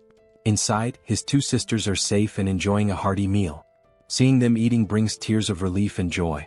His sisters, realizing what's happening, break down, sobbing uncontrollably. Inside Kim's subspace, the reunited family sits down for a meal they haven't had in ages. For the parents especially, it's a heartwarming moment. Tasting the food, the mother is taken aback. She thinks to herself, "No matter where I go, I always trust my cooking. But this grilled mackerel is on a whole other level." She turns to Youngso's wife and asks if she's a professional chef. The wife thanks her for the compliment, smiling. The mother declares, "Now that you've set the bar with such a delicious meal, I can't back down." She takes it upon herself to make a dessert worthy of matching it. The dessert consists of thinly sliced green grapes placed delicately atop whipped cream on a cheesecake, arranged with care. When it's ready, she presents it as a token of gratitude, naming it Mom's Green Grape Tiramisu with whipped cream. Youngso's wife tries it and is overwhelmed by the burst of flavor, reminiscent of something out of Shokyuji no Soma. She asks how the mother managed to make something so divine, and the others eagerly agree as they taste it. Elsewhere in Kim's subspace, someone is hammering iron. It's an elderly man, the father of the eldest son's wife, tinkering with Lancelot's armor. The old man asks Lancelot for his name. "I'm Lancelot," he answers. The man abruptly cuts him off, asking, "Do you know how to play Jengi?" Lancelot pauses, confused. "Are you sure you mean Jengi?" Clearly misunderstanding, Lancelot begins explaining how, in his hometown, they were famous for dismantling monster corpses, so he's dealt with organs before. The man interrupts again, asking what nonsense he's talking about. In the foreground, a reinforcement stone comes into view as the old man remarks, "Seems like you don't know how to play. Grab a chair, I'll teach you." The reinforcement stone, held by the eldest brother, is handed over to Kim. Kim asks his brother why he has such a stone. The system identifies it as a Tier D reinforcement stone, with attributes of penetration and explosion. The brother explains that he found it after witnessing a battle between a rhino-like monster and a griffin. The griffin one tore off a chunk of the rhino's flesh and flew away. He found the stone in the rhino's remains. Still offering the stone, he says, "You'll probably need this more than I do." Kim gratefully accepts, promising to put it to good use. Completing his thought, Kim mentioned he should express his gratitude and reminded them that, as he had said before, if anyone needed anything, whether it was furniture or something else, they should just let him know. He also added that his sister-in-law's family should feel at home here too. His brother was touched by how Kim was looking after his in-laws as well. Reflecting, he remarked how much Kim had grown since being discharged, recalling that when they were younger, Kim used to cry every time Sol hit him. Laughing, Kim admitted he would probably still cry if Sol hit him now. His brother joked that the best thing about being born before Sol was avoiding her wrath. He thanked Kim sincerely before excusing himself, saying he was going to check in with his in-laws. As Kim noticed the scar on his brother's face, he commented on how they had managed to survive so far with the help of their father's and sister-in-law's abilities. He couldn't imagine how hard it must have been. Suddenly, someone approached Kim from behind. Turning, he realized it was his father. The father spoke, saying how happy he was, not only because the family was safe but also because of Kim's abilities, which gave everyone the chance to eat in a secure place. Then his father asked if Kim knew that good and bad things, but Kim interrupted, completing the saying, "Can only happen when there are people." Kim nodded, saying he understood. He added that no matter how powerful his abilities were, he wouldn't have made it this far alone. He shared that this realization hit him when he started helping people cross a tunnel filled with wyverns. Yongsoo had told him that even with awakened abilities, the challenges were the same for everyone. That was when Kim understood the real reason people help each other. It's because everyone wants their family to be safe. People help with the hope that someone else might assist them in return, especially in an apocalypse where empathy is essential. Smiling, Kim concluded, after all, we're all human. Everyone feels pain when they're hurt and everyone fears death. We help each other because we're in the same situation. Otherwise, it would be unbearably cruel. Looking at his father, Kim asked, "Am I right?" His father, now smiling with pride, replied, "I couldn't be prouder to have you as my son." Kim smiled back, saying he was grateful to have him as a father. Kim then suggested that his father rest as he must be tired, and mentioned that he would have to leave soon. His father cautioned him to be careful, and Kim reassured him, joking, "I can't even get hurt now, even if I wanted to." Meanwhile, back at the headquarters, the commander was sorting through documents that had piled up, finally feeling some relief that half of them had been taken care of. Thanking the soldiers for their efforts, he told them to take a short break. One of the soldiers joked, saying his eyes felt like they were about to fall out from all the reading. At that moment, another soldier entered, reporting that a short while ago, a skeletal knight riding a motorcycle, who introduced himself as Bedivere, delivered a message. Kim had already departed for Payu. The colonel, puzzled, asked why Kim would go to Payu. The commander thought for a moment before realizing with growing alarm that the First Corps was stationed there. After a brief pause, panic overtook him as he realized Kim intended to confront the First Corps alone. The scene shifted to a sunset, showing Kim and his team heading into battle. Riding his motorcycle, Kim commented on how pleasant the weather felt at that moment. Meanwhile, inside the subspace, Seoul, wearing boxing gloves, was counting aloud to 19. Her eyes glinted with determination as she trained tirelessly. She lunged forward with speed, unleashing a flurry of punches on a punching bag while vividly imagining an opponent before her.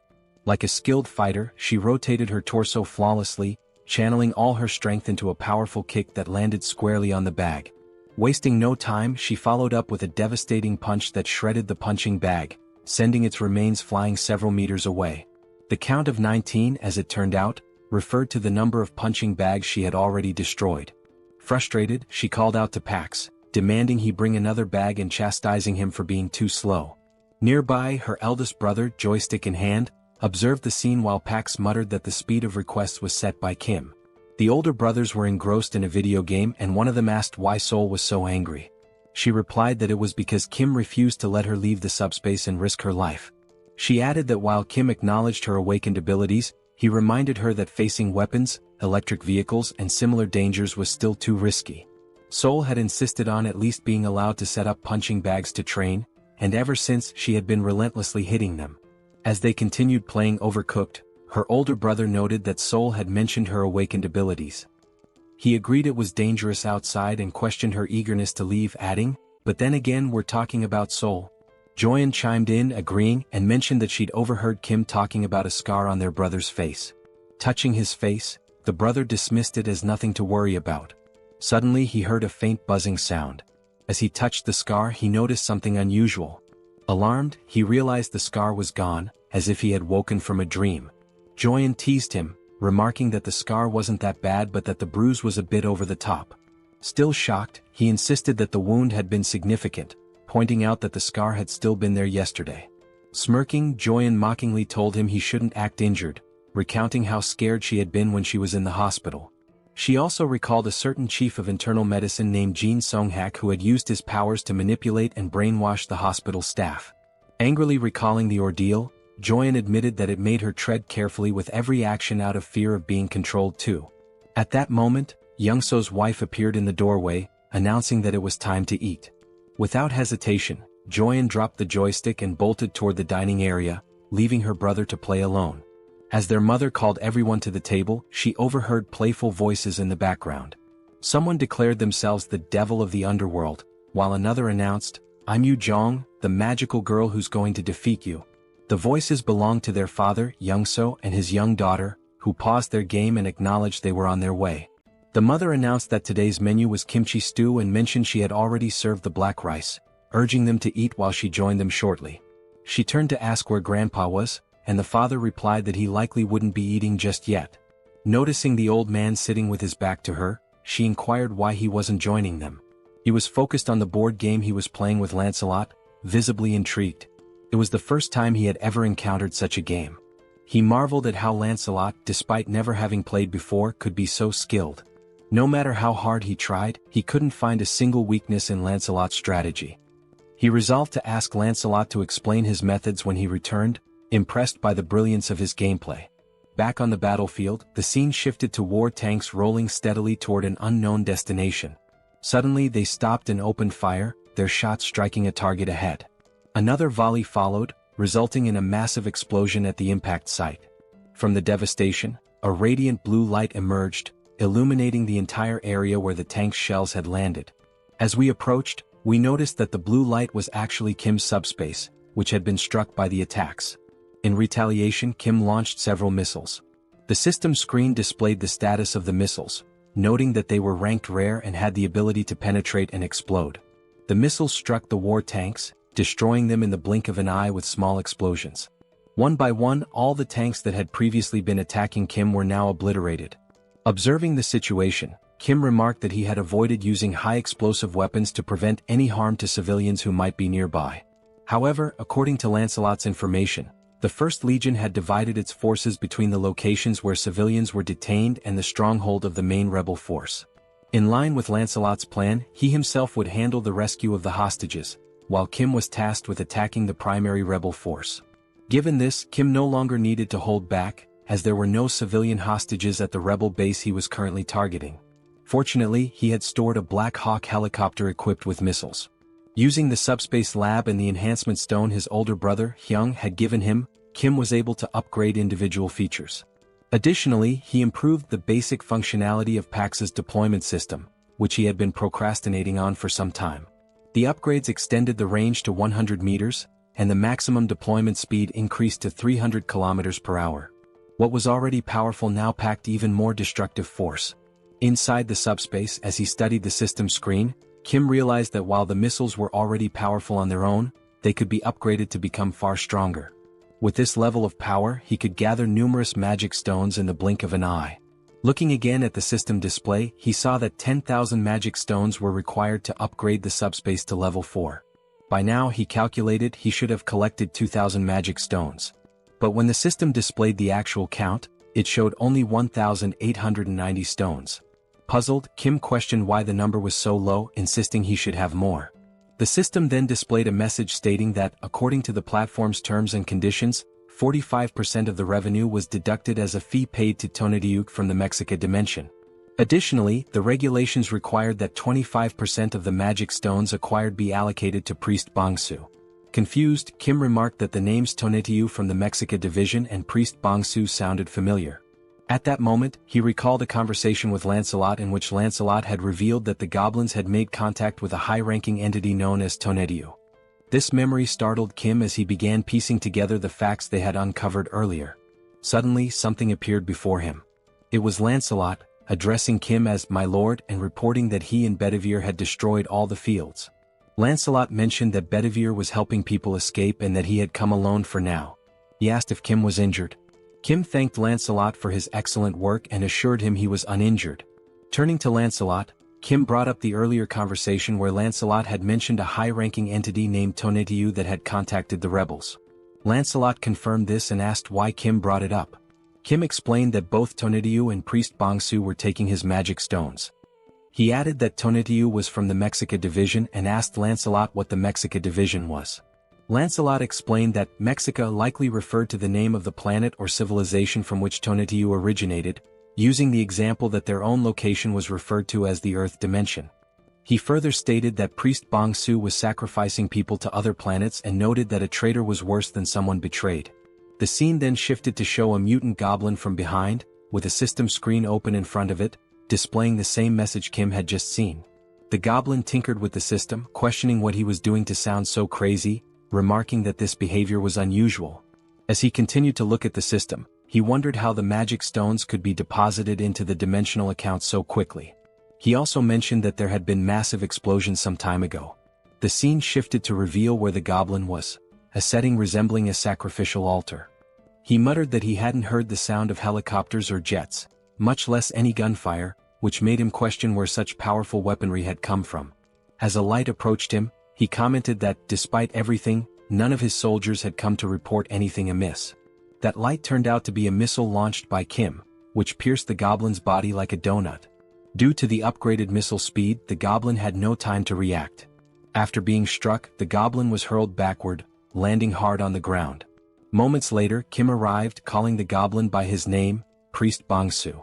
Lancelot and Kim climbed to the altar, with Kim exhausted and joking that the stairs had nearly killed him. Kim also remarked that he had long wondered who Bangsu was, then asked if he was the commander of the legion. The goblin lay on the ground, pierced like a donut, with smoke rising from the hole left by the missile. While writhing in pain, the smoke seemed to have a regenerative effect, beginning to heal the goblin's wounded body. Kim, astonished by the sight, asked what was happening. Lancelot explained that the goblin was recovering from his injuries. As the goblin rose to his feet, Lancelot remarked that he had been curious about the blackish red smoke that had been rising throughout the camp. Kim, still stunned, asked if such a thing was possible. Now fully healed, the goblin smiled and revealed his sharp claws. He yelled at the two, saying this was more surprising than he had imagined. In front of him stood a human and a skeletal knight, with the latter being loyal to the former. Kim, equally surprised, remarked that he didn't know goblins could talk. The mutant goblin responded, saying that they must have already encountered his goblin soldiers. He explained that the goblins had recklessly consumed magic stones, transforming themselves into goblins. This transformation was a side effect of trying to gain power too quickly before their bodies could adapt. He added that he had given them guidelines, but their greed had led them astray. The goblin then speculated that since Kim had a dimensional account, he must be an 8th level hierarchy user. He questioned where Kim had obtained all the investment for it and proposed a deal. The deal was simple. Kim and his allies should cease their destruction and leave the area, and in return the goblin would refrain from harming them. Brimming with arrogance, the goblin declared that, as they had seen, they couldn't kill him. If he wanted, he could kill both Kim and Lancelot right now. However, the only reason he hadn't done so yet was that it would cost him some damage. Priest Bangsu concluded by saying that fighting at a time like this was nothing but a waste of time. Lancelot retorted that the goblin couldn't kill them either, let alone leave a scratch, and invited him to try if he wanted. Meanwhile, Kim was deep in thought, pondering the sudden offer of peace. He questioned whether he could truly kill the goblin or not. If he couldn't, it was likely due to the mysterious smoke. Staring at the goblin, Kim wondered about the true nature of the smoke, suspecting it might be a remnant of human sacrifices. He recalled that Lancelot had mentioned seeing the smoke at the camp, though he hadn't seen it himself. If he had, perhaps he could have deduced its principles. Looking beyond the goblin, Kim noticed a strange hum and a dark red smoke gathering in the sky. He glanced upward, questioning why the smoke was also in the sky. The heavens glowed a deep scarlet, resembling a scene that signified the end of the world. As Kim stared upward, he was caught off guard by something that made his eyes widen and his body tremble with fear. In the sky, a massive sphere appeared, resembling a glowing, terrifying red eye, unlike anything he had ever seen before. The smoke enveloped the sky, particularly around the enormous eye. Kim stood frozen, overwhelmed and unsure of what to do as he gazed upon such a colossal and awe-inspiring sight. Looking up at the sky, Kim wonders what exactly he is seeing. Still in shock, chills run down his spine as he questions whether the entity before him is truly a high-ranking being. Priest Bangsu smirks, clearly amused by Kim's reaction. The goblin remarks that it must be Kim's first time encountering such a creature, as they usually never appear due to classification restrictions. However, he explains that Lord Tonediu is different from other beings. Unlike them, Tonediu will descend in person. Placing a hand on his chest, Bangsu claims that he alone has the power to make this happen. Still grinning mockingly, he taunts Kim, pointing out how foolish he has been.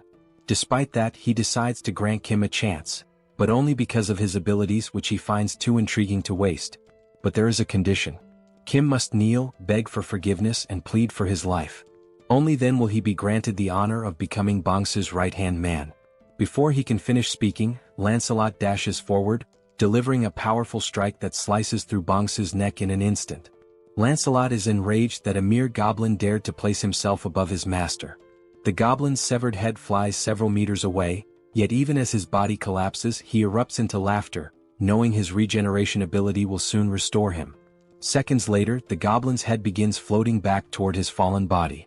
Smirking, he tells them to stop wasting their time, as they should already realize how pointless these games are. With Tonatiuh watching from above and Bangsu rapidly recovering, the goblin declares that no matter how many times they kill him, he will simply return to life. His expression darkens as he mocks Lancelot, questioning if his brain is so empty that he still cannot grasp such a simple concept. He also adds that Lancelot has no idea how useful he could be. As a true knight, Lancelot replies that he indeed does not understand, but then corrects himself, saying that honestly he doesn't care to. With unwavering conviction, he states that the only thing that matters to him is Master Kim. He will cut down anyone who threatens his master's safety, no matter how many times it takes. The goblin sharpens his claws and sneers, remarking that the knight truly has an empty head. Without hesitation, the goblin lunges forward, inviting Lancelot to attack him as many times as he wants. Watching Bangsu's reckless charge, Lancelot reconsiders his approach. Instead of drawing his sword, he clenches his fists and decides that if cutting won't kill him, he will simply pummel him into dust instead. With lightning-fast speed, Lancelot lands a devastating punch to the goblin's face. Bangsu has no time to react. With a single blow, his nose is shattered, several teeth are broken, and blood spews from his mouth. The goblin recovers quickly and, grinning, remarks that Lancelot's fists are not bad. However, even with that strength, they are still useless. Boasting about the blessing of immortality, the goblin fails to notice Lancelot moving. Wasting no time, Lancelot seizes him by the hair with his right hand. Focusing all his strength into his left fist, Lancelot states that if something doesn't work, then he will simply make it work. Bangsu's expression instantly shifts to fear as he stammers, pleading for Lancelot to wait a moment. Without mercy, Lancelot begins his onslaught. With the first punch, even more teeth shatter and blood splatters everywhere. But he does not stop there. He continues throwing blow after blow, a relentless flurry of strikes so brutal that the scene is censored, as there may be children watching this absolute manhwa. While Lancelot buries his fists into the goblin's disfigured face, Kim silently observes. He recognizes that Lancelot is doing his best, but if he cannot defeat Tonatiuh, Bangsu's regeneration will continue endlessly. Looking up at the gigantic eye in the sky, Kim realizes that it must be dealt with. However, removing it might be impossible without a proper plan. Still gazing upward, Kim forces himself to think. After a few moments, he wonders whether there is at least a way to stop Bangsu's regeneration. Then, a memory surfaces. He recalls how he disrupted the mind control of that muscular man. He had used SUBSPACE. While Lancelot continues pounding Bangsu's face beyond recognition, Kim finally calls out to him. Lancelot halts his fun momentarily. Bangsu, still suffering in Lancelot's grip, keeps insisting that none of this matters. It is pointless. Ignoring him, Kim activates his power and gives a command: throw the goblin into SUBSPACE. Without hesitation, Lancelot swiftly hurls Bangsu toward the portal. The moment the goblin makes contact with it, the system issues a notification. Warning: Entity Bangsu is attempting to enter SUBSPACE. Do you wish to allow access? Then, Kim grants permission, and the system confirms that entry has been allowed. Inside SUBSPACE, while Joyan is carrying supplies, she notices the portal opening. Instinctively, she assumes that Kim, her third brother, has returned faster than usual this time. However, before she can finish her thought, the system issues an alert. An unidentified energy attempting to enter from the outside has been blocked. Her eyes widen in shock as she sees what is now before her. A scream escapes her lips as a malnourished goblin comes flying into SUBSPACE, hurtling directly toward her. Before the goblin can crash into her, potentially causing harm, someone catches him midair. It is Sol who, with a sharp glare reflecting her frustration at being trapped in SUBSPACE, declares that this is not number 3 and demands to know what exactly it is. Lifting the goblin by the head, she catches sight of something beyond the portal that immediately grabs her attention. She spots Kim and, still holding the goblin up, asks if this creature is one of his friends. With a demonic grin, Sol surges forward, dragging the miserable Bangsu toward Kim. Kim, eyes wide with panic, shouts for her to stop. Terrified and drenched in sweat, he quickly defends himself and orders the system to shut the SUBSPACE portal immediately. Only then does he issue the command to remove Bangsu's registration from SUBSPACE. The system notifies that it is canceling Bangsu's registration. A moment later, the malnourished goblin is forcefully ejected, thrown out of SUBSPACE, losing one of his teeth in the process. In the background, Sol watches the scene unfold, her expression filled with hatred and amusement. As the portal closes, she speaks again, asking if Kim sees what just happened. because that will be his future. Bong-soo, now sprawled out on the ground, remains motionless. Meanwhile, Kim is still shaken, not by the goblin but by what Seoul might do to him. With a shudder, he mutters that, for a brief moment, Seoul was more terrifying than Tonetiyu has ever been. The system then sends another notification. The ownership of a dimensional account has been transferred. Since Kim already possesses a dimensional account, the mana stones will automatically merge. The new total, 14,823 mana stones. Reading the notification, Kim is stunned. The suddenness of it all leaves him struggling to process what just happened. Staring at the system display, he realizes that Bong-soo must have acquired a massive amount of mana stones through taxation. Then, something else catches his attention. The Tonetiyu tax notification is missing. That means, Kim abruptly halts his train of thought and looks up toward the sky. Only then does he realize, the enormous threat and the ominous red-black smoke are gone. The sky is now clear, bathed in the gentle glow of the moonlight. Kim turns to Lancelot, stating that Tonetiyu is gone. Lancelot recalls that Bong-soo had claimed he was the only one capable of summoning Tonetiyu, which means that, in some way, Kim must have severed the connection between them. Lancelot then speculates that now that Tonetiyu has failed once, he might never attempt to return. Hearing this, Kim finally relaxes, dropping down to the ground in exhaustion. Seated, he admits to Lancelot that he genuinely thought his heart was going to stop. Despite barely having fought, he feels more drained than ever before. Just as Kim begins to rest, a familiar voice calls out his name. Turning around, he sees soldiers ascending the stairs, shouting for him and asking if he is all right. The colonel arrives, stating that aside from essential personnel, he has brought every awakened and unit available for mobilization. He then asks if they arrived too late. Kim shakes his head, assuring them that they arrived just in time. However, deep down, he knows that these soldiers must have endured immense hardship climbing all those stairs under such extreme conditions. As the colonel approaches, he inquires about the Legion commander's whereabouts. Only then does he notice the malnourished goblin's body lying motionless on the ground. Examining the goblin closely, the colonel questions what could have possibly reduced him to this state. Realizing that the fight is truly over, the colonel holsters his weapon, recognizing that it will no longer be needed. Kim watches him and remarks that it's been a while since he's seen someone carry their weapon on their back like that. Just then, the colonel receives a radio transmission. It is from Captain Deok Yong, the commander of the second company, reporting on the reconnaissance of the first area. He states that all the rebels have been found in a condition resembling mummified corpses.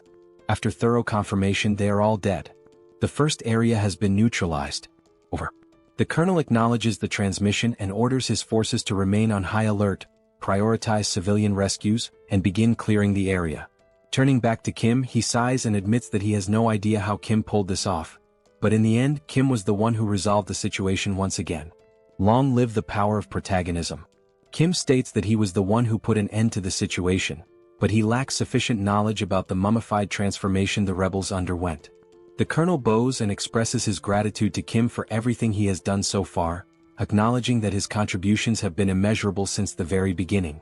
Kim, caught off guard by the sudden gesture, widens his eyes in surprise. Turning toward the colonel, Kim gestures and tells him that such formalities weren't necessary out of nowhere. The colonel responds that he should have said something much earlier. Continuing, the colonel admits that when he initially asked Kim to join the military, he now realizes how foolish that request was. At the time, they believed they were offering Kim something beneficial, but in reality the so-called benefits meant nothing to him. They had underestimated his power and influence, viewing him merely within the framework of military service. As Kim decides to stand up, the colonel continues, stating that the military should not have been this incompetent. Even if it is shameful to admit, he remains bowed and asks if Kim is still willing to help the people, even though requesting such aid now is undeniably disgraceful. Many people are still in dire situations. Some have lost loved ones, others are gravely injured, and many remain anxious due to their inability to awaken their abilities. Kim extends his hand, and the colonel firmly affirms that the damage was worsened by the government's incompetence, which is precisely why he seeks Kim's help. With the composure of a gentleman, Kim clarifies that this is not a deal, but a voluntary act of assistance. He insists on doing it from the front lines without any intention of joining the military. Moreover, whether he chooses to help or not is his own decision. He adds that he only says this to make everything clear, all while keeping his hand extended toward the colonel. Upon hearing this, the colonel smiles, realizing the depth of Kim's kindness. his willingness to help without expecting anything in return. Only then do the two shake hands, signifying mutual agreement. The colonel reassures Kim that he doesn't need to worry. Reaching for his radio, the colonel pauses before activating it and asks Kim to wait for a moment, promising to ensure that he will always have military support whenever needed. Activating the radio, the colonel makes an official announcement to the troops. In recognition of Kim's significant contributions to strengthening the armed forces and neutralizing the rebel army, he declares through this broadcast that Kim Jong-jaem is now granted the title of honorary colonel. As Kim listens, he becomes increasingly uncertain about everything being said over the radio. The colonel continues, stating that from this moment forward, all military personnel without exception must show full respect to the newly appointed honorary colonel, Kim Jong-jaem, and cooperate with him whenever necessary. He adds that a response is not required, but whenever possible, everyone who hears this message should pass it along to others. Over. Still in shock, Kim mutters that there was no need to take things this far. Then, the colonel salutes Kim and, with a cheerful tone, states that the soldiers will handle the cleanup and resolve the rest of the situation. He then orders Kim to rest, noting that it is getting late. Hearing this, Kim's face flushes red, and he protests, saying that he is not a soldier, so there is no need for such formalities. The colonel responds that if it makes him uncomfortable, he should simply ignore it, but reiterates once again that Kim has done an outstanding job.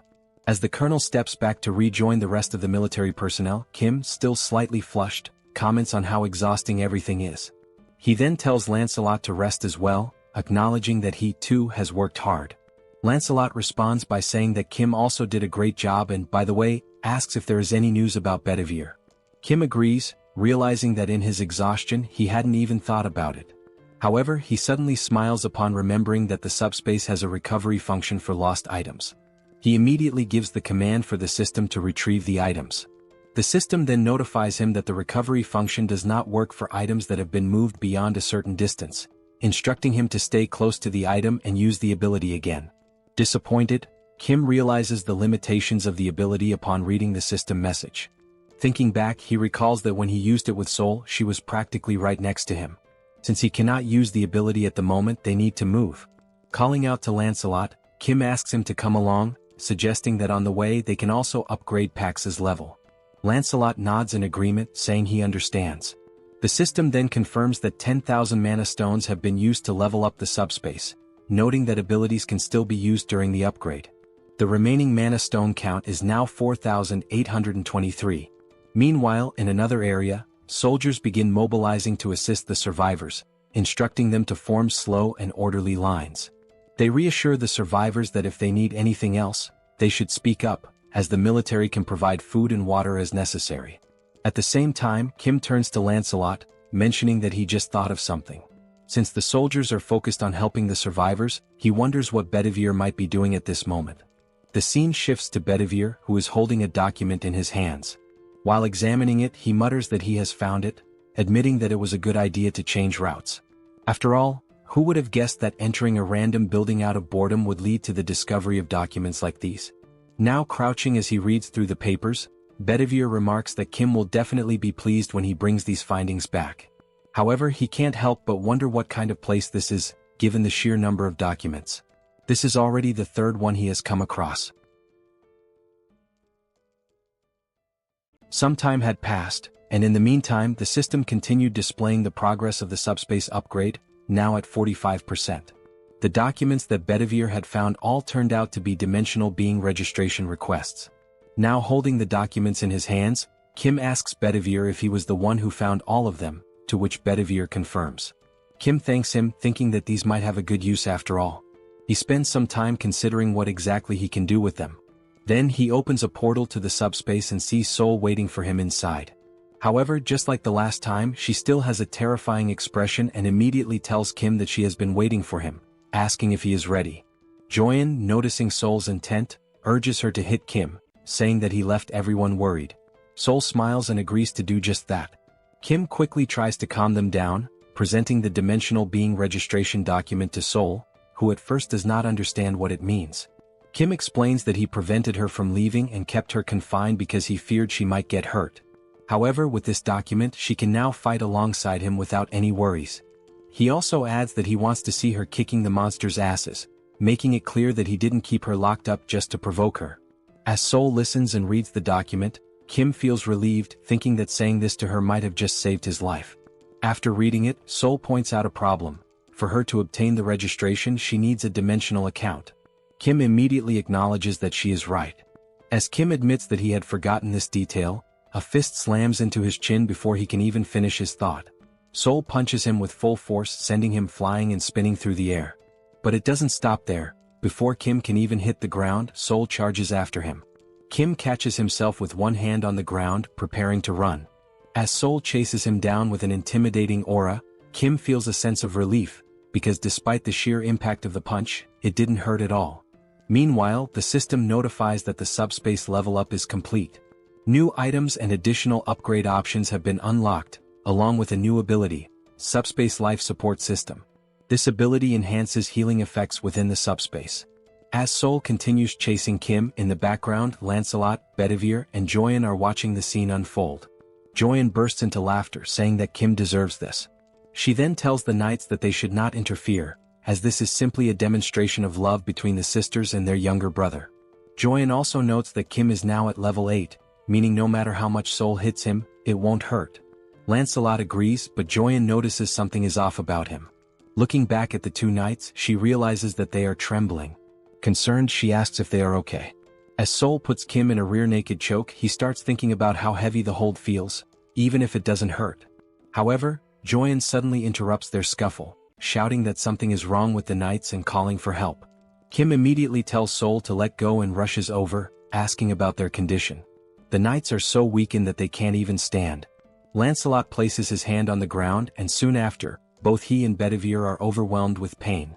Seeing Lancelot and Bedivere collapsing, Kim and Sol rush over, asking if they are okay and what happened so suddenly. Lancelot struggles to respond, saying that he has no idea what is happening. He also mentions that suddenly, his entire body started itching uncontrollably and burning. Joyen immediately asks what kind of itching he is feeling. Bringing his hand to his head, Lancelot admits that he has actually been feeling this itch for a while, but now it has become much worse. Joyen wonders what it could be, noting that such intense itching and stinging are not normal. She suspects that something might be poisoning them. Sol then recalls that when she was bitten on the neck during the fight against the Skull King, her neck also itched. But now, it has completely healed. As Sol describes how unbearable the itch was back then, Kim starts thinking hard, trying to figure out what could have caused the poison. Kim recalls the system messages, where it indicates that there is a slight healing effect applied within the subspace. It also states that external objects that fit into the subspace category can be registered. However, a separate registration fee is charged based on the value, size, or weight of the object. Another message regarding the completed subspace level up appears, stating that new, previously unknown items and additional upgrade options are now available. Additionally, it confirms the activation of a new subspace support ability, which slightly enhances healing effects within the subspace. Upon remembering this last part, Kim is shocked, realizing that the healing effect might be restoring the knights. Looking at them on the ground, he begins to wonder if this form they are in is not their original state and questions what he should do, since leaving them outside the subspace may not be the right choice. As he contemplates, Lancelot suddenly mentions the name Camelot, leaving Kim confused. Lancelot then says that he feels a little better whenever he is in Camelot. The system then displays a skill called Blood Ritual, which allows him to generate random enhancement stones by either aging or extracting the vitality contained within them. Now in Camelot, the red ceiling emits a strong glow. A stone falls from above, hitting Lancelot on the head before dropping to the ground. The knights immediately kneel in reverence before Master Kim, and Kim kneels as well to pick up the white stone that had just fallen. Now holding two stones, Kim observes that the white stone appears to have just been created, whereas a blue stone, already lying on the ground, seems to have been there for some time. The system displays the statuses of both stones. The white stone has a resistance option, while the blue stone possesses electric attributes along with penetration and shock effects. The two knights speculate that the blue stone must have been there for a while. Now holding both stones, Kim realizes that the Camelot ability, Blood Ritual, does not only activate manually but also functions automatically. He also thinks that it was a good decision to keep sisters number 1 and number 2 away from here. Still deep in thought, he notices that he does not feel any itching or stinging sensation, leading him to believe that the blood ritual effect does not apply to the owner of the item. Still kneeling, Lancelot apologizes to Master Kim, expressing shame for showing such a weak side as a knight. As Kim stands up, he reassures them that there is no need to worry, acknowledging that they must have been in great pain. He also states that he should be the one apologizing for being careless. Kim then asks if they feel better when inside Camelot, to which Lancelot firmly confirms that it is definitely much better. Hearing this, Kim smiles and declares that from now on, whenever they enter the subspace, they should remain in Camelot for their own well-being, and for his as well. Lancelot, realizing that simply resting there allows them to be of help, expresses his happiness, while Bedivere also gives his gratitude. Seeing both knights kneeling before him, Kim asks them to stop with the formalities, stating that he is the one who is truly grateful for everything. Looking at the stones in his hands, Kim reflects on how the subspace life support system and Camelot's vitality extraction, two systems with completely opposite properties, somehow create a fantastic harmony of perpetual motion. Closing his hands around the stones, he comes to an exciting realization. He now has the ability to produce enhancement stones infinitely, increasing his abilities as he strengthens these superpowered capabilities and expands their applications. He then remembers Tonediu in the sky with that enormous red eye, and acknowledges that he is still not strong enough to deal with it. Kim understands that he must become stronger to defeat higher-level enemies. Furthermore, he needs to fully understand his abilities and learn to use them effectively. Determined, he sets off, thinking that now that the subspace level has increased, he should check what new functions were added in this upgrade. Meanwhile, outside the subspace, in the real world, two military officers are having a conversation. The colonel asks if it is really true that the rebels disguised themselves as the national army, raised the national flag, and used it to lure people in for sacrifices. The other soldier confirms that it is indeed true, adding that they even had a reward system, offering magic stones to those who brought in more sacrifices. The colonel remarks that it is fortunate Colonel Kim handled the situation, as it was on the verge of a coup, and only now does he realize it. The colonel also states that he will inform Kim about the additional supplies as listed and that the essential troops should be selected while the rest are sent back. The other man agrees, salutes and leaves. After that, something catches the colonel's attention. Looking toward the horizon, he sees a bright light descending from the sky. It is only then that he realizes morning has arrived, and there is still much work to be done. At that moment, the system screen appears before him, prompting him to read it. The system displays a notification from the multidimensional Chamber of Commerce, announcing that recent activities have included free exploration, internal and external projections within Earth's dimension. Additionally, Earth has generated 13,117 new cases of internal projection blessings, and the same message appears on Soul's screen, continuing with the information that, through 17 cases of induced negative growth targeting free merchants, Earth's dimension has demonstrated sufficient growth and profit potential for the multidimensional realm. Soul wonders aloud what this message means by multidimensional. The system continues, stating that, as a result, the multidimensional Chamber of Commerce has evaluated Earth's growth as grade BB-. Based on this assessment, the second exploration proposal has garnered significant attention. Another message reveals that, according to the detailed opening strategy of the multidimensional Chamber of Commerce, an official bidding competition for all regions of Earth will be held in 7 days. Soul turns to Joy and asks what this means. The messages continue, explaining that residents from other dimensions and from Earth who participate in the proposal will select representatives for each region, who will then compete for potential profits according to the rules established in the bidding competition. It seems this system message has appeared for everyone, as even a mother cooking in the kitchen has received it. The system further states that if other dimensions win, they will install portals in the corresponding regions to facilitate future exploration. However, if Earth's residents win, they will receive separate rewards. Additionally, it is revealed that more detailed information about the bidding competition will be announced 24 hours before the event begins in each respective region. Finally, the multidimensional Chamber of Commerce awaits Earth's support and participation. Upon reading this, Kim tells everyone that, in other words, they are planning to come in full force. It is all pointing in that direction. The two sisters question whether this is some kind of joke, to which Kim replies that it is not, pointing out that the document that elevated him to an 8th-level entity was also issued by the multidimensional Chamber of Commerce. The mother, now visibly frustrated, asks if all the monsters sent so far could be the work of this Chamber of Commerce. She grows even more irritated, demanding to know who they are to send monsters like this and questioning if they are aliens. She continues, expressing her indignation at how they dare to talk about rights to exploration, bidding, and competition over Earth. Both Kim and Joy smile, and Kim admits that he does not know much about it either, but what he does know is that the multidimensional Chamber of Commerce does not take anything seriously, treating everything like project proposals, bidding contests, and so on. Realizing this, it becomes clear that the bidding competition, structured with these rules, is essentially a kind of game that will take place across the entire Earth. At that moment, the system reappears, but this time only for Kim, announcing that he has been identified as the entity with the highest profit in the Seoul region during the free exploration period. It further states that if he accepts the position of regional representative, he will gain access to more detailed information about the competition. However, if he refuses, the selection authority will be transferred to the second highest profit-generating entity. Reading this message, both Kim and Joy are taken aback, and Joy questions what it means, pointing out that she did not receive the same message. Kim's older brother then explains that if Kim accepts the role of Seoul's representative, he will be participating in the bidding competition. The mother asks what exactly this competition entails, to which the older brother admits he does not fully understand, but judging by the context and system messages, it is likely that they will be competing against alien life forms from other dimensions. Upon hearing this, everyone in the room falls silent, their expressions shifting as their eyes widen in shock, creating a tense yet electrifying atmosphere in the room. The system reappears before Kim, stating that if he accepts the position of representative, he will be able to select up to 100 members, including himself, to participate in the bidding competition. It then asks if he accepts the role of representative.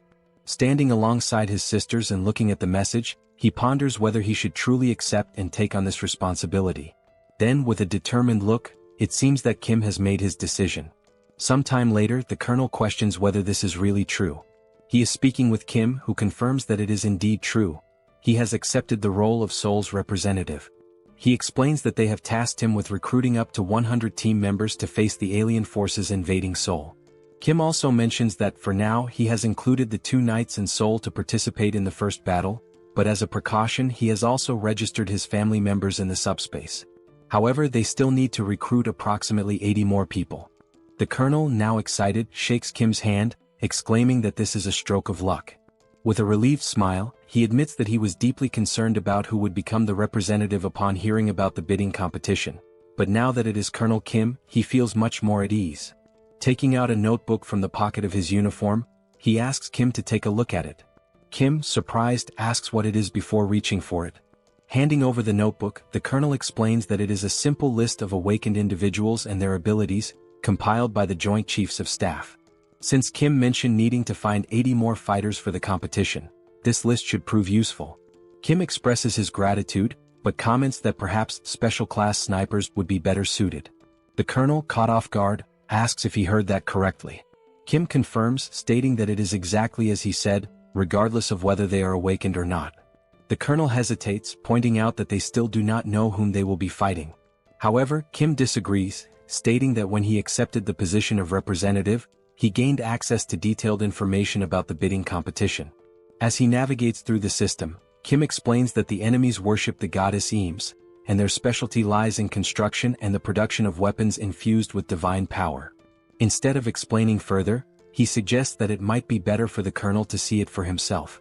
The system then displays a saved message, containing the advance warning from the Eames dimension. It states that the goddess Eames is so revered by her followers that they carry her image as a blessing upon their helmets. In their devotion to the goddess Eames, the enemies proclaim that she shines with compassion, and that the inhabitants of Earth are nothing more than barbaric and primitive beings, destined to receive the holy mace filled with the goddess's light.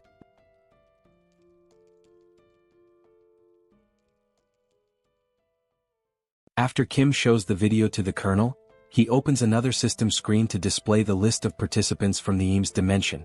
The list includes 4 8th-rank knights, which means that the participants from Eames are not weak. Kim tells the Colonel that the alien lifeforms they will be facing are sacred knights clad in shining armor and wielding radiant weapons. The Colonel then asks how they are supposed to fight against these alien lifeforms.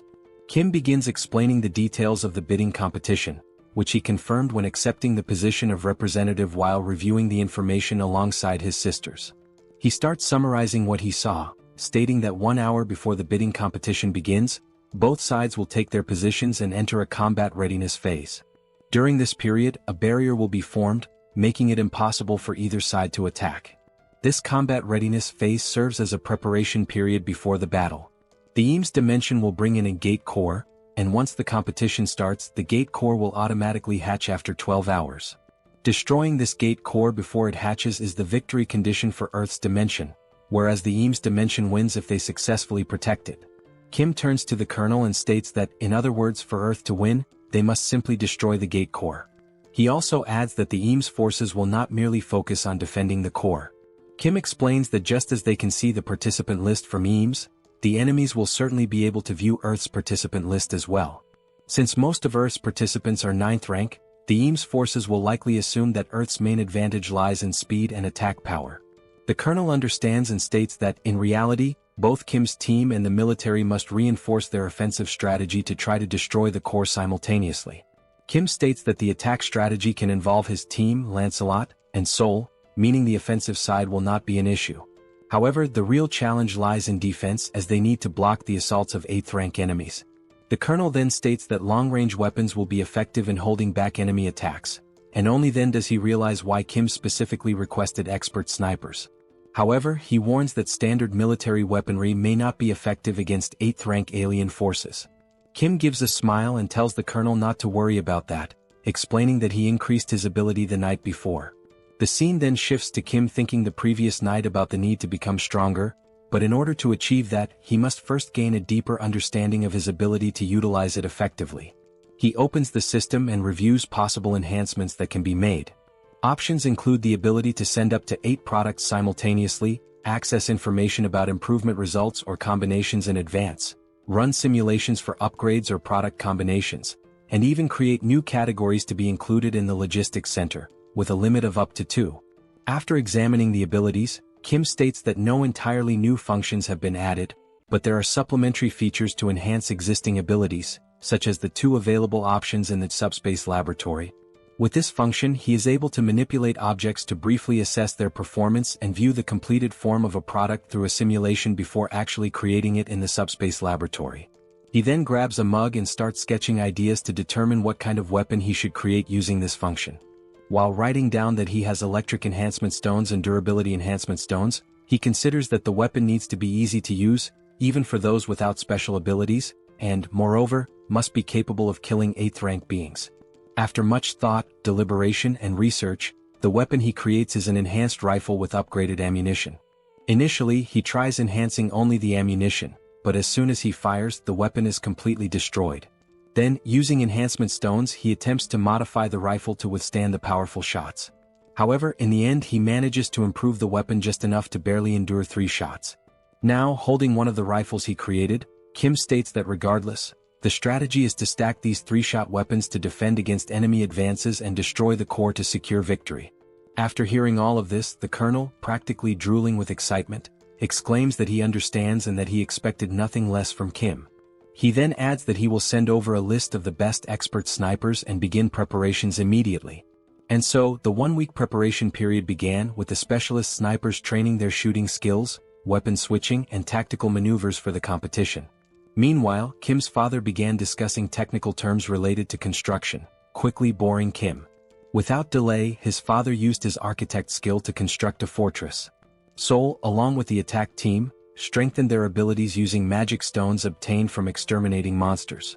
As a result, Sol became capable of extending her barrier beyond her body to a certain distance, leaving Kim astonished. Additionally, Joy mentioned that she had also managed to level up her ability to level 2 and could now use healing with an area of effect impact. Seeing everyone's dedication and progress, Kim felt reassured, realizing that his team was now incredibly strong and that everyone could utilize their awakened powers. Time passed quickly, and now only 1 hour remained before the competition was set to begin. At the National Assembly building, a portal opened, and soldiers began emerging from it. Numerous warriors from the Eames dimension clad in the shining armor Kim had described earlier. However, among them, one soldier held the gate core, the key element that would determine the winning side in this battle. Observing from a distance through binoculars, Kim carefully analyzed the scene and concluded that the glowing orb was indeed the core.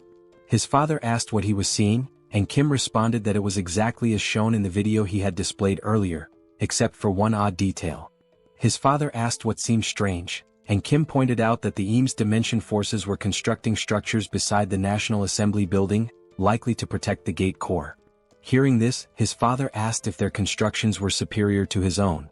Kim, however, simply considered the fact that the competition would begin in just an hour and questioned whether it made any sense to build something now, as there was no way they could complete it in such a short time. Setting the binoculars aside, Kim glanced downward and noticed something that took him by surprise. 5 knights from the Eames dimension stood motionless before the protective barrier.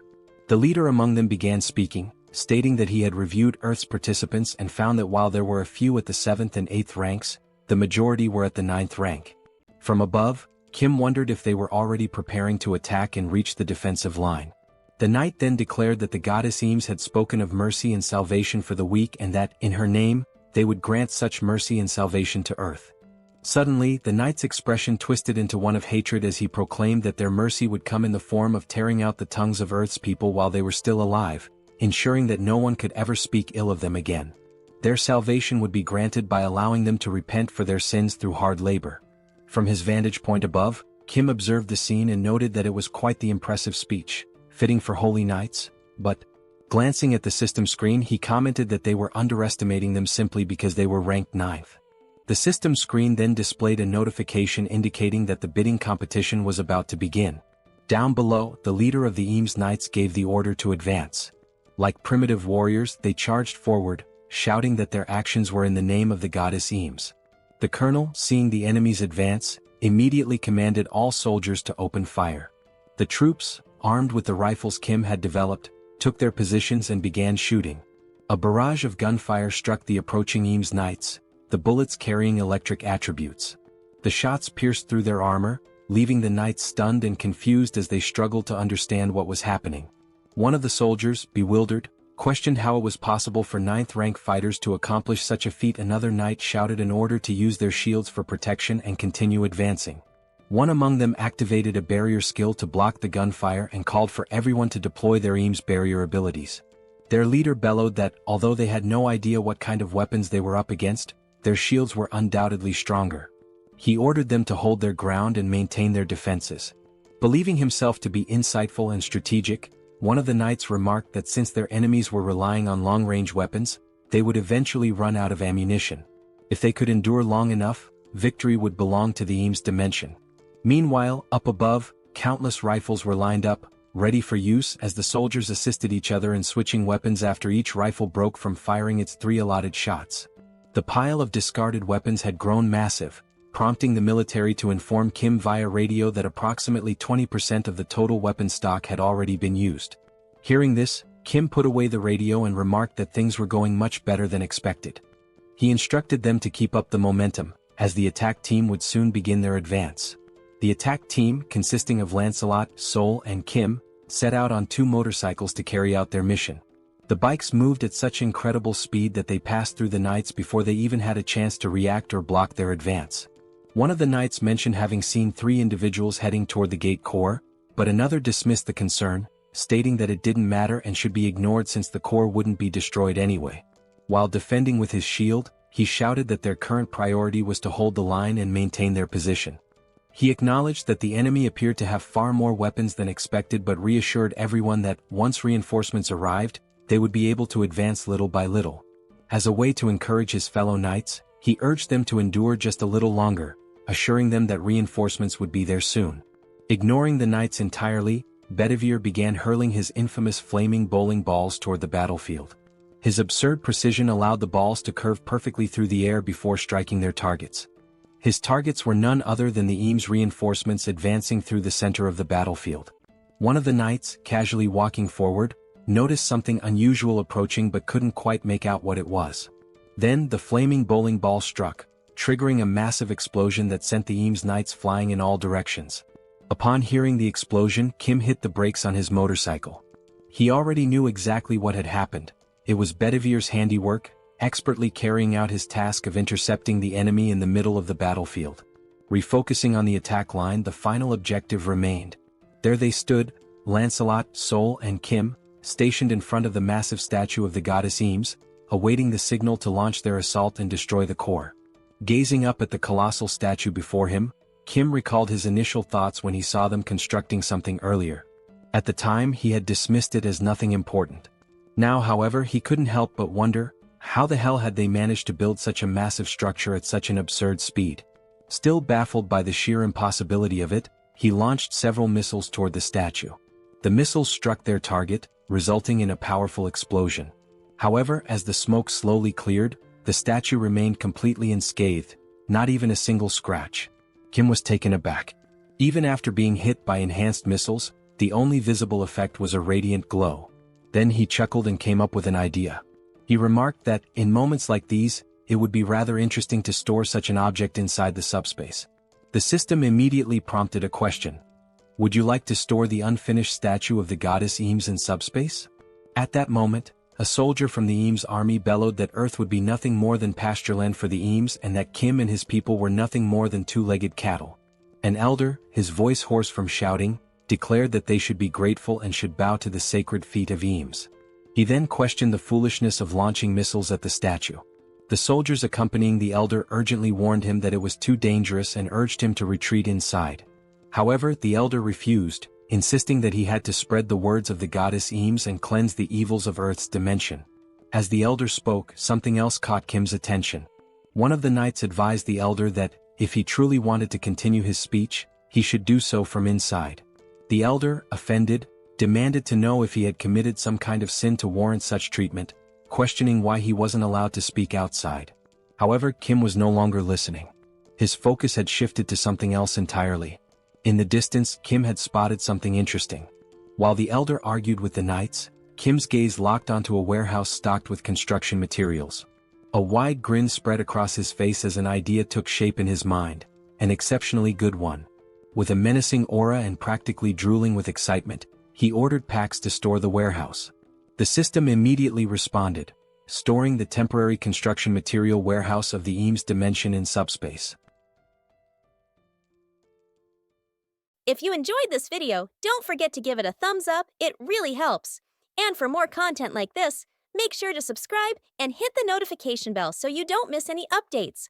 Let me know in the comments if you'd like to see another part. I'd love to hear your thoughts. See you next time. Bye-bye.